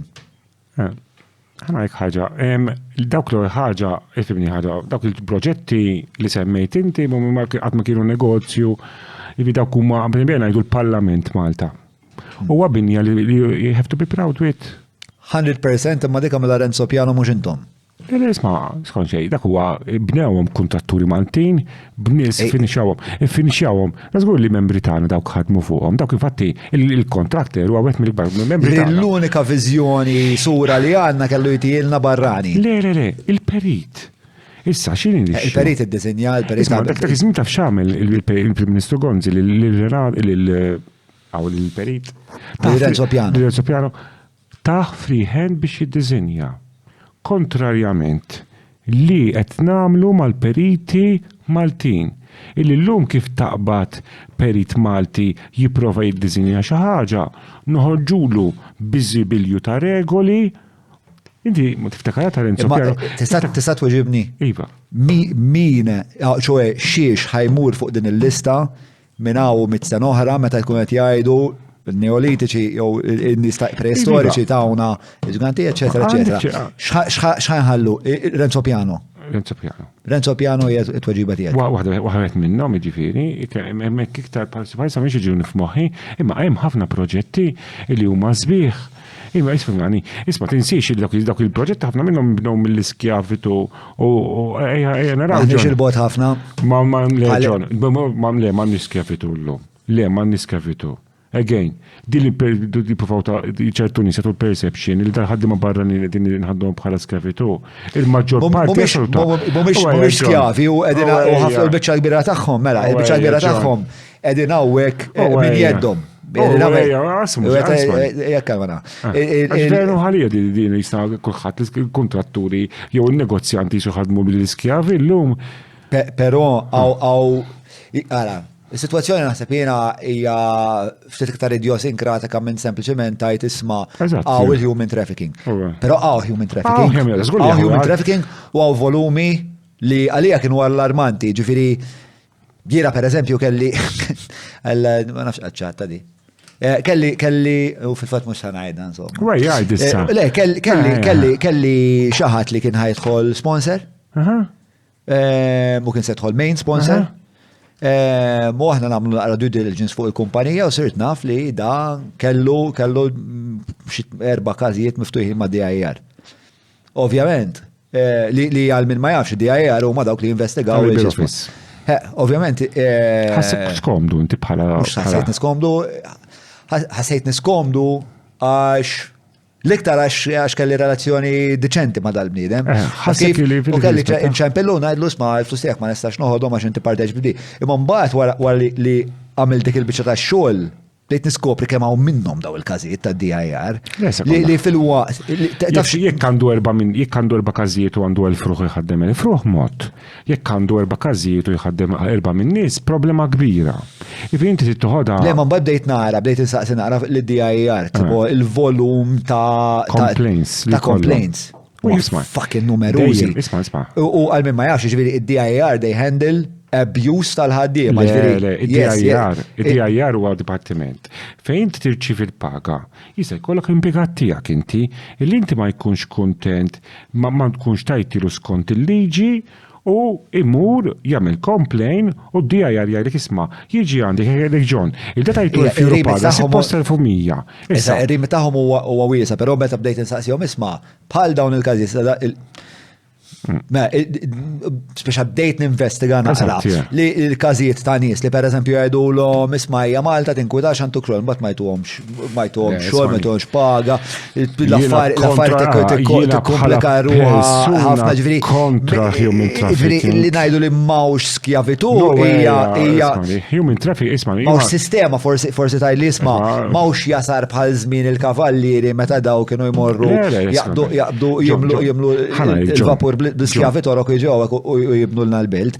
Però deġenerazzjoni tal-komunitajiet tagħna għandna. Għax per eżempju. Għax inti indjan oħdejk tħossok ġenerazzjoni? Come on bro. Tħarajlek xin il-problem li per eżempju toqgħod is-suq per eżempju Buġibba jew San Pawl. Tgħaddi meħdej il-galleriji, tara fil-gallerija tara 40 saqqu mal-ġurnata. Dak mhux aċċettabbli ovvja. Dak mhux skjavitu per se, imma ovvjament huwa substandard living. Isma' anke bħal MDA ġiġi aħna ngħidu. Mela jiġu ngħidu ħaddiema barranin. Noqgħdu attenti ukoll xi tfisser il-kelma barranin. Il-barranin daw il-ħaġa għandek ħaddiema Ewropej.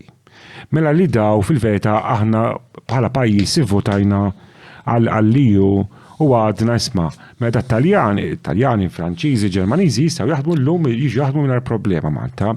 Għandek imbagħad immigranti irregolari illi naħseb li naqblu kollha kemm aħna illi jekk jiġu l-immigranti irregolari Malta għandna ngħinuhom u għandna inżommhom untuhom aċċess għax-xogħol ukoll, jiġifieri għax jiena nemmen li da ma human resource ukoll. Le, mhux għax human resource biss. Le, ma wkoll apparti il-parti ġifieri. Anzi jiena mimsiken jiena kontra li l-immigranti irregolari meta jiġu ma jingħatawx biżejjed training qabel ma joħorġu għax-xogħol fil-industrija biex daw għandhom jiġu edukati mal-min jiġifieri u dara fajt. Mela mbagħad għandek it-third county nationals. Issa it-third county nationals huma l-ikbar sezzjoni fil-verità tal-immigranti. U dejjem qed tikber dik Issa għal-ġurnata llum saret l-ikbar sezzjoni. Issa ejna ngħidu għal xiex wasalna hemmhekk għax inti diskussjoni importanti li tifhem.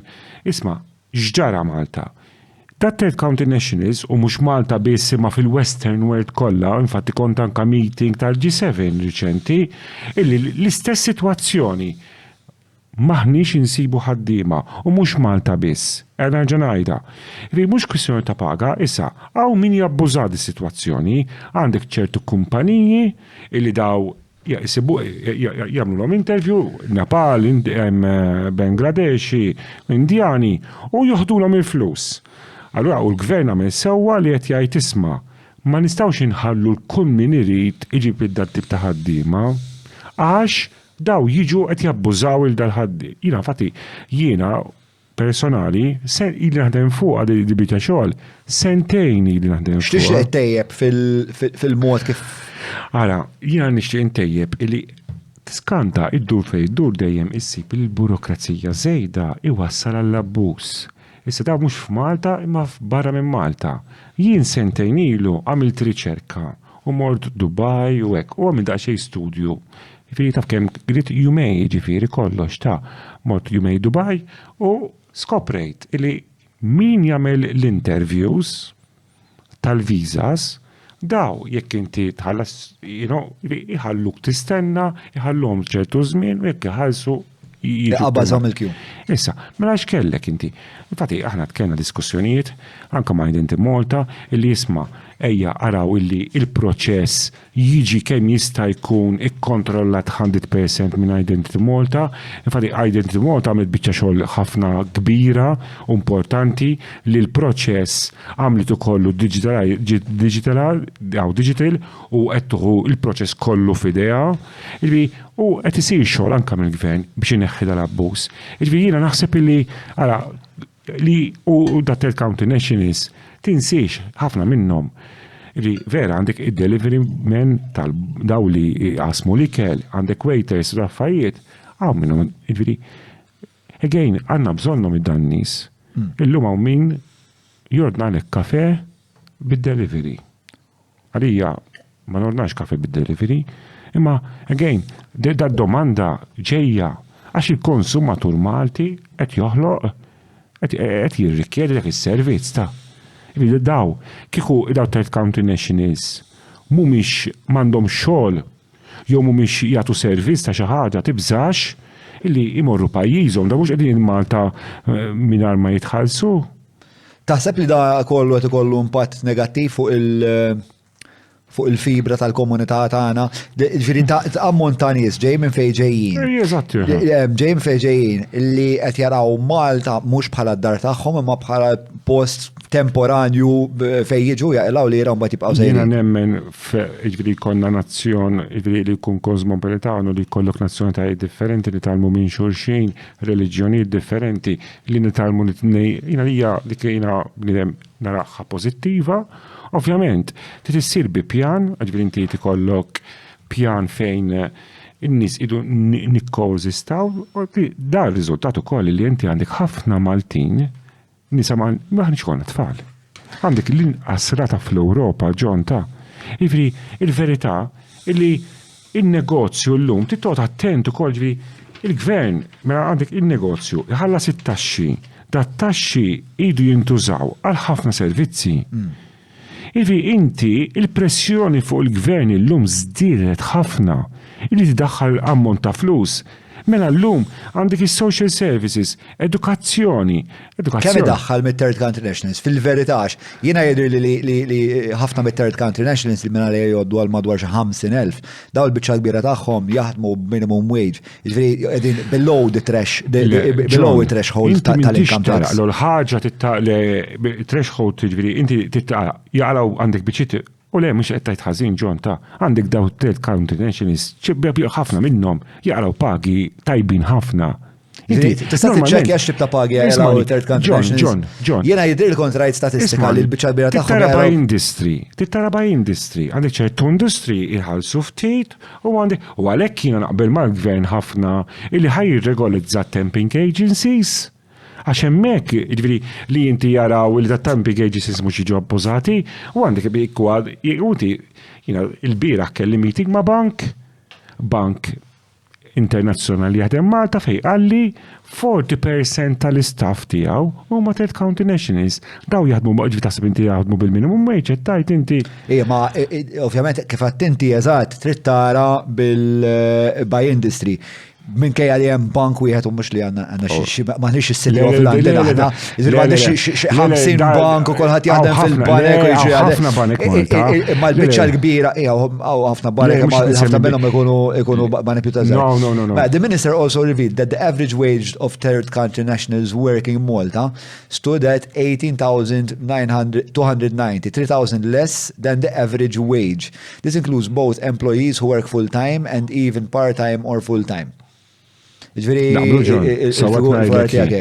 Mela, isma' John, aħna third country nationals idu nassiguraw illi ma jiġux abbużati biex jiġu għaw, inġibu kemm. Għalfejn interessak daqshekk minna l-affarijiet. Bħala oġġett personali, ġifieri jiena nemme kontra l-human trafficking, ġifieri anke bħala wieħed mill-affarijiet li inħobb ġifieri u nagħti kontribut għax jiena. Kif tagħti kontribut? Nagħti kontribut fuq lat personali li mmur nitkellem ma' l-ambasċati, immur ma' ambasċati differenti biex nassigura li l-proċess tal-human trafficking jiena barra MDA nagħmel nibda xejn affarijiet ta' kontribut lejn il-pajjiż, barra jekk nagħmel anke fajta saħħa, inħobb nikkontribwixxi ħafna affarijiet Mela, ħandu għall-biċċa li tisejjaħ patruni jistaqsu, il-Patreons kun jafu li inti ġejja u hekk. U għandhom lista ta' mistoqsijiet li jixtiequ jgħidu lilek. Mela, din il-parti miġġuba lilkom il-ħbib tagħna Virja Capricci ta' Abram li provdewna dan il-whisky, xġerlek mill-whisky. Ħafna tajjeb. Bi 1 sa 10. Jiena s-sotu ma l-ewwel darba li qbilna il-lejla tajjeb. Qbilna naħseb kien hemm affarijiet li. U nfakkarkom jekk tixtu toħorġu ta' nies dan il-miliet u tagħtu rigal il-nies partikolarment probabbli li jsegwu dan il-podcast u hekk. Rakkomandazzjoni tiegħi hija l-ġerego huwa r-rigal ideali, partikolarment jekk iħobbu l-whisky. Infatti jiena meta tlaq offrejt li whisky għatlek ma nixrobx whisky matul il-ġurnata, offrejt li wieħed doqtu għatlek irrid ieħor. But persistate, doqtu hekk tara. Ħaġġi tlieta anzi. It-tielet. Mela nagħmlu 3+1 ejja. Ejja. Vera proset. Whisky fin, Għandu storja ħelwa wkoll. Mela, l-ewwel mistoqsija. Mela, minant Alex Portelli. Alex Portelli jistaqsi taqbel ma' vacant property tax. Ma' din hija di fir-riċerka tiegħi. Somma tal-ilu saqsejtu, ma ħatik naqra tweġiba tiegħi wkoll, bro. Mela, di hemm problema biha. Il-problema qiegħda illi l-NSO ma tiġborx id-data sew. Allura diffiċli tajt kemm hemm realistikament vacant properties li mhux qed jiġu mħadma. U din hija sfortuna, ġifieri qabel ma tieħu pożizzjoni fuq il-vacant property tax, fil-fema tiegħi mingħajr ma tagħmel stock take ta' verament xaw vacant property, hija l-għallet nerġgħu naqblu. Proset. U ta' xini John, u jek tenduna di mid-diskussjoni li ħaseb li rajt ukoll fl-aħħar konferenza vera, jisek bidilt femtek. Le, għax kont qed nipprepara dan dik il-konferenza tal-istudenti Eżatt, Le, ara, kont qed nipprepara għal dan il-programm u jiena ġili advokajt għal vacant property tax. Imma mbagħad bdejt infittex in-numri. U fimti tar is-suġġett. U qabad il-kajli, l-ewwel sibna sibna data l-artiklu ta' Times. Almost 82,000 dwellings are vacant, seasonally used or secondary. That's fucking confusing as fuck. Very confusing. U qabbadna l-Kajli biex batnija fuq spedizzjoni. L-spedizzjoni kienet ċempel il-min għamel dal-ostraċens biex jgħidlek isma. Kif huma imqasmin dawn il-numri. U t-tweġiba kienet ħafna tqanżieħ u hekk naħseb qabditu fuq il-loki u xi ħaġek, imma ma kellniex tweġiba konkreta għal daqstant jien m'iniex kontra vacant property tax, però qabel ma nieħu pożizzjoni jiena tip ta' persuna jkun irid nagħmel naqra stock. Data xjentifika. Infatti jiena l-istess bħal mamlet Kajli, l-istess meta ħarġet l-informazzjoni jiena stess. U fuq second property tax ma nemmira fimni. For purposes of biex tisbieħ il-komunità, biex l-infrastruttura tiġi improvjata, immaġin inti, ma inti għandek dar, per eżempju, fej tgħix u kollox, ġemmajt naqra flus u tajt ħan nixtri flet. Mela, għandi ammont, ħan iddejjen id-differenza, noqgħod nikrieħ u kif jikber it-tifel jew jikbiru t-tfal jintijulhom. Jew ħanżommu bħala t-tieni pensjoni tiegħi. U bagħad jiġi l-gvern u jgħidlek isma'. Inti li għad bila għalu għad t-ġemma ma jinteressanix, ħanaħodlek il-flus minnu da. Ta' men sens. Ma ximkien il-flus mill-infrastruttura li nġibuhom, għall-infrastruttura li nġibuhom. L-infrastruttura li żviluppaturi ħallas ġaħafna liħ. Kemm tħallsu? Intom mhux 6 euro per square meter tħallsu? Tal-GFA, mhux ħart ġifieri. Tal-GFA, ġifieri barra nħallsu barra tat-tarma, tat-toroq, u bagħad inħallsu xi ħaġa oħra tad-dranaġġ. Inħallsu taf kemm inħallsu taxxi. Mhux 6 euro ġil kollox għandek xi fork Marija road contribution le sewage. Mhux ma tafx naf inti ma tafx. Ħanajlek ħaġa, ħanajlek, il-verità hija u inħallsu 9,000 euro kull parking space li ma nipprovdux biex jibnew il-parking spaces, inti ġirajt il-gvern jibni parking spaces, taf kemm inħallsu tagħhom daw, għasnaf kemm il-sena, jek minn il-sejt bar fuq minn 10 snin, taf kemm inħallsu miljuni kbar. Fatti, aħna ngħidu isma' fejn jispiċċaw dal-flus. Aħna ndejqin ġifieri, għax imbagħad dejjem l-iżviluppaturi jeħel. Fil-verità. Fejn jispiċċaw dal-flus? Ma nafux. Korruzzjoni? Le, mhux korruzzjoni. Fejn imorru? Daw jintefqu f'affarijiet oħra li mhux suppost. Allura mhux korruzzjoni dik tiġi. Le. Daw forsi l-gvern, immaġina, jekk aħna nħallsu, pereżempju, ngħidu noħorġu l-flus, id-9,000 kull space li ma nipprovdux, u li daw li ġabru 20 ta' miljuni nitkellem ta' forsi minflok jonfoqhom fil-parking spaces, jonfoqhom f'pagi, jew jonfoqhom f'affarijiet tas-saħħa. Jew jista' jonfoqhom qed il-vitals imma wkoll. Il-vitals ta' jnawm 400 miljon, per eżempju. Ma nafx marru l-flus. Ma taf fuq il-vitals kont se nollik. Le, ma nafx ġifieri, aħna żgur li nħallsuhom il-Planning Authority, issa l-Planning Authority daw suppost qed titfaħħom ġo kaxxa lihom u fej aħna qed ngħidu isma' f'dik il-lokalità hawn bżonn parking space. Fil-verità, il-parking space privat, pubbliku imħallas mill-flus. Għal-għor huwa li jitberbqu flus pubbliċi u ma toħdux lura dak li. Eżatt, unħallsu għaw miljuni kbar ta' ġifieri, ġili kultant jiġu diverti tiġili anke fuq proġetti, pereżempju bħal bandli u hekk ġili tismaw proġett żgħir l-ewwel hemm, imma le aħna fil-verità nixtiequ li dal-flus aħna nħallsuhom għall-parking, allura jdu jmorru fil-parking. U derment, jekk il-gvern xi jibgħathom għall-parking, ma nix għalfejn. Kemm tkitkom il-korruzzjoni? X'inhi? Kemm tkitkom il-korruzzjoni bħala MD? Għaskull tinkwitana, aħna fil-verità, il-minuta li jkollok il-korruzzjoni, għax daw, ejja ngħidu inti illum qed tikkorrompi. U inti illum kontent inti għax inti għandek xaħat fil-but, x'garanzija għandek li ħajbqa' dik il-persuna tikkorrompi fil-poter. Min jikkorrompi u jibqa' ġvi ma jaqbillu qatt. La min qed jikkorrompillum u qas min mhux jikkorrompillum. Is-sistema għandha tkun vers il-korruzzjoni għandha nkunu kontrija u bekk. Tinkwitak dil-korruzzjoni kollha li saret dawn l-aħħar 10 snin? Ħanek ħaġa jiena ma naqbilx li saret dik il-korruzzjoni li ċertu jitkellmu, ġifieri jiena nemmen li jekk inti tinvestiga ċertu affarijiet ma naħsibx li hemm dik il-korruzzjoni kollha li tissemma, ġifieri. Ovvjament. Fejn taħseb li għandna żball? Ħanek ħaġa. Fuq il-wind farm tal-Możura?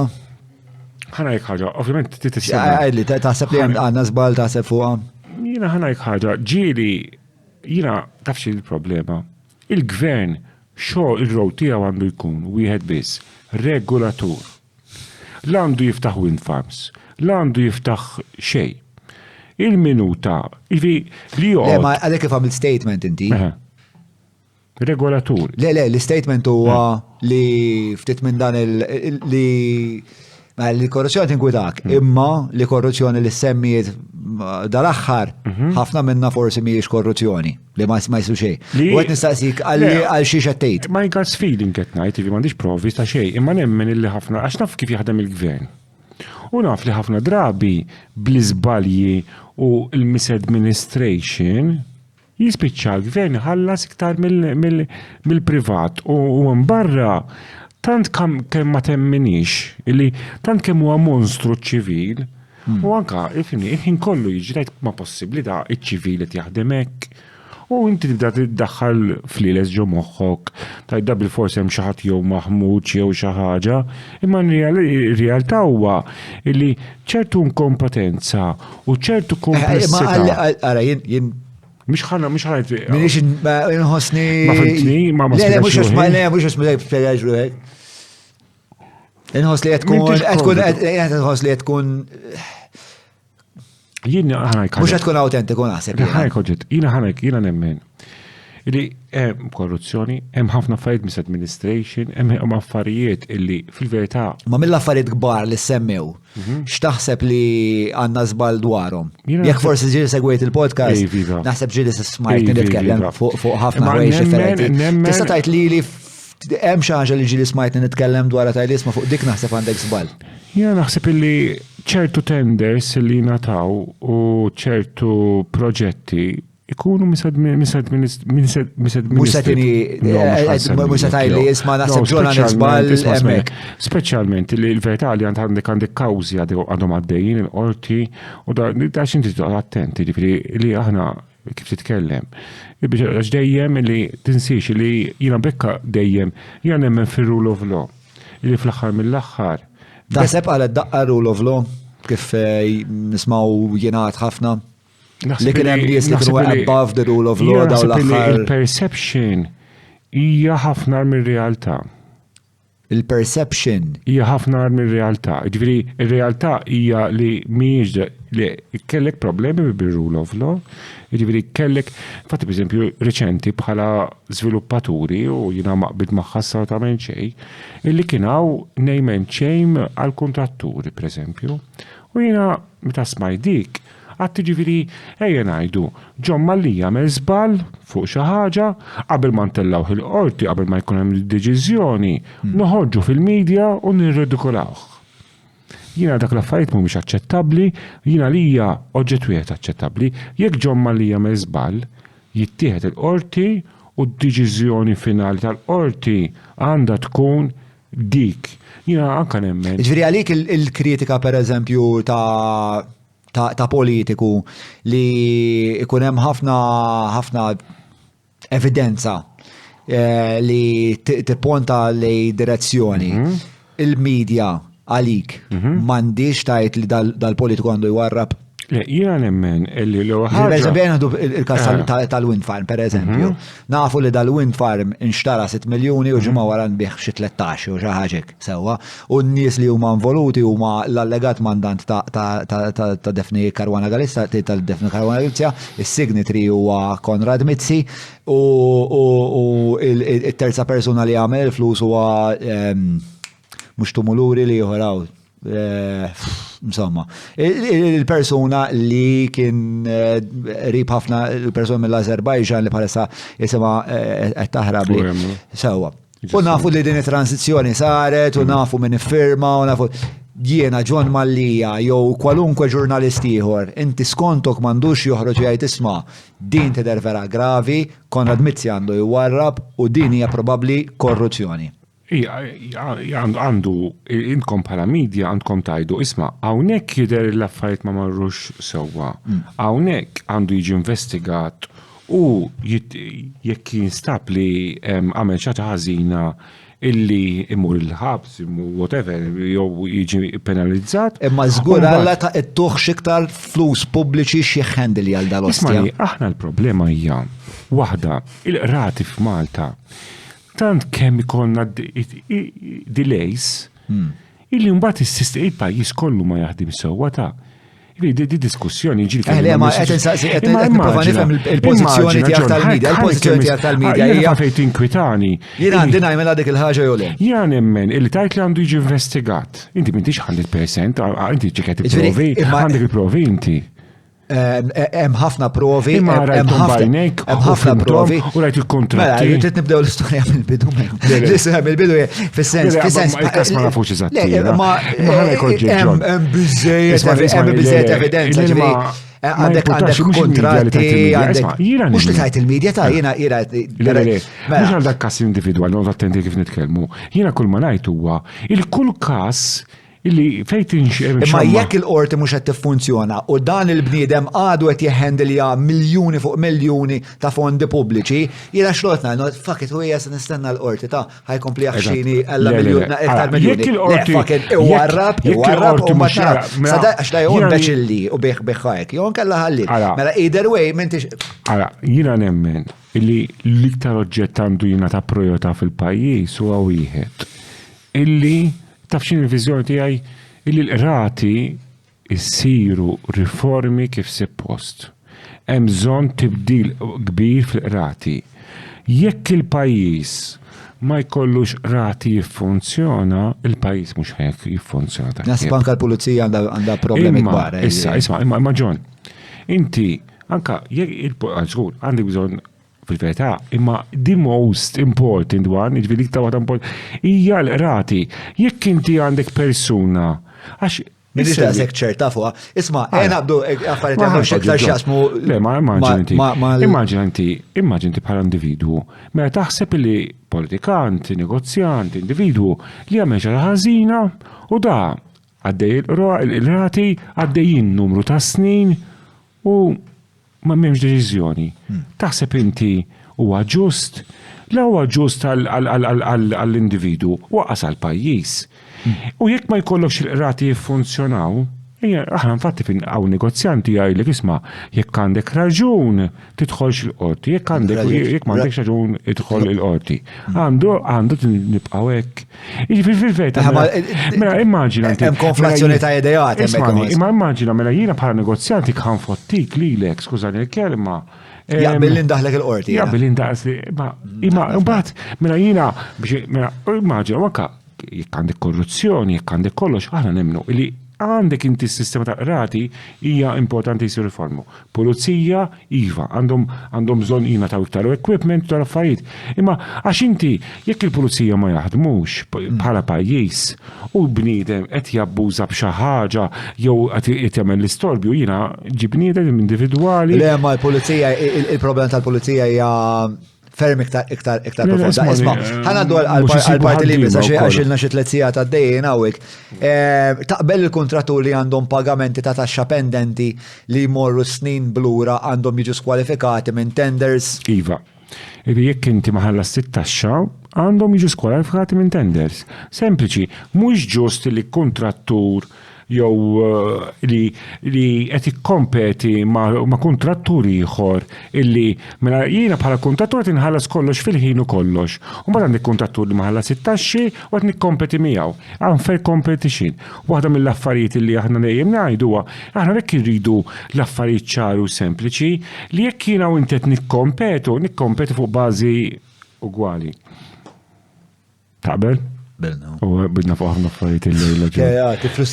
Tifrustrani ħafna, le, tifrustrani ħafna xina biex naplika l-bicċa B-Start men tal-Malta Enterprise. Ġejti ovvjament tagħmel parti li tagħmel il-każ kollu, trid ukoll tagħhom clean bill of health biex ta' fajn, tajjeb. Imma mbagħad biex joħroġ appalt ta' 20 miljun u inti jkollok 20 ta' miljun f'dejn mal-vat. Fuck it, mhuwiex aċċettabbli le. Mhux aċċettabbli, mhux fair. Ma qed tagħmlu pressjoni? Taħsguru aħna ġifieri għalina dejjem li iktar Google tagħmel MDA level fair playing field dissiba miljon darba. Mela, il-mistoqsija li jmiss sa siba mbagħad tagħmel l-intervent wara u għajdilna dwar hekk taħseb li hija relevanti għal dak li qed ngħidu ġenerali. Mela, anonimu jistaqsi kostantament tajdu li jekk jieqaf jew jitnaqqasu kostruzzjoni, l-edukazzjoni, l-isptajiet, eccetera. Clyde jgħid li m'intomx daqshekk importanti għall-ekonomija li Brigulju lanqas ma jaqbel magħkom. Teħdida fta marka ta' di. Ta' market kuti. Le, Mark Lorenz Amit. Ok. Li ħana jkoġġa tara. Li aħna nemnu li l-industrija hija importanti. U l-industrija hija vitali għal ħafna industriji oħra. Ejja ngħidu l-iżviluppatur li kull l-aħħar 10 snin 15 sena ma benix uffiċini iktar ta' kwalità. Taħseb inti l-gaming għandhom fejn jaħdmu. Le ma naħseb Clyde Karwana kien jitħaddet fuq il-futur, mhux fuq li ġara. Fuq il-futur. Fis-sens li jekk qed naħseb qed jirreferi l-senjur qed jirreferi għall-istqarrija tiegħek. Kienet meta Mark Alex biex tasma' jaf ikun hemm jekk ikun hemm slowdown biex ta' inti għatlu ikun hemm slowdown jekk trid, imma mbagħad idħul ta' mux da' segment. L-ewwel kont se nikoll il-laptop għax inti għatlu mbagħad nofqu nqas fl-edukazzjoni, nqas fl-anzjani. Tipo bro, tipo daw il-mijiet ta' miljoni kollha li tajna l-vajta żumiet ta' miljoni li tajna f'korruzzjoni, l-ġobbiet tal-200,000 li l-istat ma u dal-ostra Michael Stivalet jgħid li l-lesset tat-tifel taħ f'sormu, kont ovvjament ma tagħmilx sens, jekk ħanaqta mill-ispiża tal-gvern, l-ewwel inqaċċa daw l-erba' l-lapazza tiegħu li jaqgħu xi 200,000 fis-sena biex ma jagħmlux fucking cuts. U mbagħad nagħmel l-audit tal-istat biex nara fejn huma d-berbiq, u mbagħad forsi fuq nibda l-lessi. Mela, biex ħassejta naqra teddida tifhimni. Ħankun ċar. Fil-verità, il-gvern għandu ċertu dħul, għandu bżonn ċertu dħul. Issa l-industrija tal-proprjetà tiġġenera ċertu dħul. Jekk għandek la gaming, għandek il-financial, aħna kull industrija hija importanti. Imma nemnu, biex qed ngħidu li immaġina tieqaf kompletament l-industrija tal-kostruzzjoni. Impossibbli, ma naħseb ħadd ma tissuġġerja. Imma ejja nkunu ċerti li bħala pajjiż nassiguraw li jkollok ċertu tkabbir ekonomiku, l-gvern ikollu ċertu dħul, nemnu li l-industrija tagħna importanti, għandek dħul direttament u indirettament, biex il-gvern jekk il-minuta li jibda jinqoslu dħul mill-gaming, jibda jinqoslu dħul mill-financial services, dħul mill-kostruzzjoni. Di vera interessanti, għax waqt li kont qed nirreċerka wkoll sibt li jiena assumejt. U nasib anke di Talino Brigulju kontrajta x'imkien. Għax Brigulju jagħmel dal-statement vera interessanti fejn jgħid il-perċezzjoni li l-industrija tal-kostruzzjoni hija ferm ikbar milli wieħed jaħseb għax hija ħafna iktar conspicuous. Għax inti il-flus kollha li għaddejjin mill-pajjiż bħalissa jinnaf bil-finances jew bl-insurance ħadd mod jarahom daw għaddejjin ta' kif. Imma l-kostruzzjoni blokka tismaħħa tira taraħħa ħila tara l-ħajma kaddej tara trakk kaddej. Allura wieħed jassumi li daw il-flus kollha biex li intom paċi kbira ma jgħid li intom fil-verità sibt l-artiklu. Brigulju argues that even if we apply argues that the industry's contribution in terms of GVA li huwa gross value added. Eżatt, xi komplikata. Regularly hovers between 4% and 5% of the total economy. Xiġifieri Lino Brigulio huwa professur. Ma importax issa issa fit-tli ta' dal-waqt. Ma taqbilx ma' Lino Brigulio ġifieri. Fit-tli ta' KPMG, ġifieri jiena ma nafx x'inhu jgħid eżattament Lino Brigulio, imma kull ma nista' nikkonfermalek huwa li l-KPMG jgħid il-GFA tal-ekonomija Malti il-GVA huwa 13%. Wieħed minn kull 6 euros ġejjin mill-kostruzzjoni. Mill-industrija tal-proprjetà, sorry. Għax inti taf x'jagħmel. Huwa jgħid fuq construction hemmhekk, inti issa daħħalt naħseb ir-real estate qed iddaħħal dawn l-affarijiet. Inti, hawn min iħobb jgħid isma' jew ħsar lill-industrija. Inti taħseb li dak huwa l-għan ta' Lino Brigulio? Ħana jekk ħaġa, hawn min iħobb jirridukola l-industrija. Ismani, jirridikola. Ismani, John, ħana jekk di, ħana nispjegak ħaġa. Jista' jkun naqra paranoid. Ħana jekk oġġett. Inti tista' meta titkellem fuq l-industrija tal-proprjetà tgħid tisma' l-industrija tal-kostruzzjoni huwa shell form. Dak qed titkellem fuq ix-shell form. Min jagħmel il-bibien, min jagħmel il-madum, dawk mhux importanti għax xorta jibqgħu jsiru dik li tifisser dak. Iva, tagħmel sens John. Mela, fil-fatt ikompli. Fil-fatt hu jgħid Brigulio argues that even if we apply a generous rule of thumb and assume that the construction industry's indirect demand ancillary services to the sector bħalma tajt inti ġifieri. Mela, u jgħid doubles in figure to some 8%. This is still well behind other sectors. 8 plus 5, 13. Le, u għet doubles to 8%. Jaħna. Ġiri, u għet inti għet 13 u għet 8. Ġiri, differenza, isma, ħajko, għadċikja għana, issa da għat għanna studju, issa mux jien għet najdi tadi, ġiri da għanna KPMG, dittara rominata u kollox, ġiri, maħnix nitkelmu, jgħajt, infatti, 13%. Pero interessani, dan il-insinuajt li jistra Lino Brigulio għala din il-ħagġa biex jimminakom. Ifni, għam ħafna mbarra. Li jħobbu jisom jaraw, jgħidu sma l-industrija tal-kostruzzjoni mhux importanti, l-industrija tal-proprjetà mhux importanti, jippruvaw jimminaw l-industrija. Għalfejn taħseb jippruvaw jimminaw l-industrija? Ħana jlek ħaġa. Għalfejn jien ma naqbilx miegħek li Lino jagħmelek għax Lino huwa akademiku serjus. Ismani, imma għalfej ġifieri verità. Jiena oġġett ngħid, ovvjament huwa ekonomista popolari ħafna, bravu ħafna. Professur f'Economies of Islands and Small States, dak. Iva, biex jtnajk, imma jkunaw ċertu attitudni illi najdu sma, eja wafqu għal-kostruzzjoni, jew eja nimminimizzawa biex jinnaqsu l-impatt fuq l-ambjent. Jekk najdu sma, jina per esempio, jekk hemm bżonn nibnu bini aħjar. Xetu wassal ma binni, għax li għat ma tisma per eżempju n-nis jgħidu ejja nislowjaw l-industrija tal-finanzi, ejja nislowjaw l-industrija tal-insurance. Taħseb inti l-poplu mbarra, jaf xinu għaddejn financial services. Imma għalfej taħseb li. Għax huwa viżibbli, għax huwa viżibbli hija industrija li. Għax timpattaw il-kwalità tal-ħajja tan-nies direttament għalhekk. Ismani ħajja koġġet li għandek ċertu industriji jimpattaw in-nies. X'jagħmlu? Għandek ċertu industriji jimpattaw il-kwalità tal-ħajja tan-nies ħafna iktar mill-kostruzzjoni, imma huwa aktar sexy. Il-verità hija illi ejja nodu attenti illi l-industrija tal-proprjetà in ġenerali hija importanti.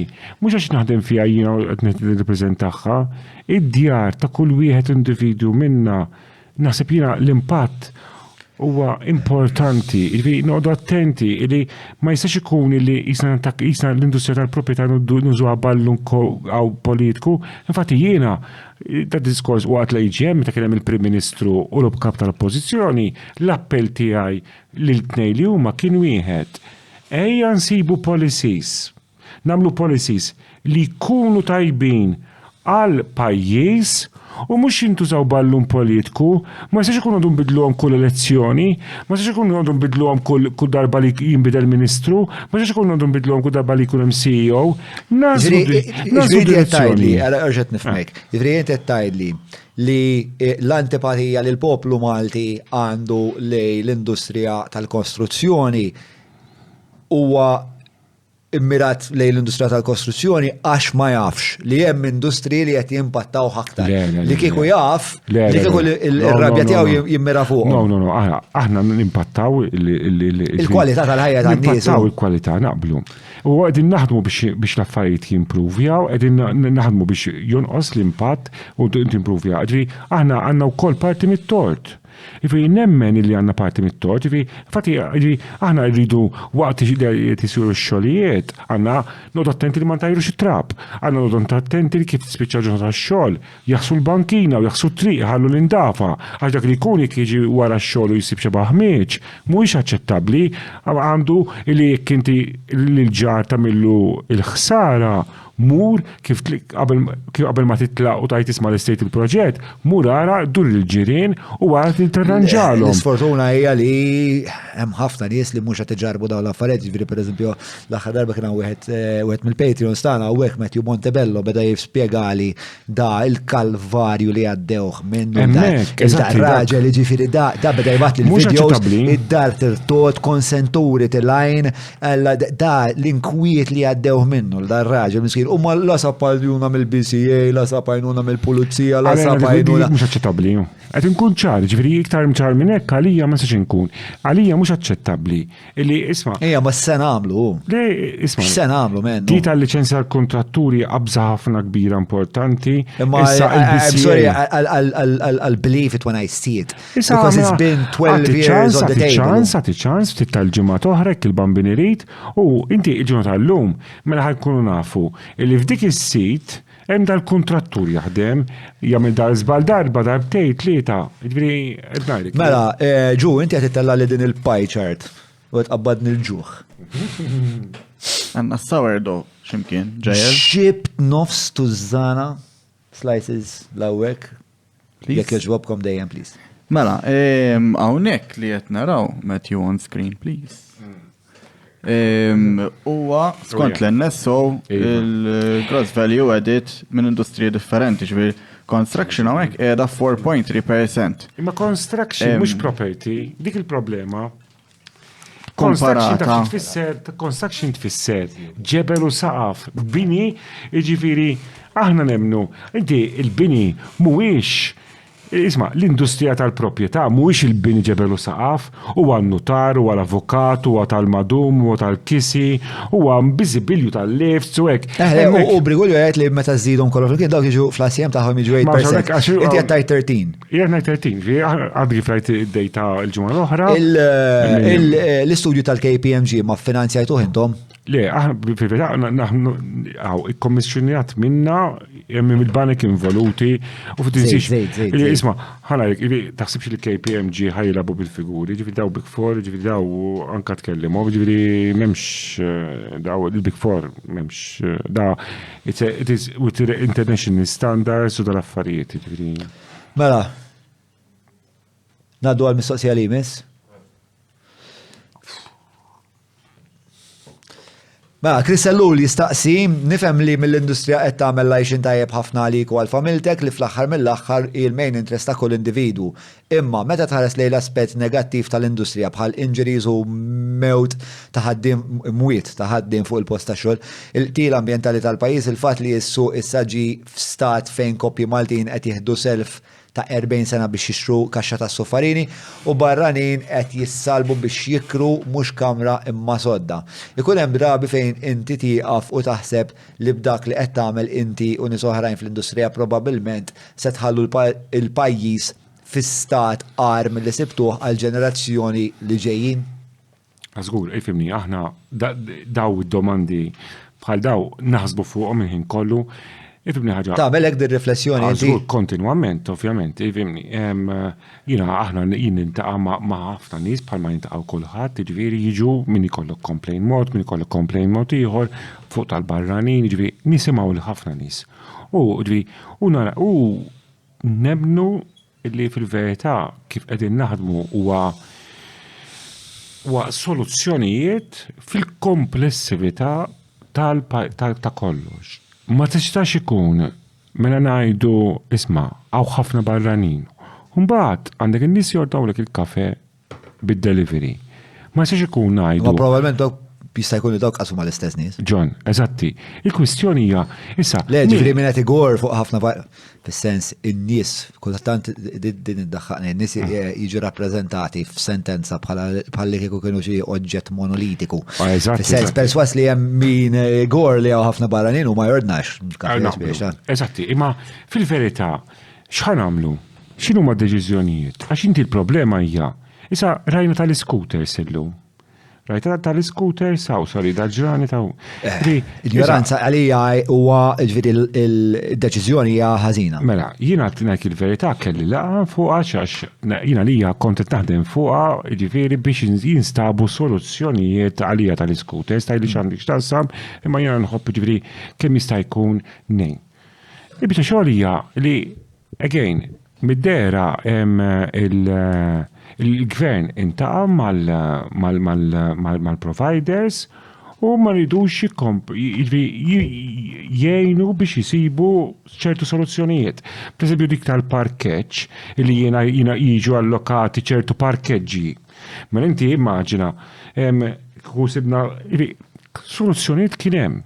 Imma l-gvern iddeċida li jelinhom. Jina personali naħseb kont nipreferi li kien ikun hemm framework ta' regoli u min jopera f'dal framework jibqa' għaddej, jina hija ġifieri dispjaċina x'nemmen li hija. Ma biex imur lura mistoqsija ta' Chris. Hija l-istess oġġetti ġifieri. Ma hija Chris qed jistaqsik isma' men. Ġieli taħt il-Maltin qed u forsi sammit l-istess balli għamilt inti l-ewwel li nirrappreżenta l-Maltin bħala oġġett monolitiku imma il-maġġor parti, l-umenu li nafu żgur huwa li l-maġġor parti ta' żgħażagħ bħali. Ta' bej is-16 u 39 sena, 3/4 minnhom qed jgħidu li qed tagħmlu l-over development. Bla dubju, it-tfal tagħna ħajjexu fid-djar ferm iżgħar milli għexna fihom aħna. U missirietna, postijiet ikbar. U missirietna, eżew ikbar. Issa, mela, sekonda. Issa, aktar minn hekk jiena nħoss li hemm ċertu nħawi li fottejnihom għal dejjem. Aktar minn hekk hija industrijali s'issa prolifikament qed toqtol lin-nies. Reċentament qatlet ukoll tifel. Daw fl-asjem tagħhom meta tikkontemplhom inti bħala bniedem issa qed ngħidlek mhux qed ngħidlek bħala il-kap tal-MDA. X'taħseb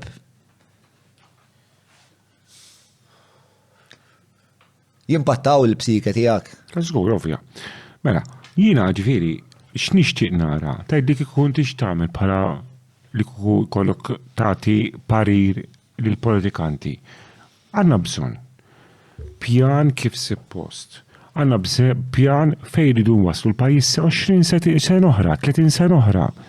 Il-biċċa xogħol hija li tant kemm il-ħin kollu nbidlu r-regoli u ma naħsbuhomx illi pereżempju ejja ngħidu bħala ambjent għandna bżonn regoli li jkunu kif nimprovja, għandna bżonn nikkreaw spazji miftuħa.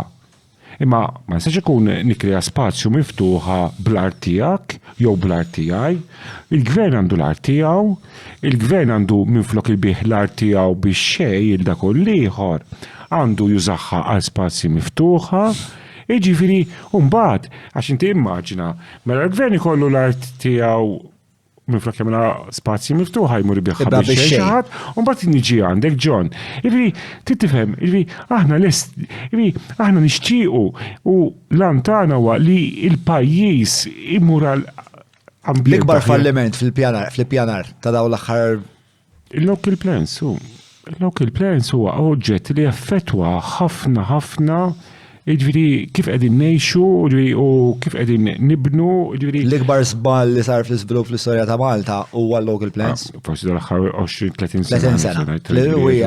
Kemm ilu l-pajjiż f'idejna?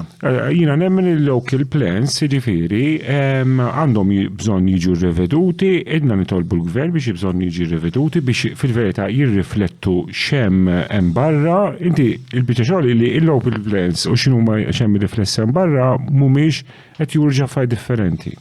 Mela, Julian staqsi l-istorja ta' 70,000 ta' The Big Group li taw l-PN biex iħallsulhom il-pagi imbagħad ġew irrekattati biex ma jitkellmux fuq art tal-bejħ, fuq bejħ tal-art tinkwetak? 100% bekk aħna għandna nitolbu il-finanzjament tal-partiti għandu jsir mill-gvern mhux mill-negozjanti. Il-DB Group huma parti mill-MDA. Iva. U x'in fis-sens ta' qed tgħid dawn l-affarijiet dwarhom. Hemm tensjoni bejnietkom x'hemm. Aħna bħala assoċjazzjoni il-pożizzjoni tagħna jekk hux membru, jekk hux mhux membru, da jibqgħu l-istess u japplikaw għal kulħadd l-istess. Għax hemmhekk id-DB Group qed jistqar illi f'dik is-saga kollha qed jgħid li isma' jeżistu regoli għal finanzjarament tal-partiti. Imma aħna qed nużaw il-media link biex dawk ir-regoli. Ma nafx x'intqalu ma x'intqalx aħna lina. Ma mhux f'interess tiegħek li tkun taf x'intqalu x'ma ntqalx mill-membri tiegħek. Mbagħad membru daqshekk prominenti. Li kien huwa ma nafx hekk hux vera illi 70,000 intużaw biex il-Partit Nazzjonali jingħalqu jiraħalqu. Ovvjament aħna nemmnu li il-finanzjament tal-partiti għandu jsir biss mill-gvern, m'għandux isir mill-individwi. Le ma mhux hekk saqsejtek hu. Ma nagħt tlift. Għadha ripeti. Le jien li saqsejtek huwa l-fatt li membru tal-MDA pubblikament qal ġifieri huma d-DB Group li qalu li isma' dawk il-flus aħna tajnihomkom bħala donation, meta mhux suppost tajnihomkom bħala donation. John, kemm nikkoreġik, Hotel Group is insisting it was asked for money to pay PN top executives their salaries by being invoiced by party media company. Ma nafx. Ġifieri ma kinux Simon kien qal li xtrawhom reklami, imma da bażikament qabad ħalsulhom il-pagi. Ġifieri ovvjament dik hija xi ħaġa illegali. Ma nafux, ikka legali, imorru jagħmlu rapport il-pulizija u jieħdu azzjoni aħna. Ma nafx b'każ ovvjament. Jiena jidher li dik hija missjoni ta' xi ħaġa illegali. Ma nistax mhux hekk? Hekk hija. Ma nafx. M'għandix idea, ma nafx. Imma il-liġi tal-finanzjarament tal-partit immaġina li inti tafa sew. Nafa sew, mhux daqshekk. Inti taf li bażikament inti biex tagħti donazzjoni biex nagħtu sommarju speċjalment isegwi. Inti biex tagħti donazzjoni il-partiti ta' 7,000 jew inqas. M'hemmx għalfejn tirreġistra, biex tagħti donazzjoni u spiċċa. Il-fuq minn 7,000 sa għandek massimu sa 25,000 li tista' tagħti trid tirreġistra u tgħid u fid-dikjarazzjoni tgħid il-partiti għajt minn huma. Sewa, issa li qed jingħata hekk huwa li il-Partit Nazzjonalista nagħtaw donazzjoni ta' 70,000 qatt ma ġiet dekjarata fil-każ individwali, aħna nemmnu jekk ma taħsibx li huwa nuqqas ta' serjetà mill-MDA li ma jħarsux lejn każ bħal da. Mela aħna association ma sax nidħlu ninvestigaw. Ma l-kwalità tal-members tagħhom ma jinteressax. Nidħlu ninvestigaw. Le mhux qed ngħidlek tressaqhom il-qorti ovvjament Mike, jien qed ngħidlek isma' inti jkollok standard bħala MDA u tajt isma' alla darba allegazzjoni. Ma l-allegazzjoni għamela l-membru stess, ta' Ifani, allegazzjoni. Da mhux ġorma li qed jagħmel l-allegazzjoni dwarhom. Il-membru qed jgħid jien għamilt hekk. U mhijiex xi ħaġa legali dik. U l-Partit Nazzjonali issa kompla miegħu.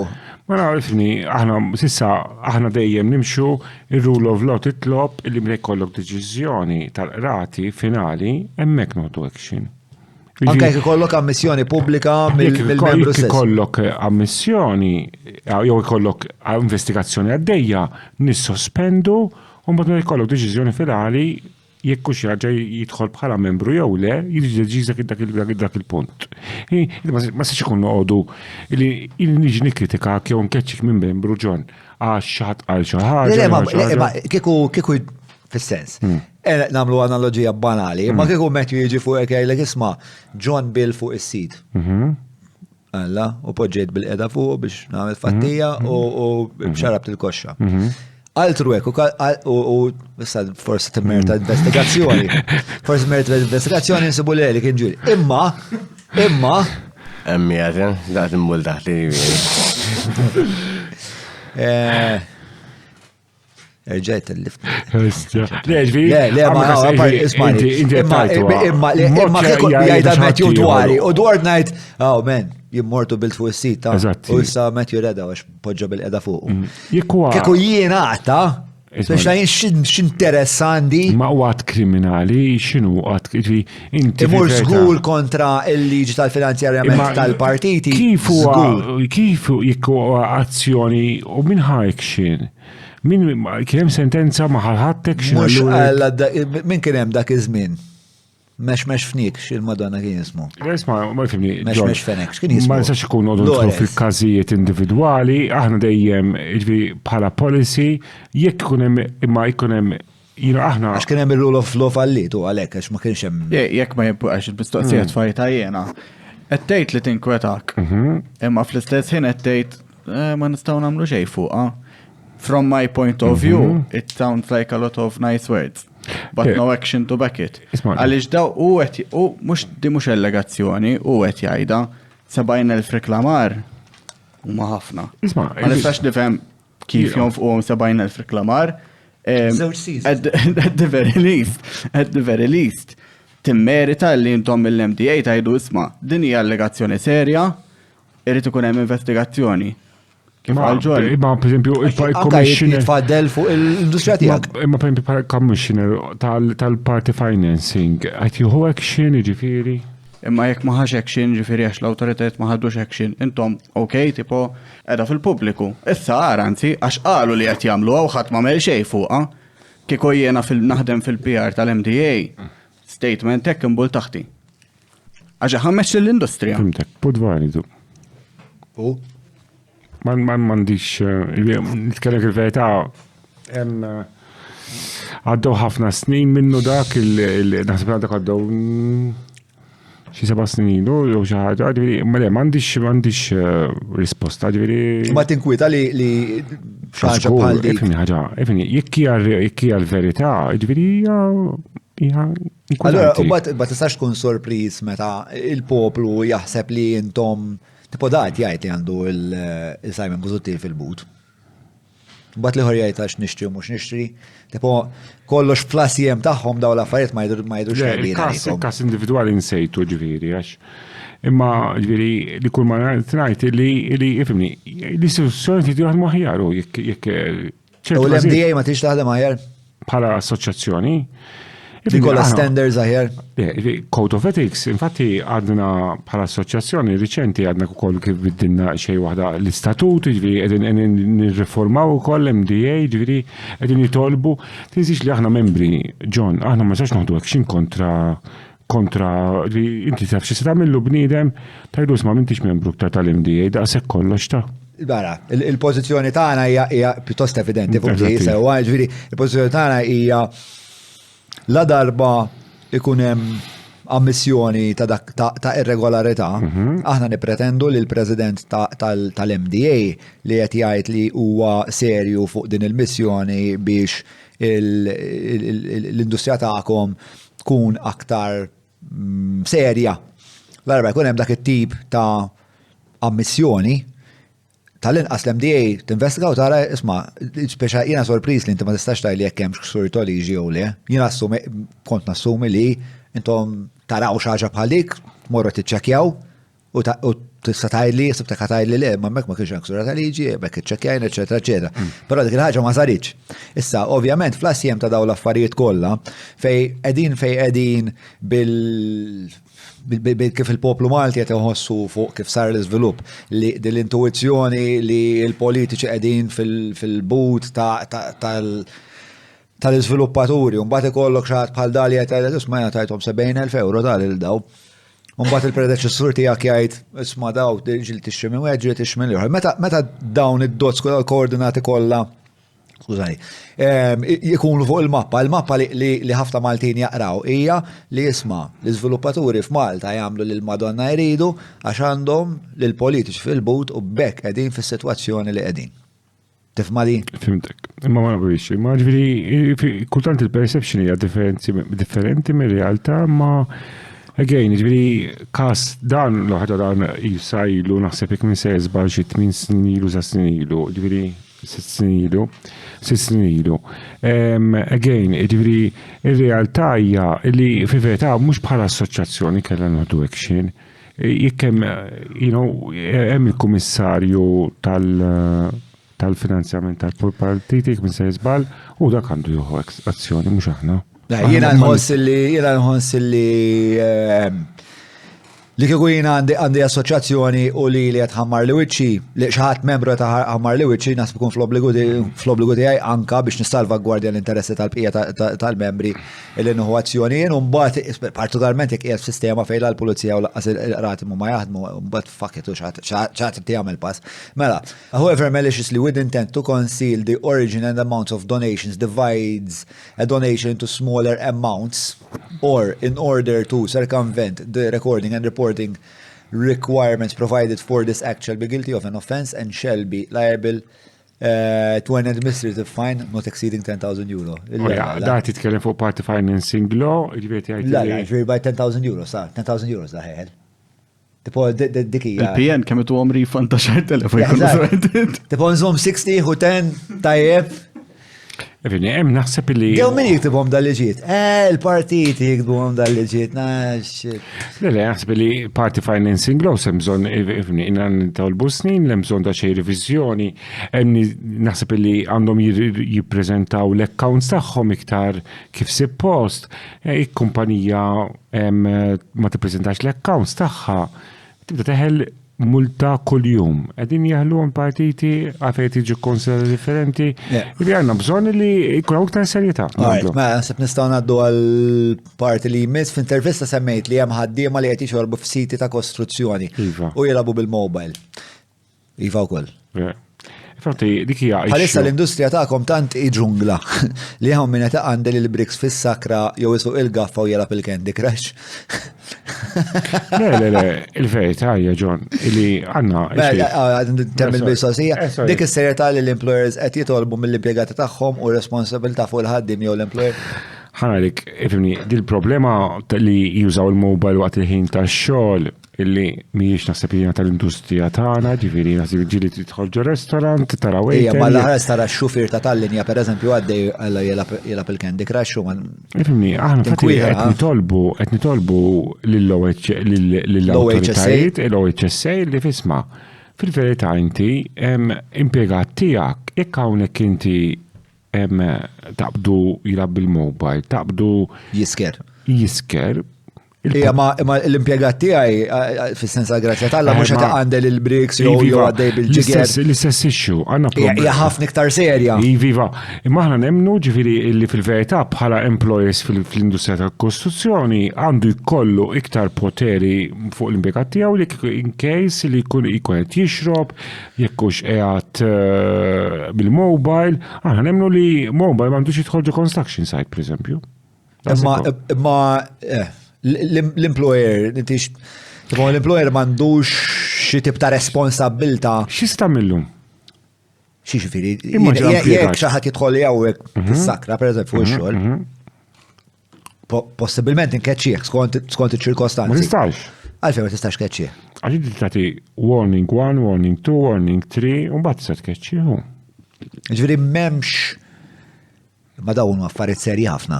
Iva, ma. Fis-sens il-liġi ma tikxiljiet. Li inti taqbad. Inti impjegat li qed jipperikola l-ħajja ta' ħaddieħor. Impjegat li qed jipperikola l-ħajja ta' ħaddieħor. Inti ma tistax taqbad u tkeċċih.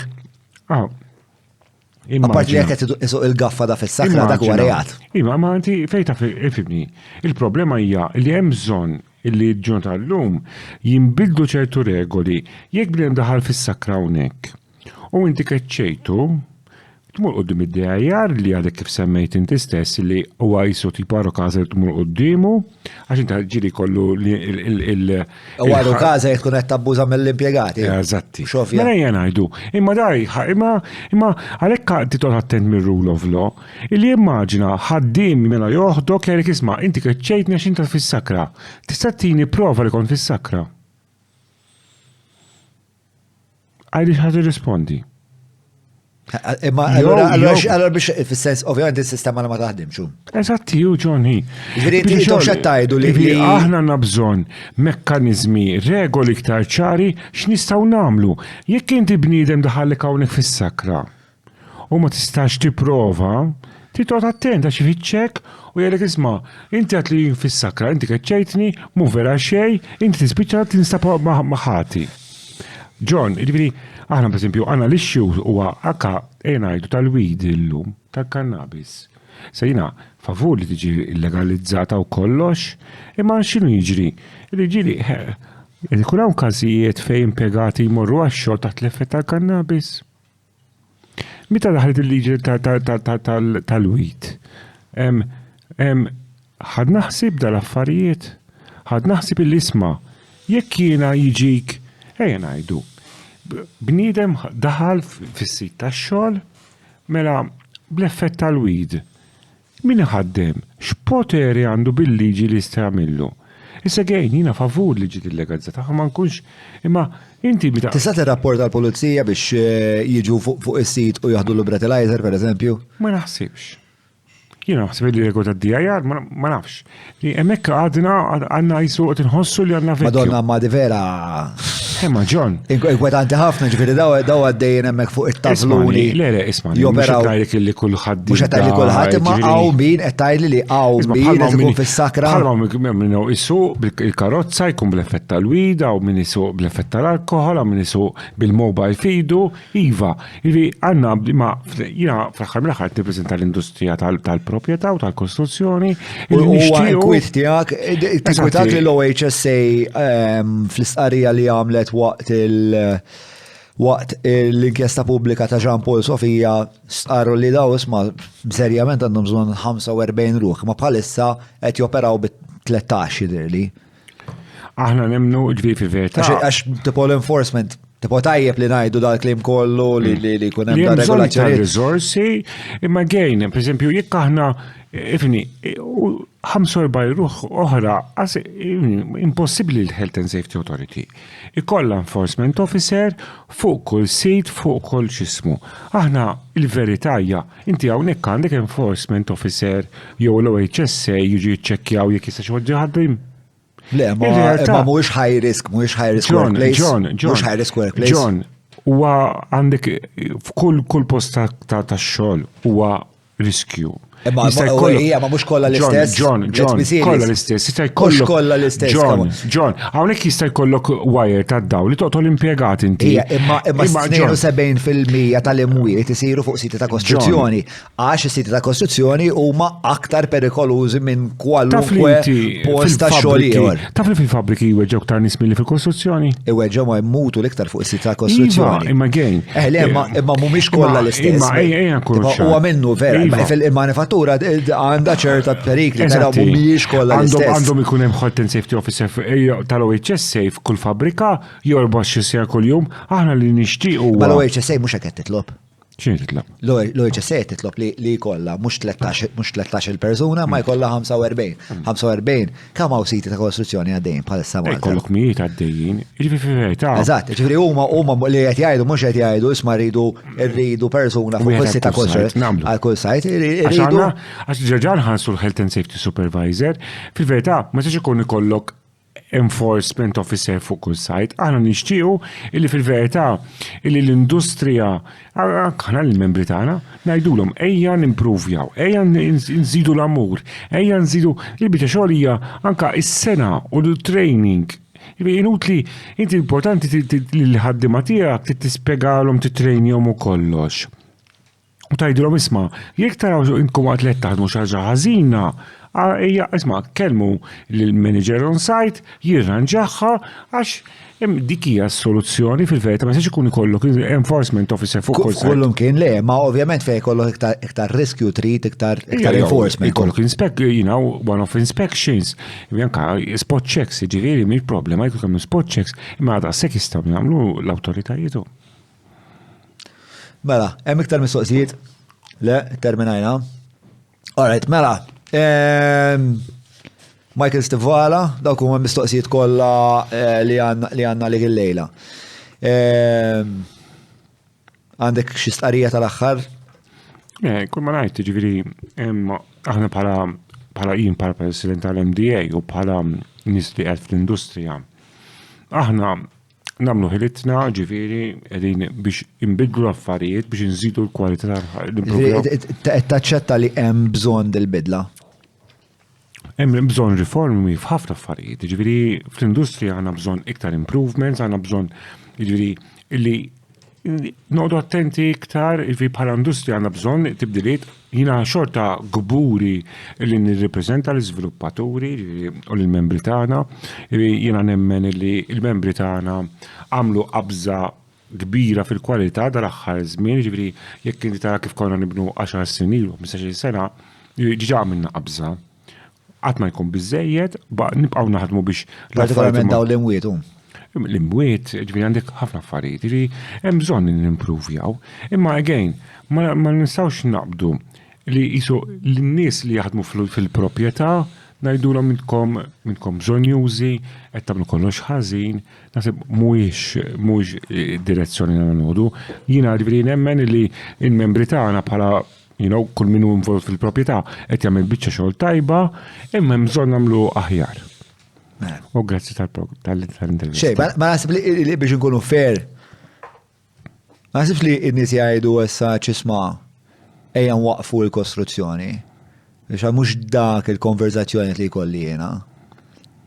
Il-konverzazzjoni li jkolli jiena huma aktar inkwiet ta' l-affarijiet kollha li tkellimna llum qed tifhemni. U naħseb is-soċjetà Maltija tixtieq li li l-bżonnijiet tagħha, l-kirbiet tagħha jittieħdu ħafna iktar bis-serjetà. Għax jekk nagħmlu sfreġu bil-mod kif niżviluppaw dan il-pajjiż, kif nippjanaw dan il-pajjiż, dik diġà hija katastrofi li ħajkollhom jitabbew biha tfal tagħna. Apparti minn hekk inti jekk ħanamlu xi epoka ta' żvilupp rampanti li kollha ngħixu f'construction site. Dil-ħajja waħda li għandna ħadkun fuq construction site. U you're a very high impact industry. And I hope you carry that with you every time you take decisions. U kull darba li, għax let's face it, man, intom influenti ju. Intom influenti fuq il-politika u intom influenti fuq il-ħajja tan-nies. Għandkom ħafna seta' u għandkom ħafna responsabilta u kultant nħossu li l-inqastu.